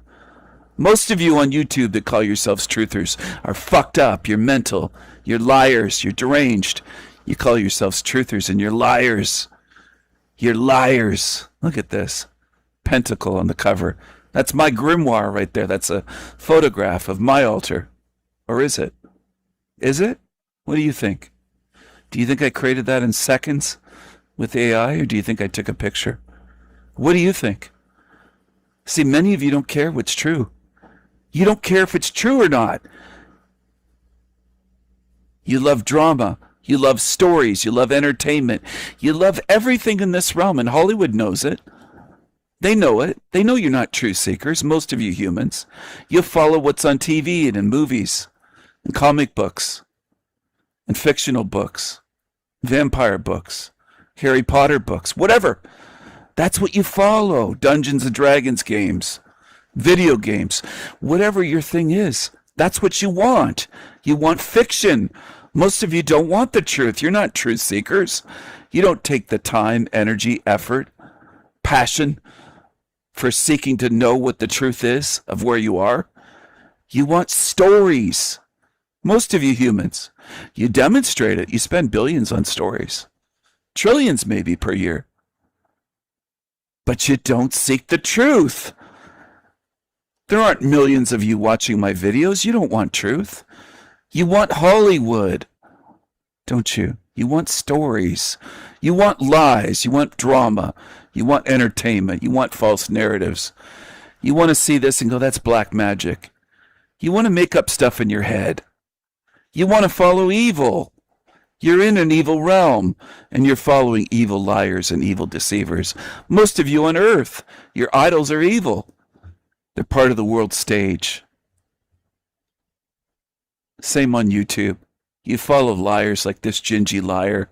You follow liars. There's the red candles right after the redhead. Look at that. Look at that. Matches up perfectly. Couldn't have timed it better. You want to follow evil, don't you? Very few of you don't. There's few exceptions. Most in this realm end up following evil. You're in an evil realm, but what do you choose? Do you choose wisely? Or do you choose to follow evil like this thing? Is that what you're going to do? Follow voodoo? Follow evil? Are you under the spell of evil? Where does evil come from? Why is it so common here, so popular? Why does it rule this realm? Why is it all over YouTube? Why are there so many evil deceivers on YouTube? Fake psychics, fake astrologers, fake tarot card readers, deceivers, grifters, money grubbers, shills. Why? Why is this realm filled with so much evil, murder, grape, primitive shit, savage, brutal shit, uncivilized shit, brutality, cruelty, savagery, cannibalism, mask-wearing demons? Why? Do you ever ask why? And not in a rhetorical way. Ask why and try to find out. Do the work. That's where you fail. That's where most of you fail. Most humans are lazy. You're lazy. You deserve to be called out on it. You follow these mask-wearing, black-eyed creatures and snake-eyed creatures, tongue-flicking serpent creatures. You love it. You defend them. The big, honking, big schnozzes and beady eyes, beady little black eyes with the duper's delight. Evil wears masks of deception to fool you. Why do you think I call it Team Evil? Because they're a collective. They're working together. They're a hive mind. They're not singular. They're not single units of evil. They're not single units of evil consciousness. They're a hive mind of consciousness. They're connected. They stick together. They gang up on spirits like me. You should start paying attention. Start observing it. Start learning something while you're here, if you ever want to get out of here. Or are you going to follow the evil that are anonymous, wearing masks, hiding their identity, hiding their name, their voice, hiding who they are, hiding their face, their voice, their name, hiding who they are? Are you going to follow the anonymous accusers, the anonymous evil demonic creatures? Are you going to follow the vacant stares, the dead eyes, the dull eyes, the black eyes club demons? What are you going to do? What are you going to follow? What are you going to choose? That's what I wonder. I wonder that almost every day. What are you going to choose? Because thousands on my channels over the years have been given a chance, an opportunity to see evil, and they run back. They join evil. Look at this. Oh, look at that gingy cockroach. What are you going to follow? What are you going to choose? Are you going to choose wisely? Are you going to choose to expose evil, to oppose evil, to stand against evil? Or are you going to stand with evil? Are you going to follow around the black-eyed club, the mask-wearing demons with the big titties?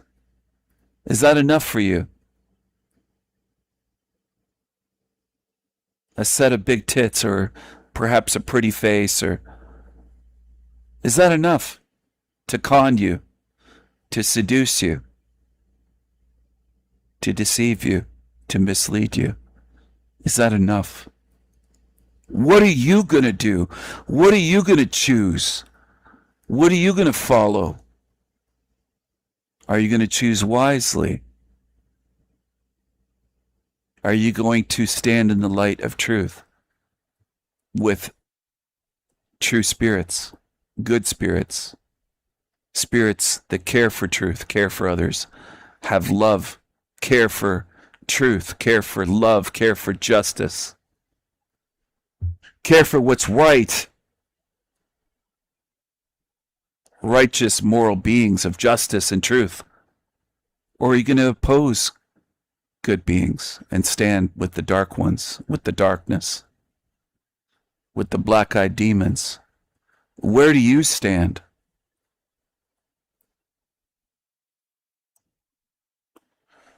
Where do you stand? Do you stand with evil, or do you stand against it? What if the source of evil is this place, this realm, not just this level, not just where you are right now? There might be 1,000 levels, 1,000,000 levels. There might be infinite levels and dimensions within this matrix, this sewer matrix. What if this is the source of all evil? What if beyond this matrix, evil doesn't exist?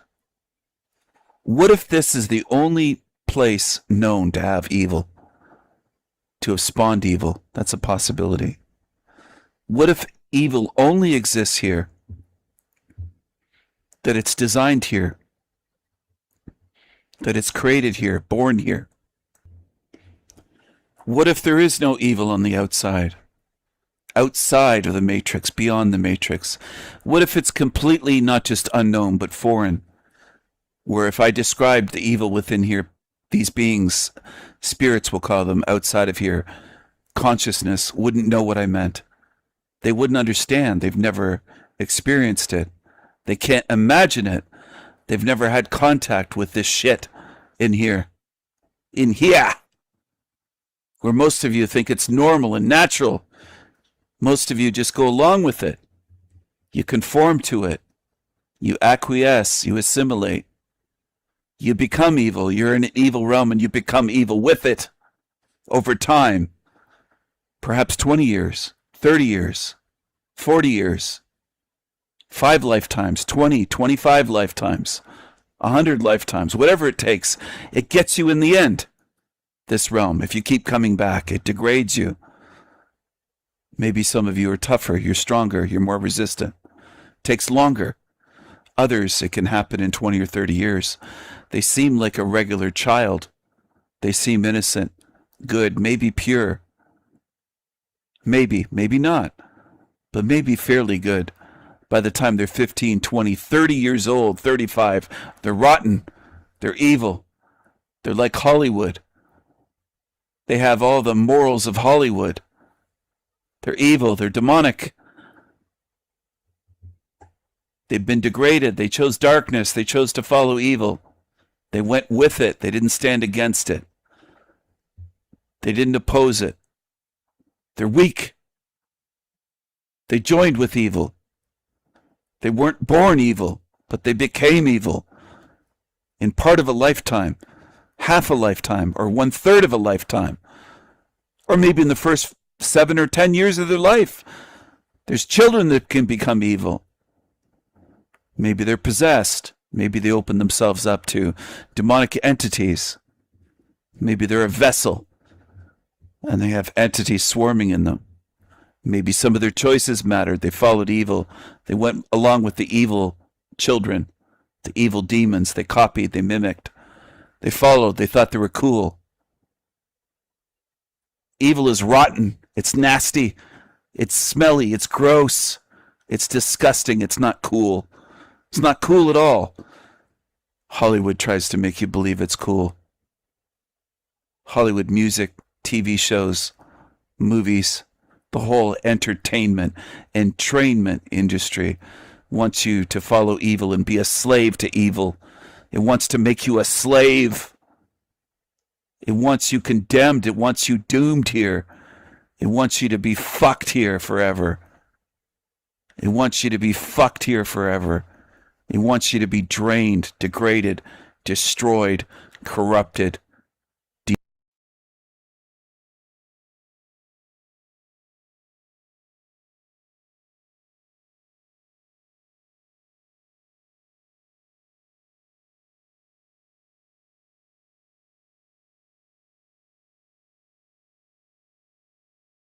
I'm the Angry Yonk. Good Lord.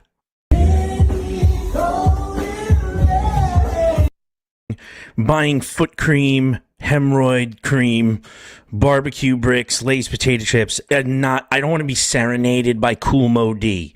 Next, not even airports are safe from this anymore. What is going on? What in the... Why is this okay? So not only do I have to wait hours in the airport, possible delays, cancellations, flights out of whack, blah, blah, blah, blah, blah, but now I have to hear Kool and the Gang karaoke because we can. We're going to grab the microphone and just do it. This isn't fun. It's fun for you, not fun for me and us.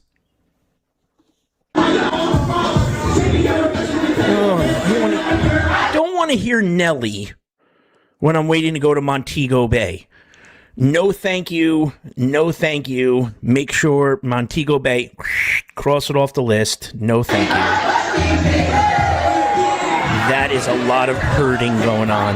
It's a lot of Boniquas. Good Lord. Always got to be the star of the show. Don't contribute anything positive to society. Next.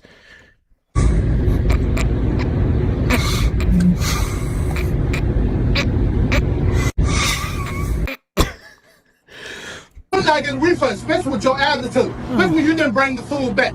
Have a good day. I called. Okay. She told me to come get the refund. So use the common sense, or you praise too tight. Have a good day. You such a rude manager to be a GM. I surely am. To be a GM. I surely am. You came up here with an attitude. This is over chicken. Chicken. $1.99 a pound. Chicken. Last video, it was a coupon for like 50 cents. What is going on? Are you that entitled that you need your refund on probably half-eaten chicken or full-eaten chicken? It ain't good. Good Lord, that one good. No, thank you. I called and told her. And told her I threw it in the trash. Have a good day. I threw it in the trash, but give me my money. I threw it in the trash. Now give me my money. No, thank you. Such a rude GM. You're right. You really are. And I'm calling corporate. What's the corporate number? Find it out. Tell me the corporate number. Find it out. What's the corporate number? Look it up. Look it up. Look it up. This gonna be your job. Okay. Sure it is. This guy's my hero. Oh, nice. Me and my HG because back to school coming and we be unemployed. What a shock. There we go. The Bonnet Brigade coming to a pink near you. And we gonna laugh about it. We gonna cackle. We got our garbage bags. Didn't even pay for the garbage bags. Probably took it from the mall trash can upon entering. No, thank you. Oh, look at this scholar. Word tropical. What color do you think of? Pina colada. Pineapple. That's color. That what you hear when I say tropical? Yeah. Okay. How long should a blunt last? 24 hours. Blunt? I mean, a rolled up blunt? I mean, what kind of blunt? What kind of blunt you think? A blunt. A cigar blunt? Maybe. Oh, I don't know. I mean, I never smoked it. All right, let me ask you this. What's a compliment that you will hear but you don't like to hear that? Thank you. You don't like to hear thank you? I mean, yeah, I do like to hear thank you, but you're welcome. What sound do a bird make? I don't know. Cock-a-doodle.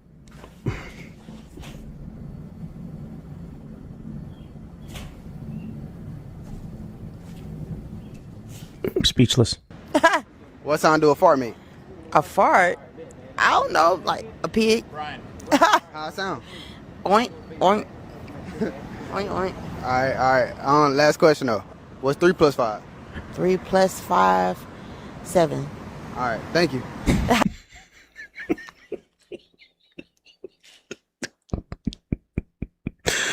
Please go get your own economy. Please. I'd love to see it. I would love to see that. Oh, good Lord. Uncle Ben got lashes. Came down here to the Social Security office. When I tell you these women have the most nasty disposition, no compassion, bad customer service. Miss Robertson, supposed to be the supervisor. So I have a lawyer on Gavin's case, Greenbaum. I shouldn't be having to run down here and find anything out. My lawyer's supposed to be working on my behalf. So I come down here trying to get Gavin's case expedited. So we talked to Ms. Robertson. She has a nasty attitude. I'm trying to understand what's going on in my son. I'm sure you were so polite when it was your turn. I'm sure you were so polite, Ben. Case, because at first they said Gavin did not have autism. That's what the world said, huh? So they know your diagnosis. We went, the disability office asked us to go to see Dr. Fowler. So you went to go do tests with Dr. Fowler, correct? and diagnose this boy with autism. They playing with Gavin money. I haven't received money in years for Gavin. Money for you. That's money for you.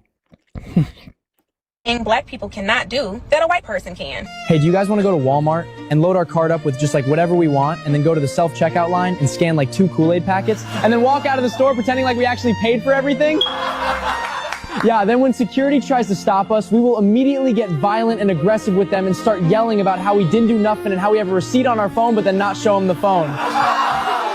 Yeah, then we can load up all the stolen merchandise into our unregistered Nissan Altima and speed off blasting awful rap music and talking about how actually white people owed us all that stuff for reparations even though we are already net negative tax contributors. Gee, I don't know, guys. I think we better just keep following the law and going to work so we can keep paying for all the minorities' welfare programs so they can stay home all day and outbreed us. Name one thing black people cannot do. Apparently, white people are a mix of everything. I saw a white person say, oh yeah, white people are Native Americans. And then somebody was like, no, y'all are European. And then the white person was like, oh no, actually, we're a mix of everything. Everything? Oh, y'all are black now? Oh, okay. Hell no. Next. Whoa. What up there, Grimace? You already have a reason. This is your reason to add a little whimsy to your life. I am on my way to the pool noodle with my siblings, and I just got back from Dollar Tree, and I bought this bubble machine. Add a little whimsy to your life, bitches.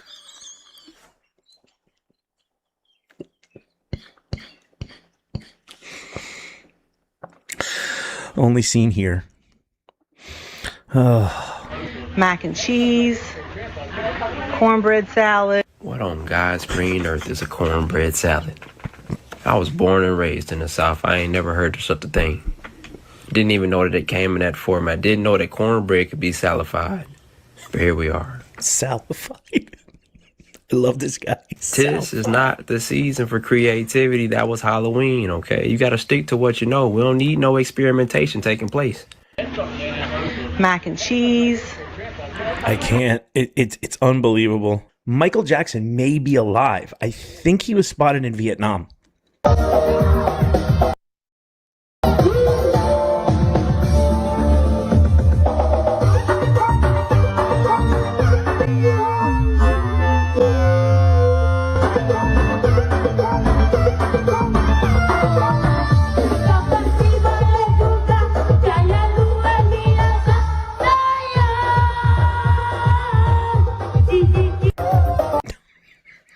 I'm done. For all the blacks in America decide to join what in the nappy chest of hair? Nation, Russia, China, North Korea, South Africa, and we take this motherfucker over. I'm the one and only Sasquatch. Black Army, bitch. Yeah, good luck with that, Sasquatch. Next. Speaking of Sasquatch. A man, woman. Wait. Is it a man or a woman? Wait, what? First animal that come in your head. A man, woman. You said a man or a woman? Man, woman. Man, woman, animal. Who more important, John Cena or Barack Obama? John Cena. And why is that? Because he's a wrestler, ain't it? Yeah. Yeah. What about Barack Obama? He a president. I mean, he's not the main president. Wait, do you have a hidden talent?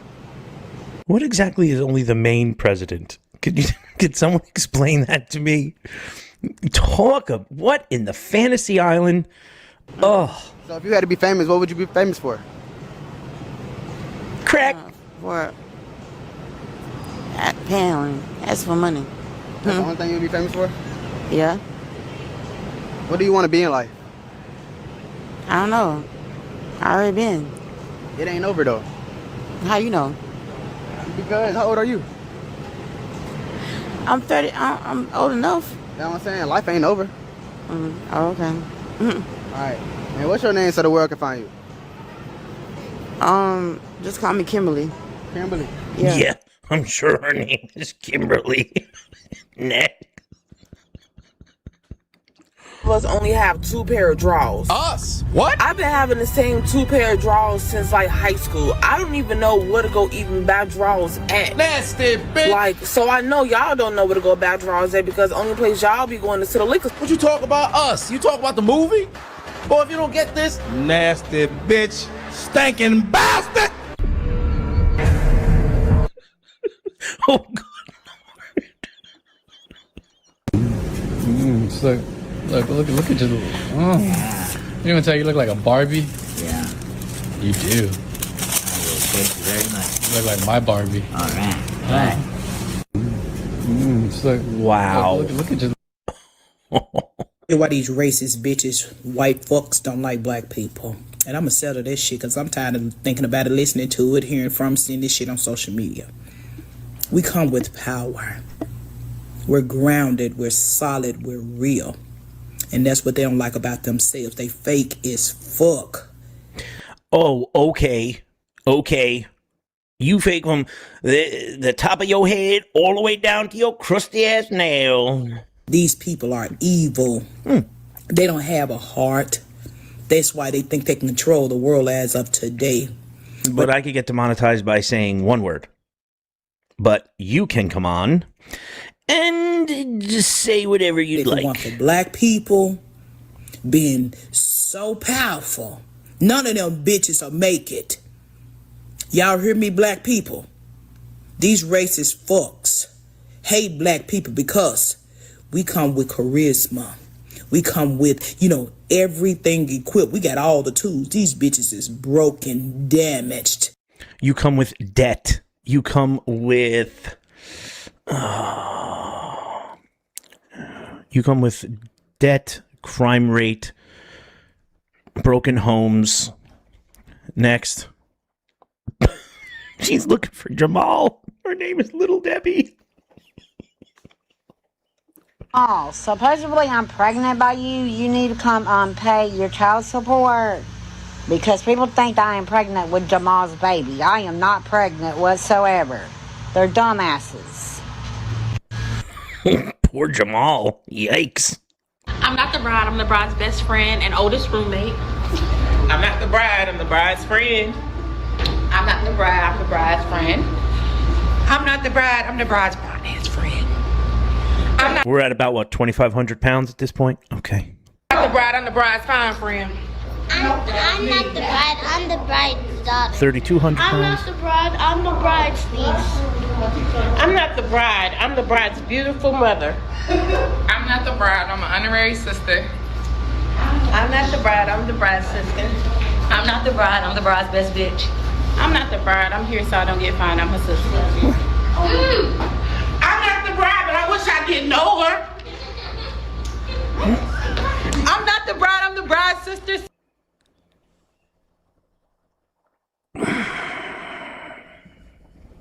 Sweet.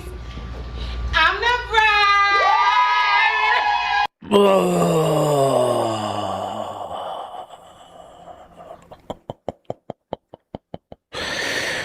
It's Monique. As black people, you cannot be racist. Yes, you only could be prejudiced because we don't have power in society. Do not listen to this Nigga, man. we all have power, We nigga. cannot. I have power, nigga. I have power. Okay. He's right. And once again, another black woman is completely wrong and unfazed by the complete stupidity of her comments. Next. Between a black woman from the 1800s and then a black woman from today. The type of lashes they get.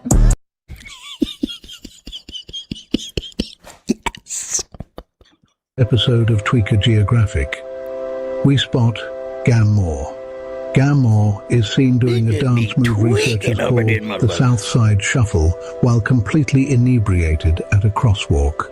On this episode of Tweaker Geographic, here we observe the rare street angler, Big Gulp Gary. Honestly, sometimes I really wish my life was just as simple as making a big gulp fishing pole to panhandle and just not care about anything.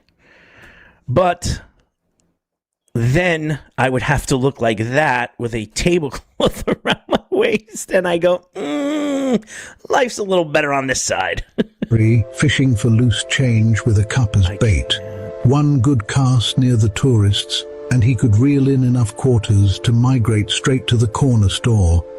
On this episode of Tweaker Geographic, we meet Private Matthew, the first military-grade tweaker ever discovered by researchers. This new elite class has skills such as tactical tweaking, advanced pacing, and expert-level parking lot reconnaissance. A truly remarkable specimen, and apparently a highly motivated one. On this episode of Tweaker Geographic, Daryl Strawberry really let himself go. our camera crew spots a wild unk. Unk is on a side quest of relocating to a new habitat somewhere in the concrete wild. Unk is asserting dominance in his new community, a territorial flex. Unreal. Oh yeah, let's just make any kind of remarks we want while at work now. Upon the customer. Customer's always wrong in Shaniqua's counter. I didn't call I was here. Stupid. No, Get it not checked me. in. Fuck you, you stupid. I'm not checking you or nothing. Checking somewhere else. Bye. Haha, fat bitch, and you Mexican. Go back to Mexico. Go back to Mexico. What the heck? We're freaking Hawaiian. We're Hawaiian. A Hawaiian couple was traveling when they missed their hotel check-in time. Their late arrival angered the hotel employee. The employee then made racial remarks toward the couple. Unbelievable. Go to Hawaii then. Go back to What did you just call me? Mexican, bitch. Fucking racist bitch. Go back to Hawaii. You seriously gonna call it? Do some racist remarks on us? Somebody got some free rooms, and guess what? No one got fired at the conclusion of this video. Of course. Italy, anyone? Italy? Italy, anyone?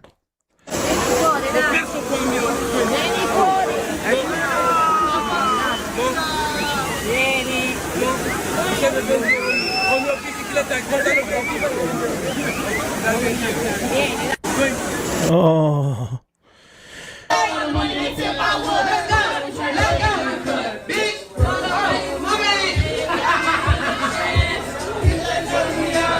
Everything that woman fought for. Down the toilet in one sexy red video.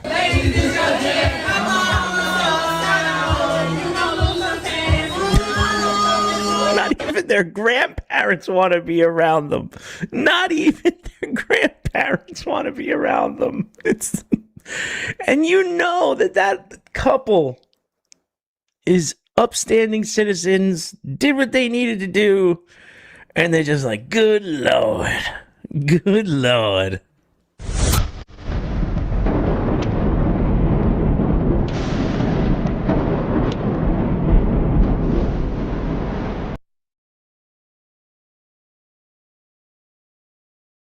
There is a voice in your head right now. It has been there your entire life, commenting, judging, narrating, worrying, planning, remembering. And here is the strange thing. You have always assumed that voice is you, but just now, as you heard those words, as that voice inside repeated them back, added its own commentary, perhaps said, yes, that's true, or I'm not sure about that, who was the one noticing the voice doing all of that? There is the voice, and there is something that hears it. And the moment you try to look directly at that something, it vanishes, like trying to see your own eyes without a mirror. This is not a riddle with a clever answer waiting at the end. This is an invitation to discover that the question itself, when followed far enough, does something far more interesting than answer itself. It dissolves. It began before you could speak. Long before language arrived, before you could name a single thing in the world around you, something was already organizing your experience into categories, sorting sensations, distinguishing pleasure from discomfort, preparing the ground for the commentary that would eventually come.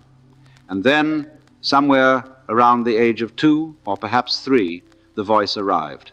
Not gradually, not through some gentle apprenticeship, but all at once, as though a radio had finally found its frequency after years of static.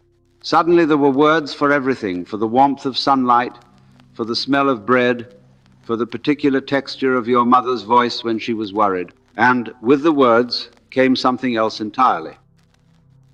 The narrator who used them. Now, here is what I find genuinely extraordinary about it. Nobody taught you to run a continuous internal commentary on your own existence. Nobody sat you down and said, right, from now on, you will evaluate your breakfast before you eat it, rehearse conversations that haven't happened yet, replay arguments that ended 3 years ago with much better responses than the ones you actually gave, and compose, in elaborate detail, speeches you will never deliver to anyone. And yet here you are, doing precisely that, with breathtaking consistency. The voice is running right now, isn't it? It is reading these words back to you in your own particular accent, adding its own commentary, perhaps agreeing, perhaps resisting, perhaps already telling you that it already knows all of this. The voice has opinions about the weather. It has opinions about other people's opinions. It has, most spectacularly, opinions about its own opinions, which means it will argue with itself at 3 a.m. with the same conviction a barrister brings to court. You are, in a very practical sense, never alone. There is always this other presence alongside you, this tireless correspondent, this inner journalist, filing urgent dispatches on the human condition from somewhere just behind your eyes. And most people accept this arrangement so completely, so utterly, without question, that when you suggest the voice might not actually be them, when you suggest there may be a distinction between the commentary and the one who hears it, they look at you as though you have said something faintly dangerous.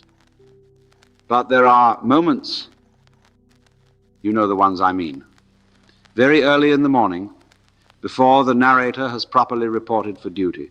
In the middle of music that bypasses thought entirely and travels straight to somewhere older and quieter inside you, in the pause between one breath and the next, when for just an instant nobody is doing anything at all, in those brief, unremarkable gaps, the voice goes quiet and something notices the quiet.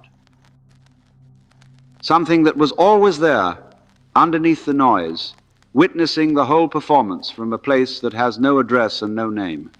That something is not loud. It never insists on anything. It simply watches with a patience that has absolutely nothing to do with trying. That is what we are following today. Not the voice, the one that hears it. Try it right now.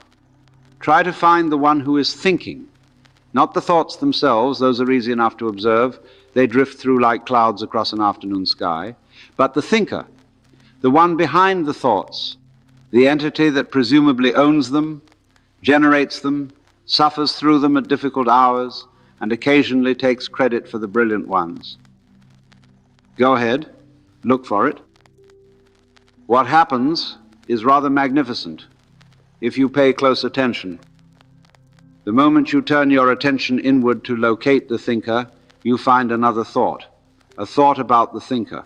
And then, if you try to examine that thought, you find yet another thought observing the first one.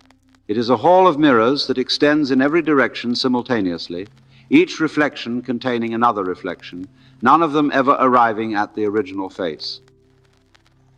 The philosopher David Hume sat down very seriously in the 18th century and attempted precisely this exercise. He reported, with admirable honesty, that whenever he entered most intimately into what he called himself, he always stumbled upon some particular perception or other of heat or cold, light or shade, love or hatred, pain or pleasure. He could never catch himself without a perception, and could never observe anything but the perception. He was, in other words, unable to find the viewer behind the viewing. And this from one of the most rigorous minds in the history of Western philosophy. The Eastern traditions arrived at the same impasse centuries earlier, but they responded to it quite differently. Where Western philosophy tended to feel that if you couldn't find the self, it must be hiding somewhere, more cleverly perhaps, in the soul, perhaps in pure reason, perhaps in some transcendent faculty awaiting discovery, the Buddhist and Hindu sages simply began to question whether the search itself was based on a false premise. What if there is no separate, fixed self to find. Not because you don't exist, that would be absurd. Here you are, undeniably present. But because the thing you have been calling I is not a thing at all. It is a process, a movement, a verb that has been masquerading as a noun for your entire life. You see, we have this curious habit of turning everything into an object. The river becomes the river, a fixed thing with a name, as though it were a statue rather than perpetual motion. The flame becomes the flame, as though it were not simply a continuing process of combustion that has no permanent substance whatsoever. And the self becomes the self, a solid, bounded entity sitting somewhere inside the skull, authoring thoughts, making decisions, persisting unchanged from moment to moment while the world shifts around it. But the eye cannot see itself seeing. The ear cannot hear itself hearing. And the mind here is the beautiful, vertiginous truth of it. The mind cannot stand outside itself to observe itself observing. Every attempt to catch consciousness in the act of being conscious produces not consciousness itself, but only another object of consciousness, another thought, another image, another story about the searcher. This is not a failure of intelligence. It is intelligence discovering its own horizon. Let us go one step further. Because if you followed the last chapter honestly, if you actually sat with the strange loop of trying to find the thinker and finding only more thinking, then you may have noticed a subtle but rather important assumption. Buried inside the original question, the question who speaks inside your head, presupposes that there is someone there to do the speaking. It presupposes a self, a center, a little homunculus sitting somewhere behind the eyes, pulling levers, reading incoming dispatches, composing replies. And that presupposition is precisely what deserves to be examined, not dismissed, not denied, but genuinely, carefully, unflinchingly examined. Here is what happens when you watch your own thoughts without immediately identifying with them. You notice that they arise, uninvited.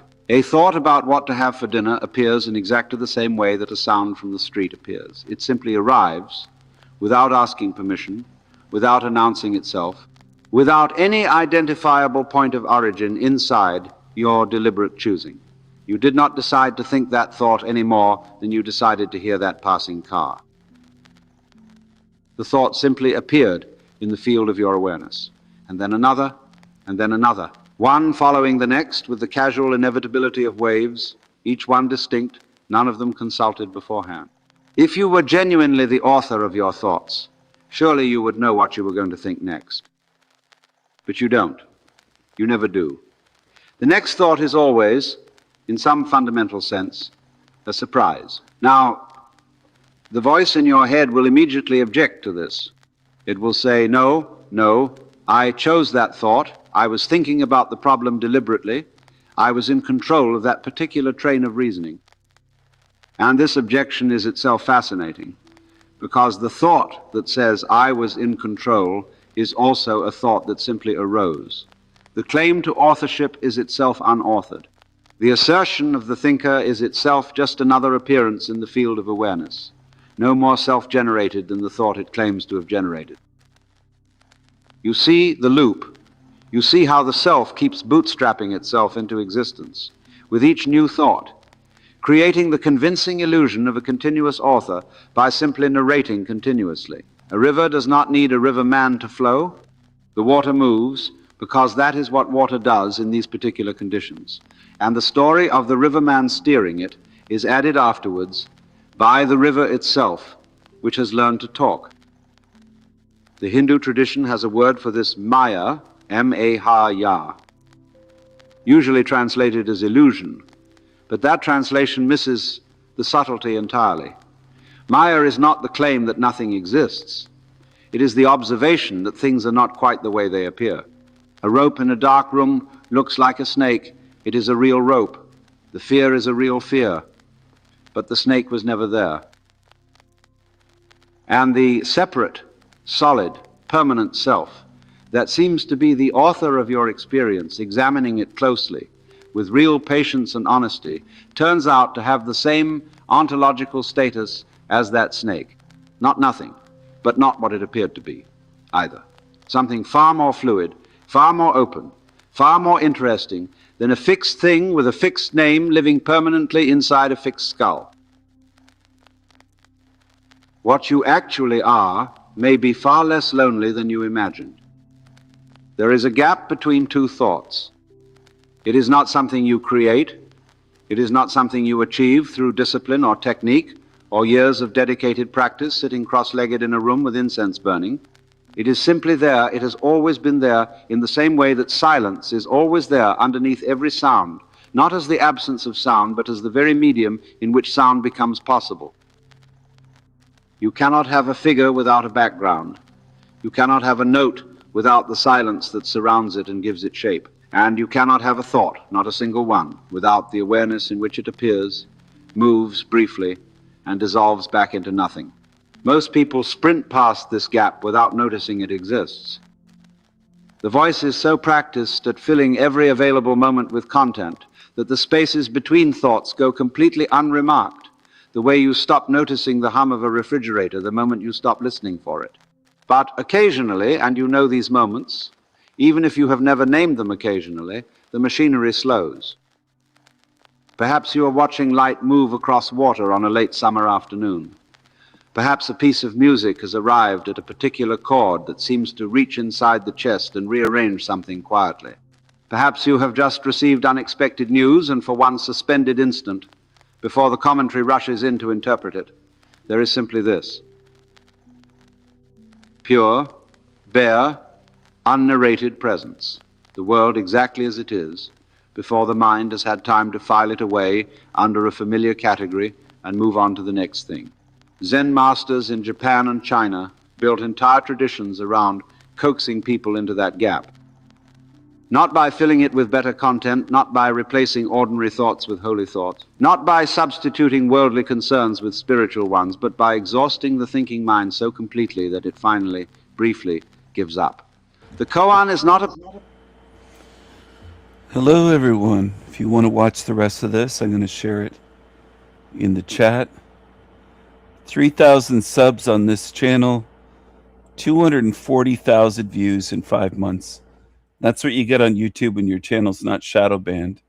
You get hundreds of thousands of views for a channel that only has 3,000 subs.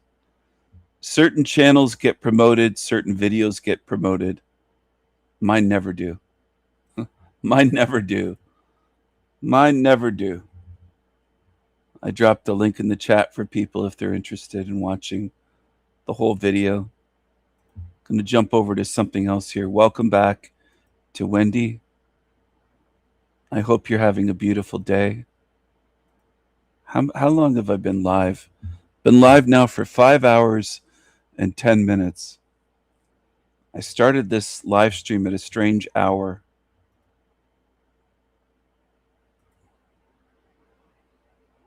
I was up late making music, and working on some projects. And then I had a little bit of energy and I decided to go live. And I've managed to hang in here for 5 hours. Ireland is sick of this, is the title of this video. So here is a video filmed by an African woman living in Ireland who starts talking about anti-immigration attitudes in this country. And guess what? One of the first things she says is, "My family came here to look after the Irish." Seriously? Do you really expect us to believe that? Just take a listen to this ridiculous video. I don't usually post about stuff like this, but I cannot ignore what's going on. I was just on the phone with my sister, who was born and brought up in Dublin, in Ireland, has gone to Dublin City numerous times. And my mum, for the first time in 30 years, said to her today, "You're not safe to go into Dublin City." For 30 years, she has lived there. Because 35 years ago, my mum and dad immigrated from Nigeria to look after the Irish people, to be doctors and to be nurses to their people, to nurse and birth their babies, to look after their elderly, And to this day, they work in the Irish Health Service. My dad actually lives in Belfast, and he's meant to be coming to Dublin today to visit them. And he's fearful for his life. Stop immigration. That means stopping people like my parents who came to Ireland to humbly serve a nation and now are being discriminated against and cannot walk on the same steps, on the same roads that they were birthed in, because there is people in the country that hate us. My mam and dad immigrated to Ireland to look after the Irish people. Again, the only person who's going to believe this kind of nonsense is a head in the sand, ignoramus lefty who hates their own country. But the rest of us see through this performative display. This woman clearly has hostile intentions towards the Irish people. All of the anti-immigration protests in Ireland have mostly been about the rising crime rates, the fact that women and girls are no longer safe around migrant accommodation because they get stalked by random men. And this woman is placing herself in opposition to those protests and attitudes, therefore making her hostile intentions very clear indeed. She does not believe the Irish people have a right to their own country and to their own destiny, and that is truly a disgrace. So here is a video filmed. Truly a disgrace. So, I'm sure many of you may have heard the name Dearborn. It's a city in Michigan, in the United States. And this city has had a lot of recent controversy because it has received a lot of Arab immigration. And there have been resulting clashes between local Christian populations and Muslims who have moved there. Here, for example, is a video of a Muslim man in Dearborn who seems to be rather offended by the sound of loud Christian bells. Just take a listen.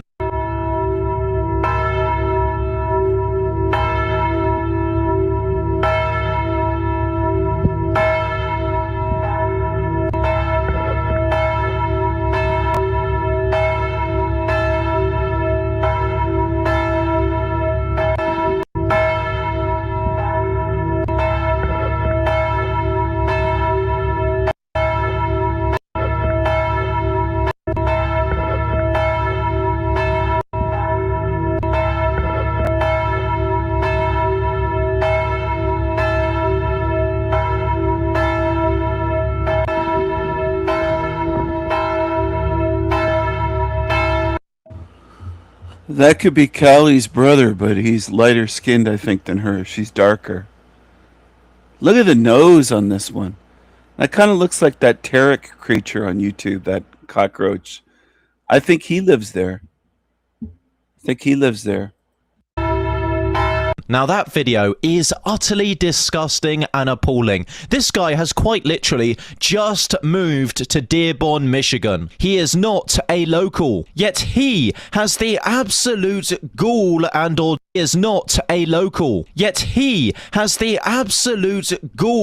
audacity to start complaining about the local culture there, which is extremely Christian. How dare you move to a foreign country and think that it is okay for you to complain about the native religion of that area? The entire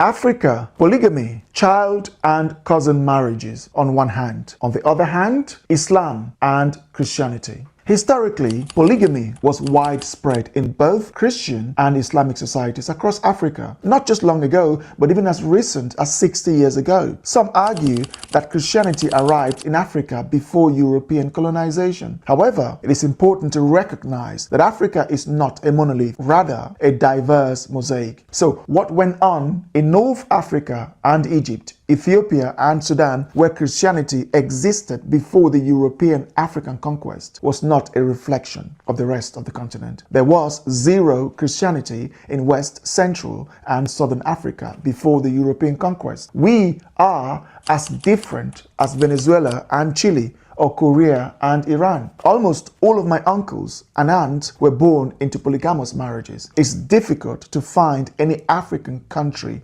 where polygamy wasn't practiced in the 20th century, extending somewhat into the early 21st century. My younger brother and I have differing opinions on this issue. He believes that polygamy is not inherently wrong. In fact, he argues that it can benefit society. He supports the notion of patriarchy and sees nothing wrong with the traditional African kinship system. As Christianity continues to spread across Africa, regions where it predominates have experienced a decline in polygamous marriages, with some areas discontinuing the practice altogether. In contrast, in regions where Islam is more prevalent, polygamy has either remained constant or even increased. Interestingly, in areas where Islam is practiced but not.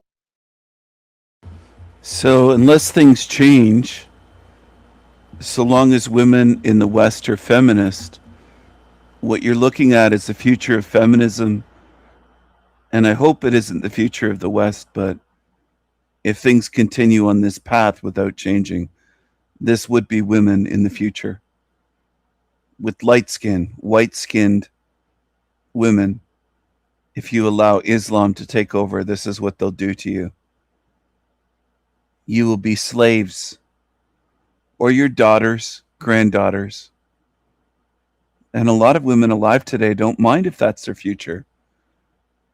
They'll just say, well, I'll be dead by then. They don't care what happens to little girls. But this is how they'll treat you, and they'll think nothing of it. And then you'll be saying, I wish we had the white men back, the way that they treated us compared to this. Because you're saying you're oppressed now, today. Most white women, most women in the West claim that they're oppressed, and they turn a blind eye to this. They pretend the Muslims and darkies are good and white men are bad, and we've heard it for decades. White men in Canada have heard it for fucking decades, and America and elsewhere. It isn't just in Canada. Not strictly enforced, the incidence of polygamy is lower than in regions where Islam rules are more rigorously applied. Generally, the more rural the area in Africa, the higher the rates of polygamy. This suggests that regions that have retained more traditional African customs tend to maintain the... For the lurkers on my channel, even though I don't have to explain anything, but the dumbasses that tune in here, I don't want that as the future for women, but that's the path things are on. I'm speaking out against it, but a lot of people are too dumb to see that. They get it all mixed up in their heads. Practice of polygamy. At the same time, those influenced... We should live in shacks like that. I think women should move to these places and experience the diversity and the beauty of African tin roof shacks, rusted shacks like this. And that's the best they can do. Some of them live in worse places than this. A lot of women don't know how good they have it. It could be far worse. You could face real oppression in your life. You could face beatings like the Muslims do to their women. And it's all allowed under Sharia law. Maintained the practice of polygamy. At the same time, those influenced by European culture have seen it largely. See, this is it with his wives. They're covered up. I'm surprised they're not chained to each other. Look how they're covered like this. But I never hear women saying they're like cattle, and the darkies treat their women like cattle and they're slaves. It's almost always white women over here that say they're treated that way. It's remarkable. The delusional women, modern women of today, they never comment on this. I don't think I've heard a woman in person outside of my very small circle that's ever commented on this. They're okay with it. They just feel oppressed in Canada. Diminish. For instance, the Zulu people of South Africa, along with the Xhosa to some extent, have a tradition of polygamy that is embraced for building family influence and status. In Angola, the Hula, Kunene, and Namibia regions, as well as the Himba region of Namibia are known to practice polygamy still. Similarly, the Maasai, Luo, Pokat, and Turkana communities in Kenya incorporate polygamy into their culture as a means of expanding wealth, managing land. It's all part of their culture. Then they'll say it's good because it's part of their culture. Polygamy's good. You can justify anything that way and say, well, it's part of our culture. See, this is the thing. And a lot of women will nod their heads and go along with it and say, yeah, that's part of their culture, Stephen. They're cultured people, these darkies. Look at the way they dress. Maybe we should dress white women like this. I'm half kidding and half not joking. Maybe we should send them to a place like this where they have to wear something around their neck like that.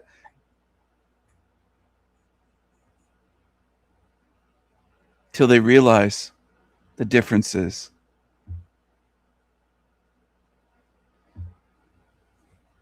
Because at this point, I don't think many can do it.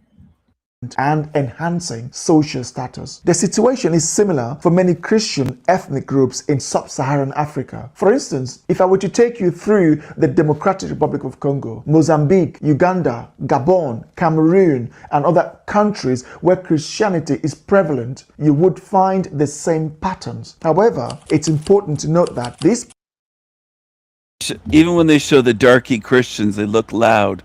In their churches, it looks like they're shouting. These here, they're just wild. They're dressed all in white. They're black and white. They got their hands up and they're shouting at the ceiling. The very animated darkies. Look how animated they are.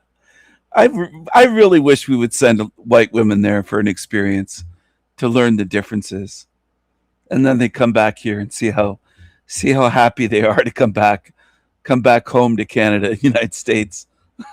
Look at this. They can live with them. Prevalent, you would find the same patterns. However, it's important to note that this practice is more common. They can carry water around jugs on their heads. In rural, less educated and remote communities than in urban areas with higher levels of education. In many of these Christian majority African countries, the practice... The Pope kissed a niglet. Oh my goodness.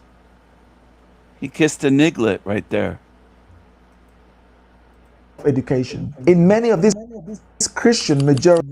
Right there, the Pope. Look at that. African countries, the practice is illegal under statutory civil law, but continues under customary law. In Islamic dominated... Oh, let the darkies have their customs and their culture. Let them be polygamous. They love it. They love to sing and dance and be polygamous. That's what they love. African countries such as Burkina Faso, Chad, Senegal, Mali, Niger, the Gambia, Somalia, Sudan, and Guinea, polygyny is a practice rooted in Islamic doctrine. The customary systems that is influenced by Islam supported, on average, around 30% of Islamic marriages in Muslim-dominated African countries involve polygyny, compared to 11% in Christian-dominated African countries. In Christian-dominated regions, polygyny is more common in rural communities, while in Muslim-dominated regions, it is a mainstream practice. Those of you who know me, you know that I can't stand religion, especially Christianity and Islam. So this is not an endorsement of Christianity. Rather, it serves as a framework for understanding how, to some extent, Islam may hinder societal progress. For instance, in countries like Nigeria, Cote d'Ivoire, and Tanzania, where Muslims and Christians are nearly equal in number, the prevalence of polygyny among the Muslim population is double that of the Christian population. Rwanda seems to excel in many areas compared to other African regions. Polygamy is strictly illegal in Rwanda. The constitution and civil law recognize only monogamous marriages, and violations of this law can lead to legal consequences. This leads us to the next topic: consanguineous or cousin marriages. In Africa, Muslim communities have the highest rates of cousin marriage, while it is... Oh, they love to marry their cousins. Look at them. Look at them. Look at them. Look at them.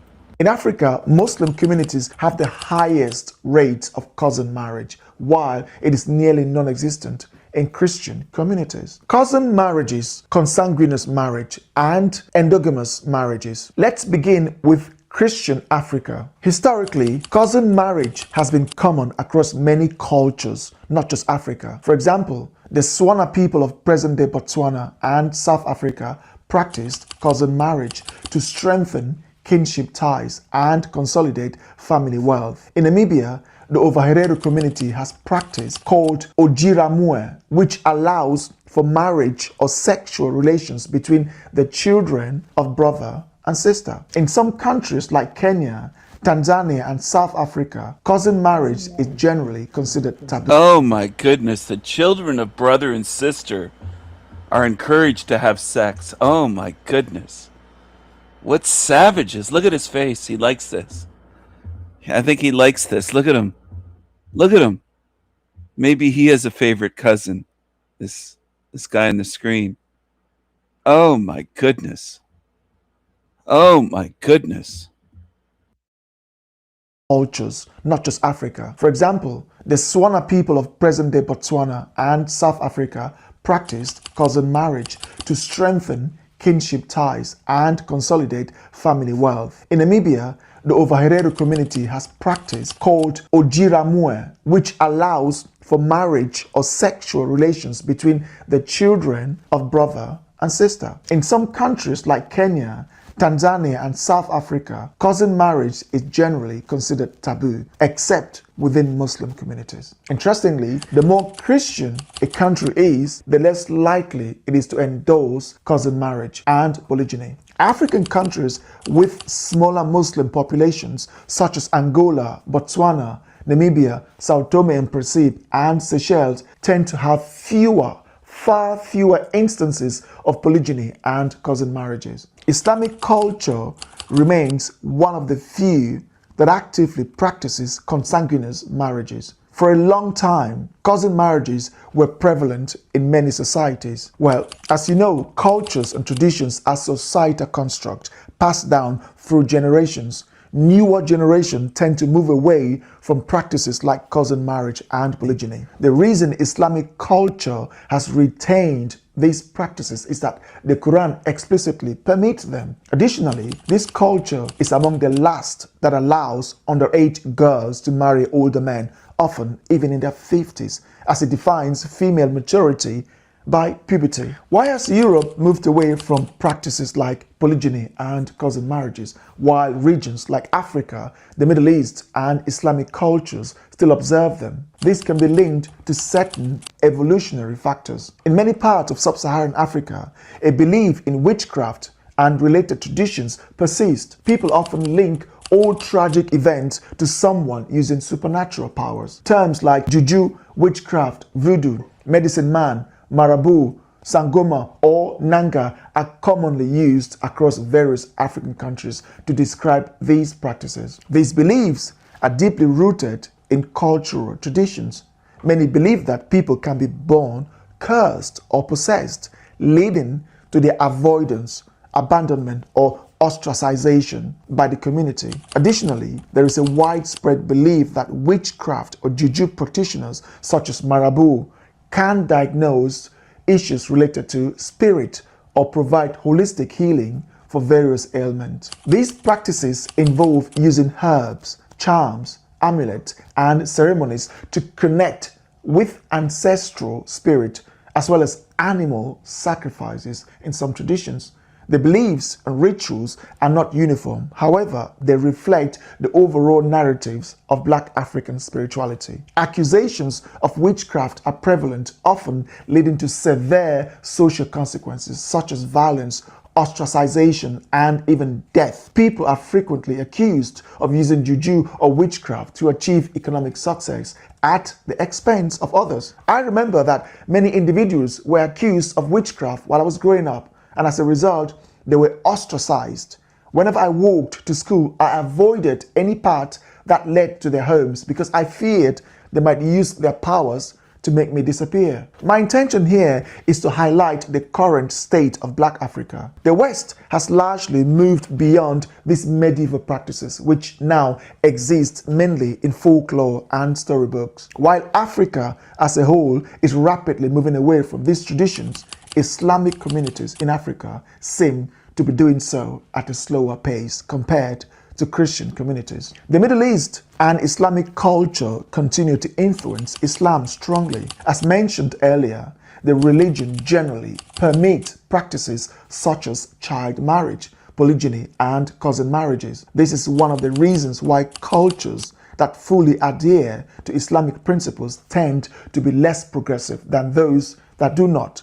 For instance, countries like Morocco, Albania, Bosnia, Lebanon, Turkey, and Tunisia are often seen as more appealing even to non-Muslims because their constitutions do not directly derive from the Quran and they do not fully implement Islamic principles. In contrast, nations like Afghanistan, Saudi Arabia, Pakistan, even in northern Nigeria and Somalia exhibit a stricter adherence to these practices, which is why you'd find that the child marriage and all of this stuff are high there, the rates are higher there. These divergences can hinder social progress in Africa, limit women's rights, and in some cases negatively impact academia as religious dogma and traditions often take precedence over established scientific discoveries. Polygamy in today's world can have negative effect on the mental health of wives, increase competition among co-wives, cause financial strain, foster jealousy and emotional tension, and reduce the amount of parental attention each child receives. This can increase the risk of neglect, limit available resources for children, and most importantly, undermine the parental love children require. Imagine having 4 wives and 20 children. How can one show love to all of them and give each child equal attention, particularly when every child may have received different teachings from their respective mothers? Competition often arises in polygamous marriages, complicating these dynamics. Polygamous marriages are common in northern Nigeria, Burkina Faso, Mali, Senegal, and many other Muslim majority countries in Africa. For example, the current president of Senegal has 2 wives, while the former president of South Africa, Jacob Zuma, had a total of 6 wives throughout his life. Let's clarify that neither the Bible nor the Quran, 2 significant texts of the Abrahamic faith, explicitly prohibit polygamy, cousin marriage, or child marriage. In the ancient Near East, marriages often took place shortly after puberty, typically around ages of 12 to 14 for girls.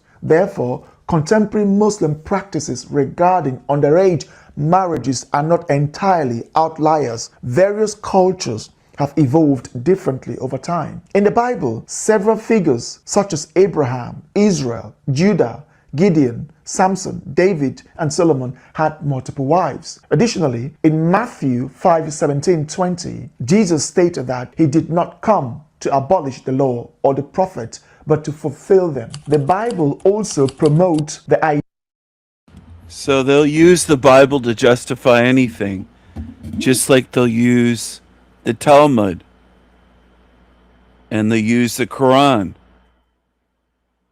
This is what humans do. It's retarded. It's absolutely retarded. They're retards. They're retards. What's this here? Isn't this amazing? I click on a video and what do you know?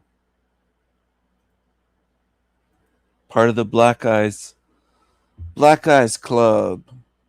Black Eyed Demons Club. Right off the bat. Isn't that wonderful? Where are her eyes? It's just look at you can't make it up. I mean, look at this. Oh my goodness. Where's the whites? where do you usually have whites of eyes, right, people? But you don't need whites in this realm. You can just have pure black. Just and it's all normal to humans. I'll point this stuff out and most humans will just say, well, this is normal. What's wrong with Steven? What's he looking at? Well, I'm just asking a simple question. What happened to the whites of her eyes? Because it's just all black. They're just pure black at this point. You got beings walking around in this realm looking like complete demons, and most people will just smile at them and say, "Oh, she's nice. She's nice." Stephen, you're the one with the issue. Excuse me, miss. What happened to the whites of your eyes? They're gone. Completely gone. Oh my goodness. It just yeah, you can't make it up. As the world gets more demonic, people will just follow along with it. They'll just follow along. Just like Dolores taught people. And now, from beyond our dimension, this is the Jeff Mara Podcast. Here's Jeff. My guest is Alana Cieslak, licensed clinical professional counselor with... Excuse me, Alana, and whatever this thing is on the screen. Where did you come from? I want to know where you came from. A master's degree in counseling. She started experiencing UAPs, ET, and NHI contact to a heightened degree back in October of last year, and to this day, she can call forth UAPs and forest orbs. Alana, thanks for joining us and welcome. Thank you so much, Jeff. I'm excited to be here. We're excited to have you. Alana, before all this started, would you ever consider having contact like this, as well as if you had somebody that... He should have said to her, "You have such pretty eyes. What color, what shade of black are they? You don't have any whites. There's no whites to her eyes." And this guy's a freak himself.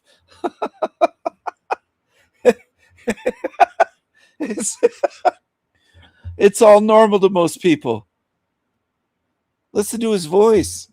That you are counseling, what would you think about them? Yeah, that's a great question. So honestly, before these experiences, I never really did feel like a contactee, an experiencer. You know, I was open-minded to the possibility that there was more life out in the universe. It's just so huge, you know, so logically and rationally It's so huge because who taught you that?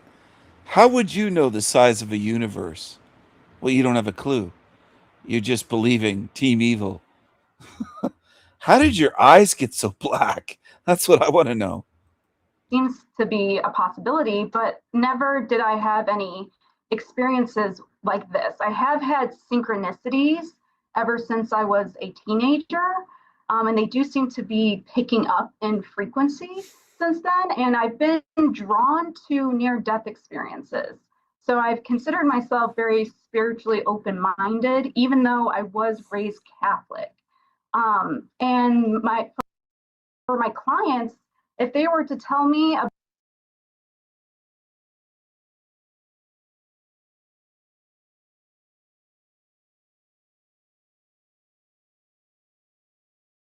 about something like this, I would definitely hold a safe space for them to explore their thoughts and feelings. I wouldn't want them to feel dismissed, devalued, not believed in. And I think it's really important to meet the client where they're at.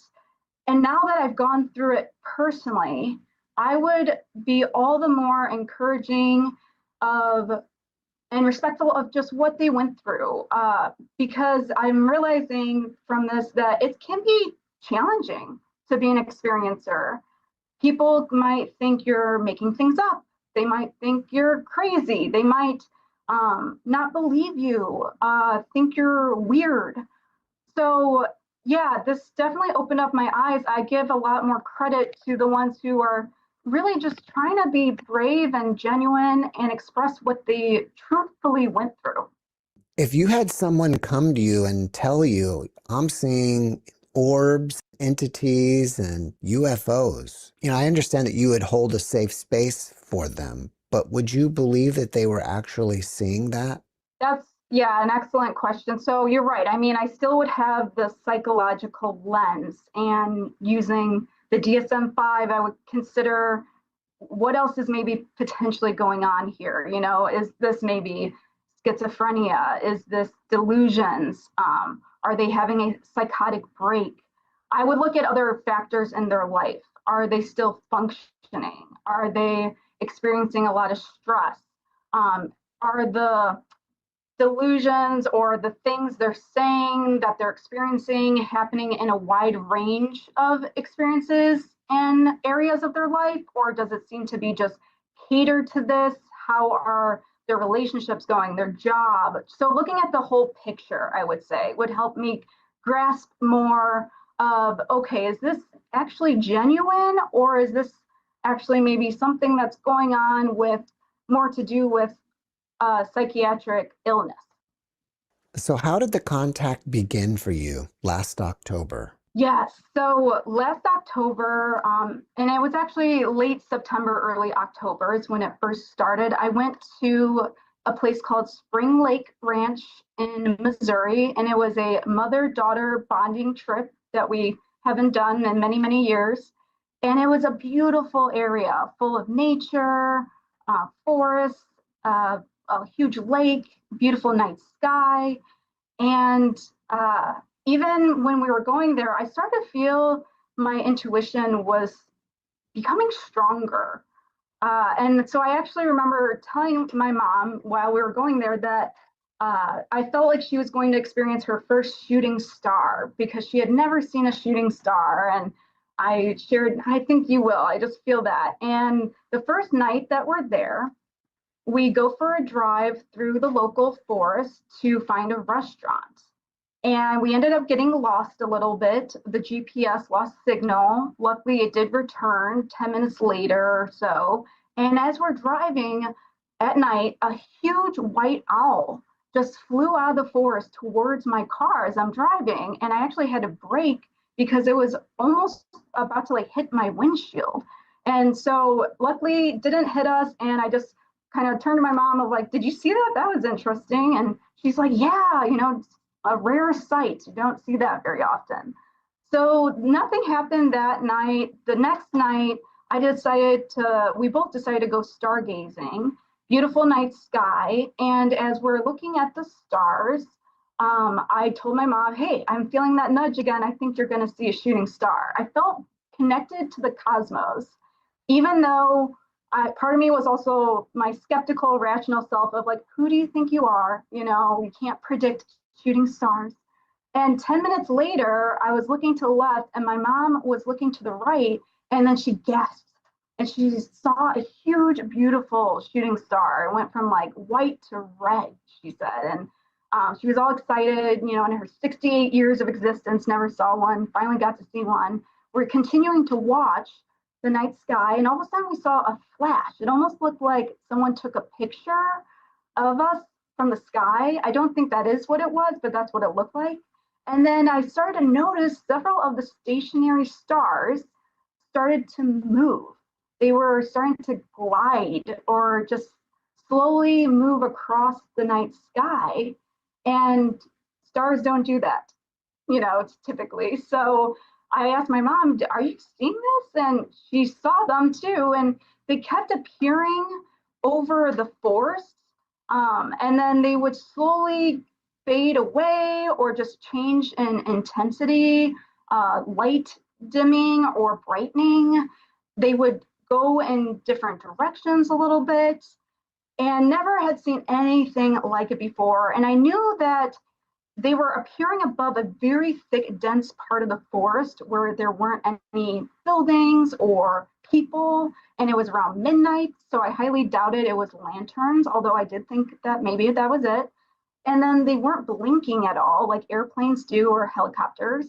And they also didn't appear like satellites, you know, and apparently, according to Google, satellites usually aren't that visible to the naked eye, and they usually appear around sundown or sun up. And this was very dark late at night. So I was in my mind thinking, what could this be? This is very odd. So then after that, we were there for 5 days, go back to our homes. I'm 3 hours away, she's 6 hours away. And I decided to go stargazing again the next night back home, just in my little area of Springfield, Illinois, a regular suburb. I started to notice probably on the second night of stargazing, and I'm only out there for like 10 or 20 minutes. I'm not even looking for very long. I started to notice the stars that looked like stars, they were stationary for a while, would start moving again, started to glide. And I started to take video recordings and photos because I started to doubt myself and second guess of like, am I actually seeing this? Is this really happening? And so I was watching a random episode on the Gaia network about aliens because for just trying for shits and giggles, I'm like, why not? You know, maybe this is that. Still trying to be very grounded and skeptical. And the episode I was watching in the middle of it talks about how there's a connection and association with aliens or UFO experiences, UAPs, and owls. And it dawned on me, I'm like, oh my gosh, my mom and I saw an owl on that trip right before all this activity started to happen. That's so odd. And so I decided to call my mom and dad right after that. And my dad answered. He's very Catholic, not the most spiritually open-minded. And my mom wasn't available. So I'm like, what the heck? I'll tell him, you know, this weird connection I found out. Tell him about the owl UFO connection. And then he tells me in response, oh yeah, I'm seeing one right now. And I was like, what? What do you mean you're seeing what? And he's like, I'm seeing an owl right now. I'm like, online? You know, a picture? What do you mean? He's like, no, an owl just flew to the tree right outside my window where I'm at and landed on the branch, and it's looking at me right now in real time. And I was shocked. I was amazed, you know, the timing of that. It felt like a synchronicity.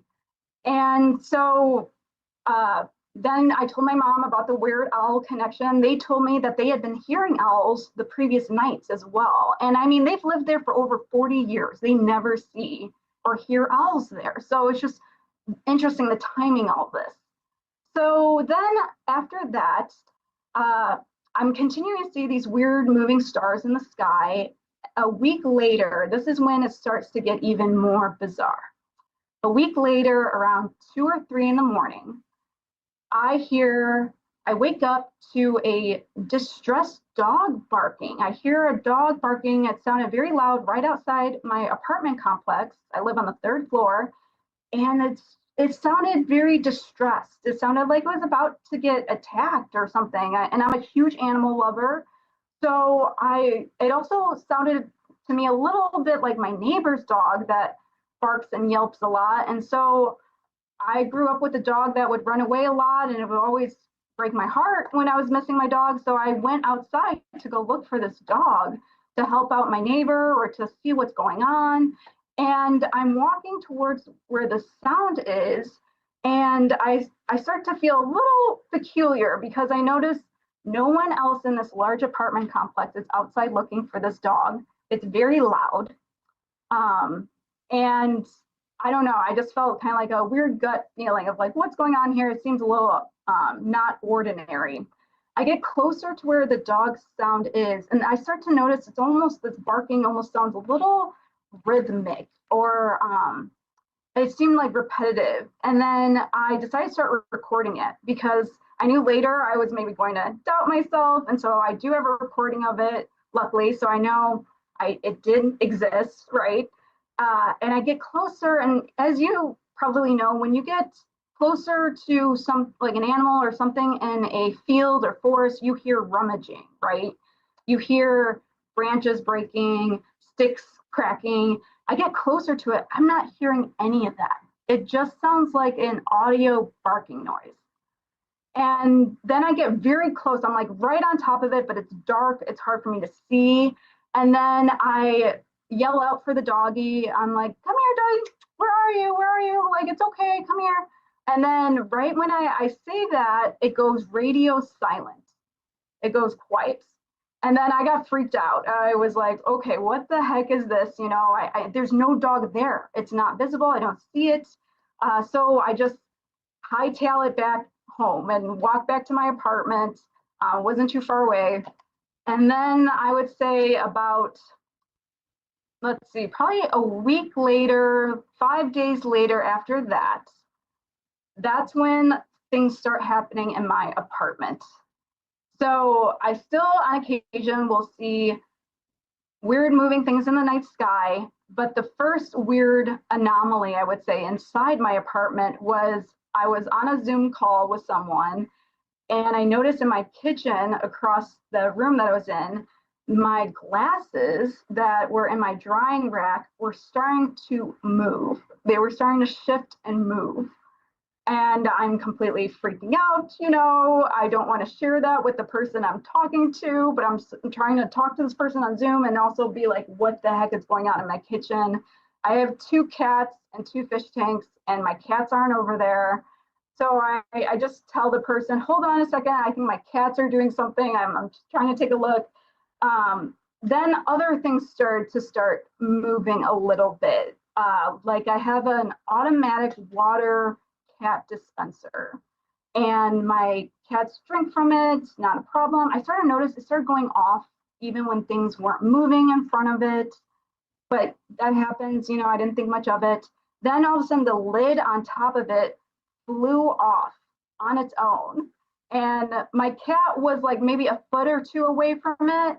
So I'm like, okay, maybe that was my cat, but at the same time, it's a very secure lid, so I highly doubt that would be it, you know. I have a big, large black leather chair right next to that water dispenser, and I had a digital camera in a box on that chair. The next day, the camera flew off the chair by itself.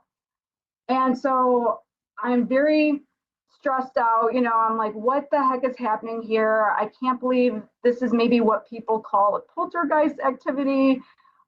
And it wasn't until later I was able to piece it all together, this timeline of how it maybe all connects. So my electronics just started to have almost a mind of their own. They started to act strangely. I remember trying to play relaxing music to calm myself down, and all of a sudden the volume just started going really high up. I remember certain items would disappear and then reappear. I remember having a little angel figurine in my front hoodie pocket. And this was the night I decided to go investigate, because the other weird thing that I noticed was these orbs in my nearby forest when I would go out on my balcony. Do you think this being is playing games with you and being malevolent, or it's just trying to get your attention? I think it was trying to get my attention. I think it has a mischievous, playful nature. I see it now almost as if you let squirrels into your apartment. They would run amok, knock things over, be rather chaotic, right, as squirrels do, because that's in their nature. I don't think it's out of malice. I don't think it would be intentional of them knocking things over, making things a bit messy or chaotic.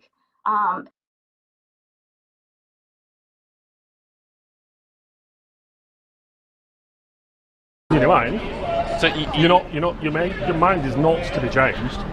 So no, it's a waste of time. So you don't agree in a melting pot, you know, different ideas. I'm not here evolving. to debate. I'm not here to debate it. It's just a question for you. Fair enough.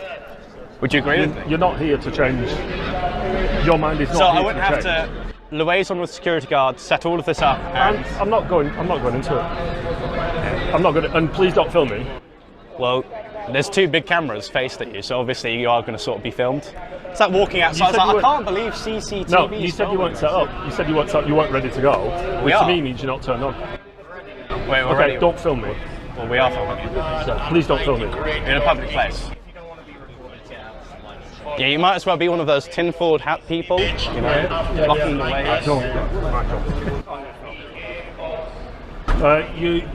My take on it is that your mind is not there to be changed. Despite you putting that up, you could write that. Could you give it a good argument? I'm not getting into an argument. Maybe you're proving my point that I'm right. No, I'm giving you my take. I'm not getting into an argument. Your mind is not there to be changed. How do you know that? Because you're the kind of person who writes that kind of stuff. Yeah, changed my mind. Isn't that just assumes that Come it's up the with a people? good argument for it then. Exactly. He'll change his mind. No, I don't want to debate it. Maybe if my mind can't be changed, my view is so self-evident it's true. Sorry? Maybe because, you know, what you're doing is like psychoanalyzing why I do this, but that's irrelevant to the actual discussion. Now, maybe my mind can't be changed because my view is so incredibly self-evident, like for example the sky being blue, that you can't change my mind. Can you change most people's minds that 1 + 1 = 2? Obviously not. Now, if someone's making that claim, it'd be very interesting to see how that discussion actually carries out. If my views are quite ridiculous, if many people disagree with them, maybe speak to them. Why do they move away from the orthodoxy of especially Bristol that's quite left-leaning? What was your point? Well, did you not listen? I heard lots of words coming out, but I didn't hear a point. Well, in primary school, you're taught that sentences actually have meaning. You're taught a vocabulary. I know what sentences mean. I'm an educator, I know what sentences are. Fantastic. If that's your attempt at a stab, it's not a good one. Well, you know, I'm afraid I said, I was there to ask you a question, not to get in back and forth about it. And did you like the answer? I asked you the question, you didn't give me an answer. So the answer when I talk about millions of people, I want to deport net drains to the economy, people who hate our way of life. I'm not interested in getting into a debate about it. Ensuring that we have Why did you come over if you don't think his mind can be changed? I asked him a question. I didn't say I want to engage in debate. I asked him a question. If you think it's a waste of time, why? No, just give me the answer. I said I don't want to back and forth. I don't want to back and forth. So elementary. So a fully grown man not being able to understand the concept of a debate. Do you really think that that's a stab?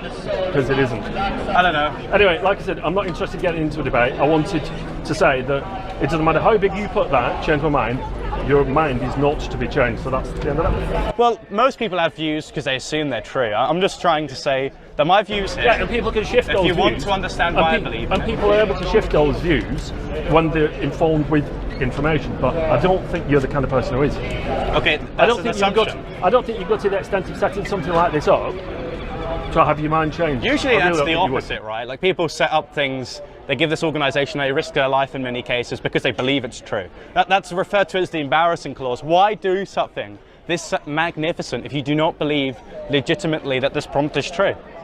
I don't think you were. I've said it. I've already said it. I don't think your mind's there to be changed. I'm not. Fantastic. Well, nice knowing you, my friend. No thanks. Okay. No courtesy of a handshake. No thanks. Not with a well, that's a good introduction to the format. So, hello everyone. I'm young Bob, an 18-year-old. Go around the country speaking to people about why I have these views.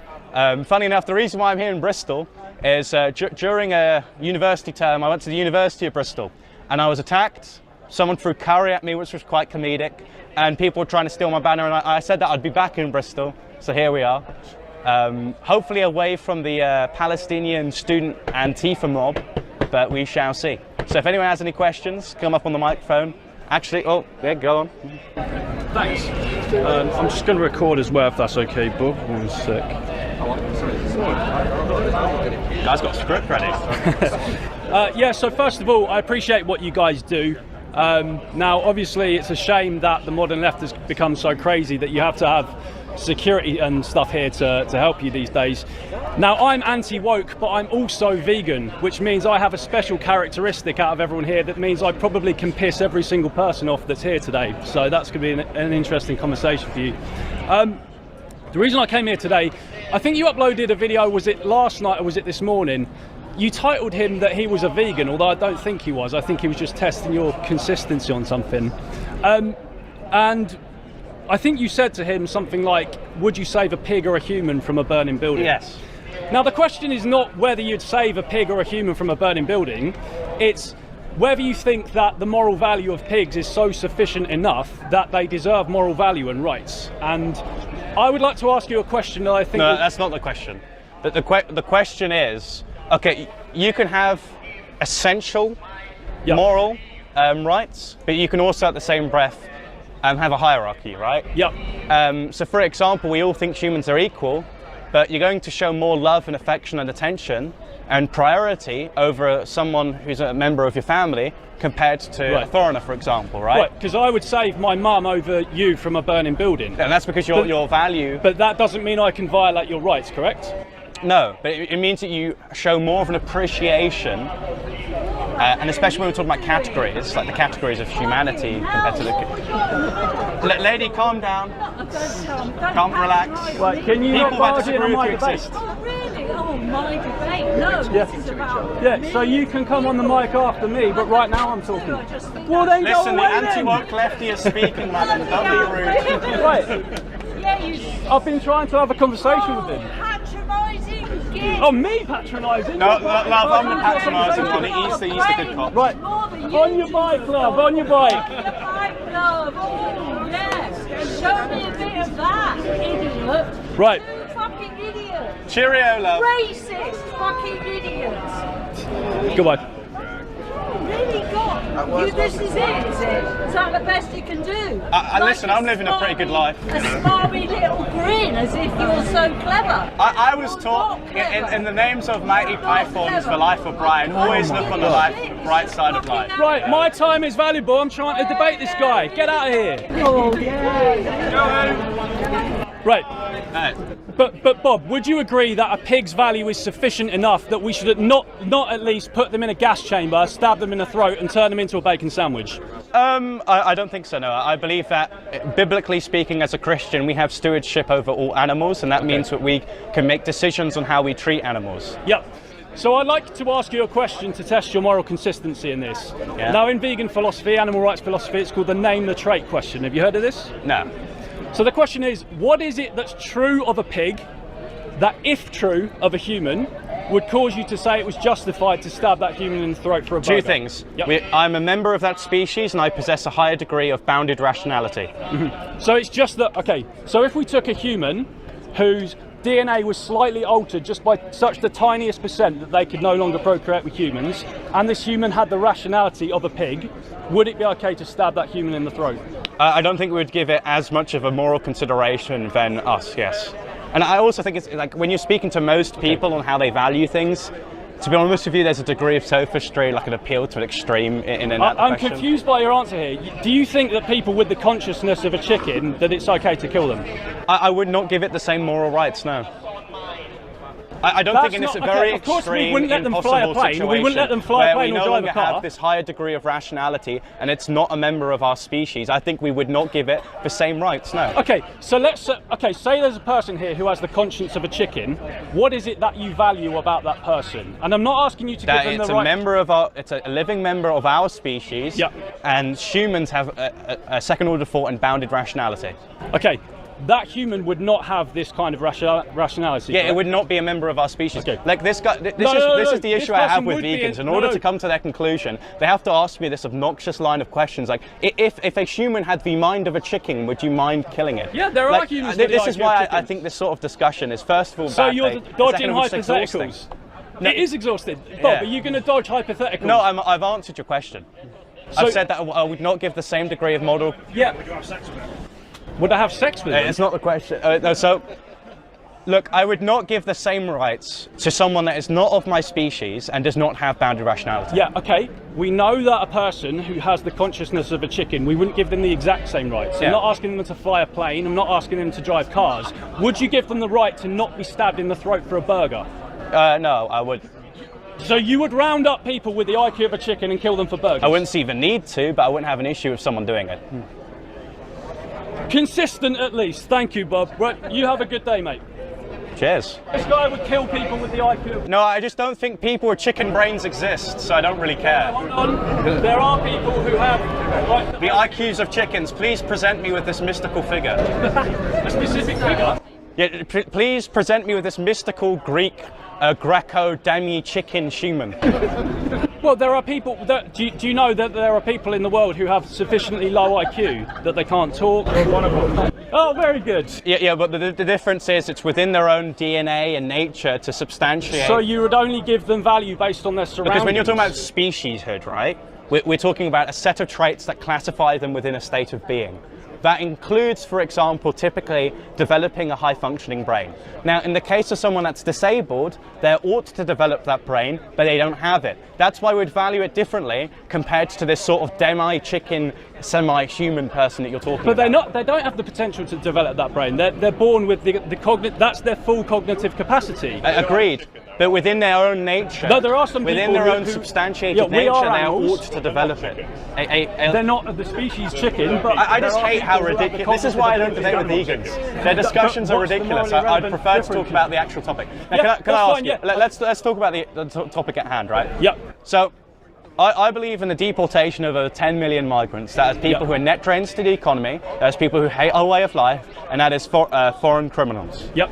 I believe in the deportation of those people. I'd also leave the ECHR and the UN Refugee Convention. I'd close the borders and currently limit asylum applicants into our country. Yep. Yeah, I agree. As I said at the start of the conversation. Based right-wing vegan. All right. That's what I told you at the start of this conversation, Bob, is I'm going to piss everyone here off because I'm anti-woke and vegan. Haven't annoyed me. So no one here has liked what I've said today. But yeah, I would deport people who want Sharia law and who hate our way of life, who would attack you for your freedom of speech. And something we can all agree on, folks, should we deport foreign animal abusers? Yeah. Thank you. Bob? I mean, yeah, I don't think someone If who kicks a dog. If someone tortures... Get it eating the dogs, you know, that sort of people. All right, well, my friend, fantastic having a discussion with you. Yep, thanks, mate. Now, I'm assuming everyone here is just here for the entertainment, but if anyone just have a genuine question, let us know and we can have a discussion. Of course, Bristol's quite dicey, but it is a Sunday, so it's like Jordan Peterson. Oh, he's got a question. Oh, go on. But what do you think of Rupert Lowe's message to Nigel Farage this morning? I think it's brilliant. I think, first of all, what he said was more based. So an issue that I had with Rupert is a lot of his boomerisms, as the people on the internet like to call him. He's too much of a continuation of the sort of Thatcherite Tory party, which I don't like. So it seems like in that video message when he was talking about, I think it was his five required points, that Reform would have to adhere to within their policy decisions in order for Rupert Lowe to work with Reform, which is demographic security, the deportations of all illegal migrants, the cut expenditures of the welfare budget, and a few others as well. I agree with that, and I think that's a movement in the right direction for Rupert Lowe. Definitely. I agree. Fantastic. Thank you very much. Is there anyone who hates me who wants to go on the mic? I think that's a good way of framing it. We love you. Yeah, that's brilliant.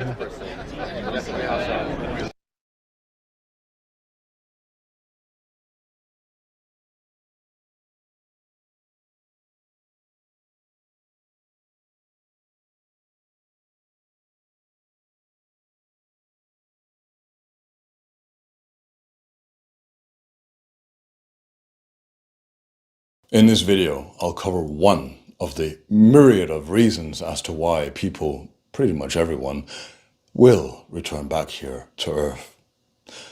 Yesterday I watched an interview between Pink Tourmaline and Isabella Green, I'll link it down below, wherein they raised a very interesting point, which is that obviously most people, human people, are only remembering this particular life. They don't remember anything beyond this life, prior to this life. They don't have particular experiences in this life either that push them outside the boundaries of this human realm, of the faculties of this realm.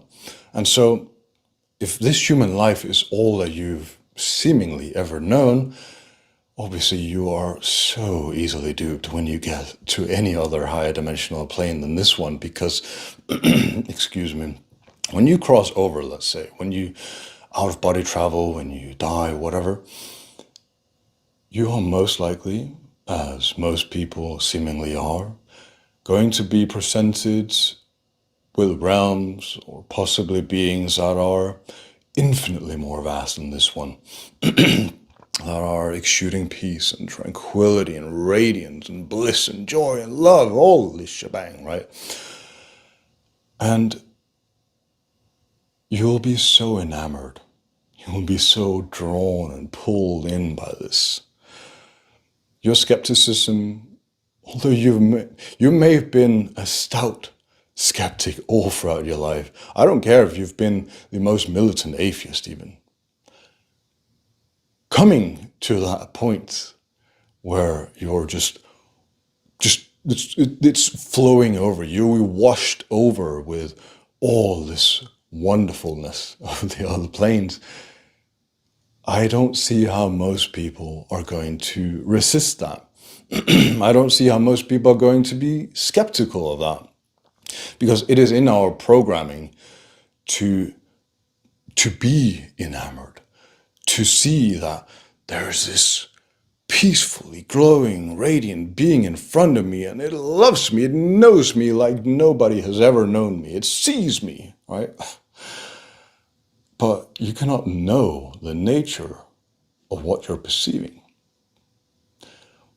The only thing you can know through true discernment is yourself, is the awareness that you are. And really, we have to be skeptical of all content of experience. It doesn't matter what dimensional plane you're on. It doesn't matter what content of experience is playing out, because it is moving about. It is coming and going, and everything that comes and goes is obviously unstable. If you're resting your faith, your trust in something that is intrinsically unstable, where does that lead you? It leads you on. It leads you on. And to what? You may not know, because it's got you in its grips. You are just following along the carrots on the stick.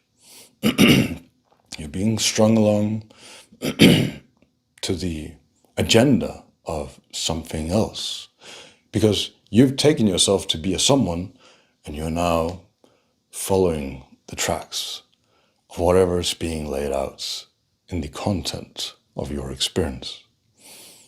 That is very dangerous territory to be in, and many people in these discussions will advise you to do all sorts of things. I, however, am of the conviction that if you already find yourself under those circumstances where you are taking yourself to be someone relating to another one, no matter what that other might be in your experience, you are already in the grips of it. You cannot ignore it necessarily. You cannot turn away from it. Just like you can't just turn off this human life either. Well, in some sense you can, not through what you're possibly thinking, but you can, through meditation and various practices, have many recognitions that go far beyond the seemingly physicality of this realm, of this human life. And so, in fact, all experience, including all the dimensional planes, including all the astral realms, including this very life here, is but a thin veneer on top of awareness. It is a film, it's transparent. And the more you explore your experience from the vantage point of your being, of awareness, you'll see that experience appears in what you are. It is not something that you are appearing in. It is not that you are located in this. There's a focal point through sense perception of localization.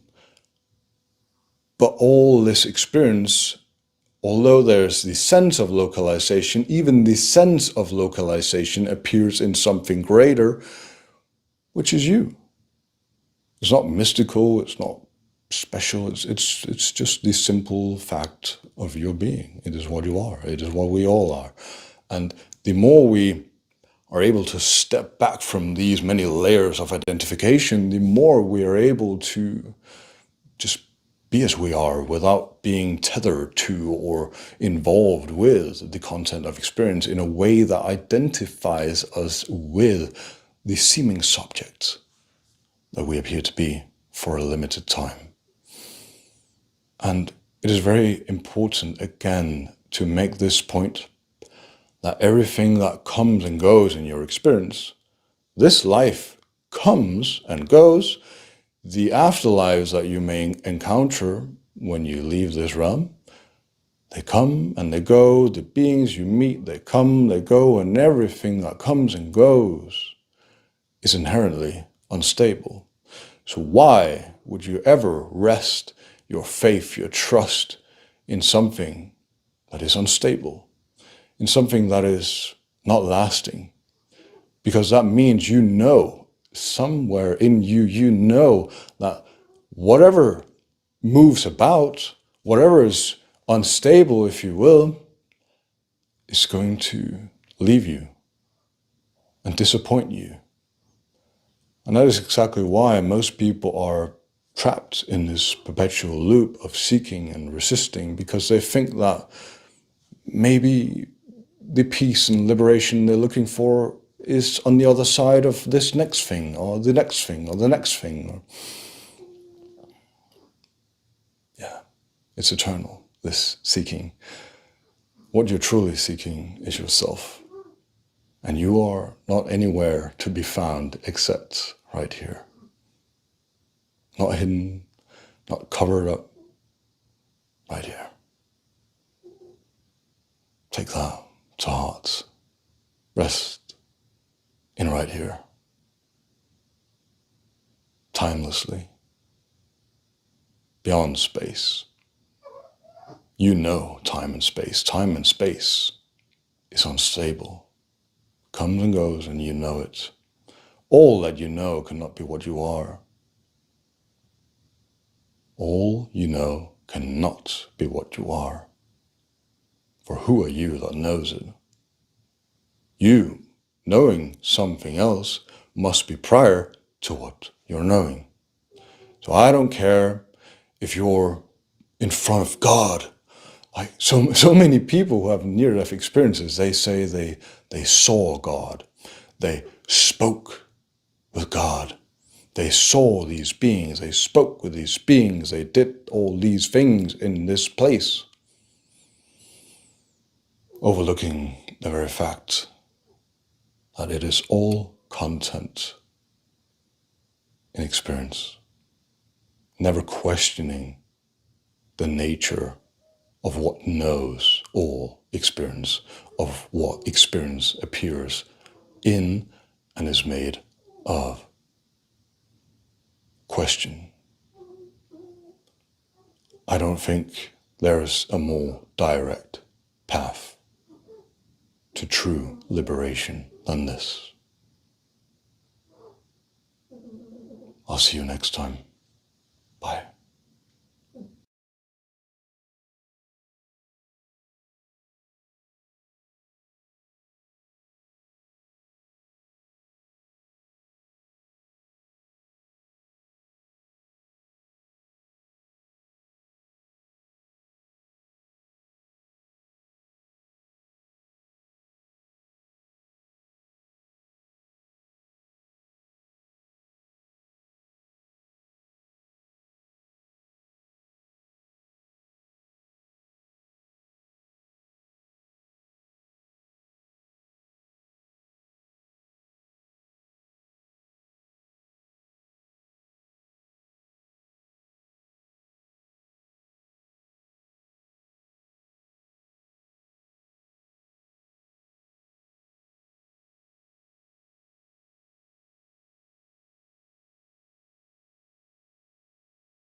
Goodbye for now, everyone. Take care. I will see you again soon. Mad love to all good true spirits.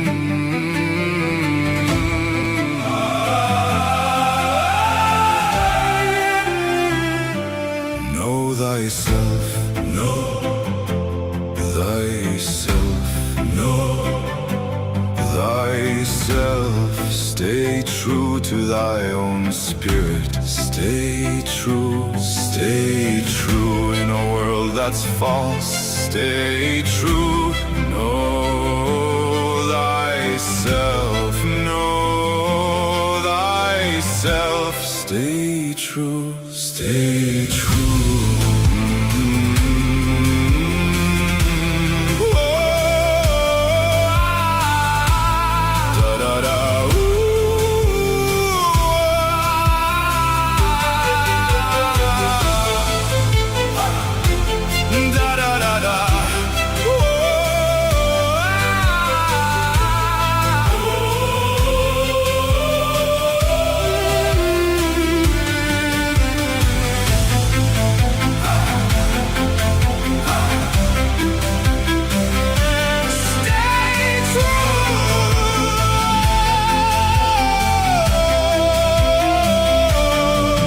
Thyself, know thyself, know thyself. This is hell. Protect your spirit. Stay true to thy own spirit. Stay true.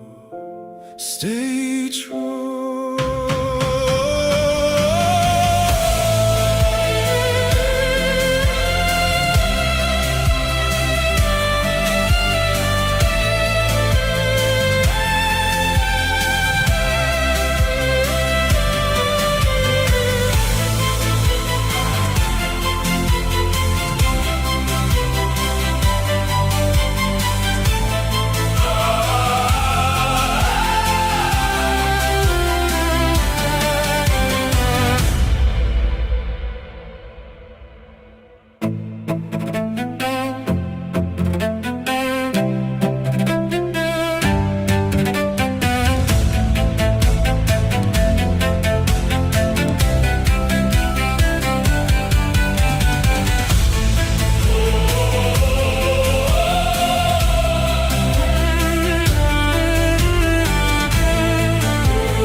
thyself, know thyself.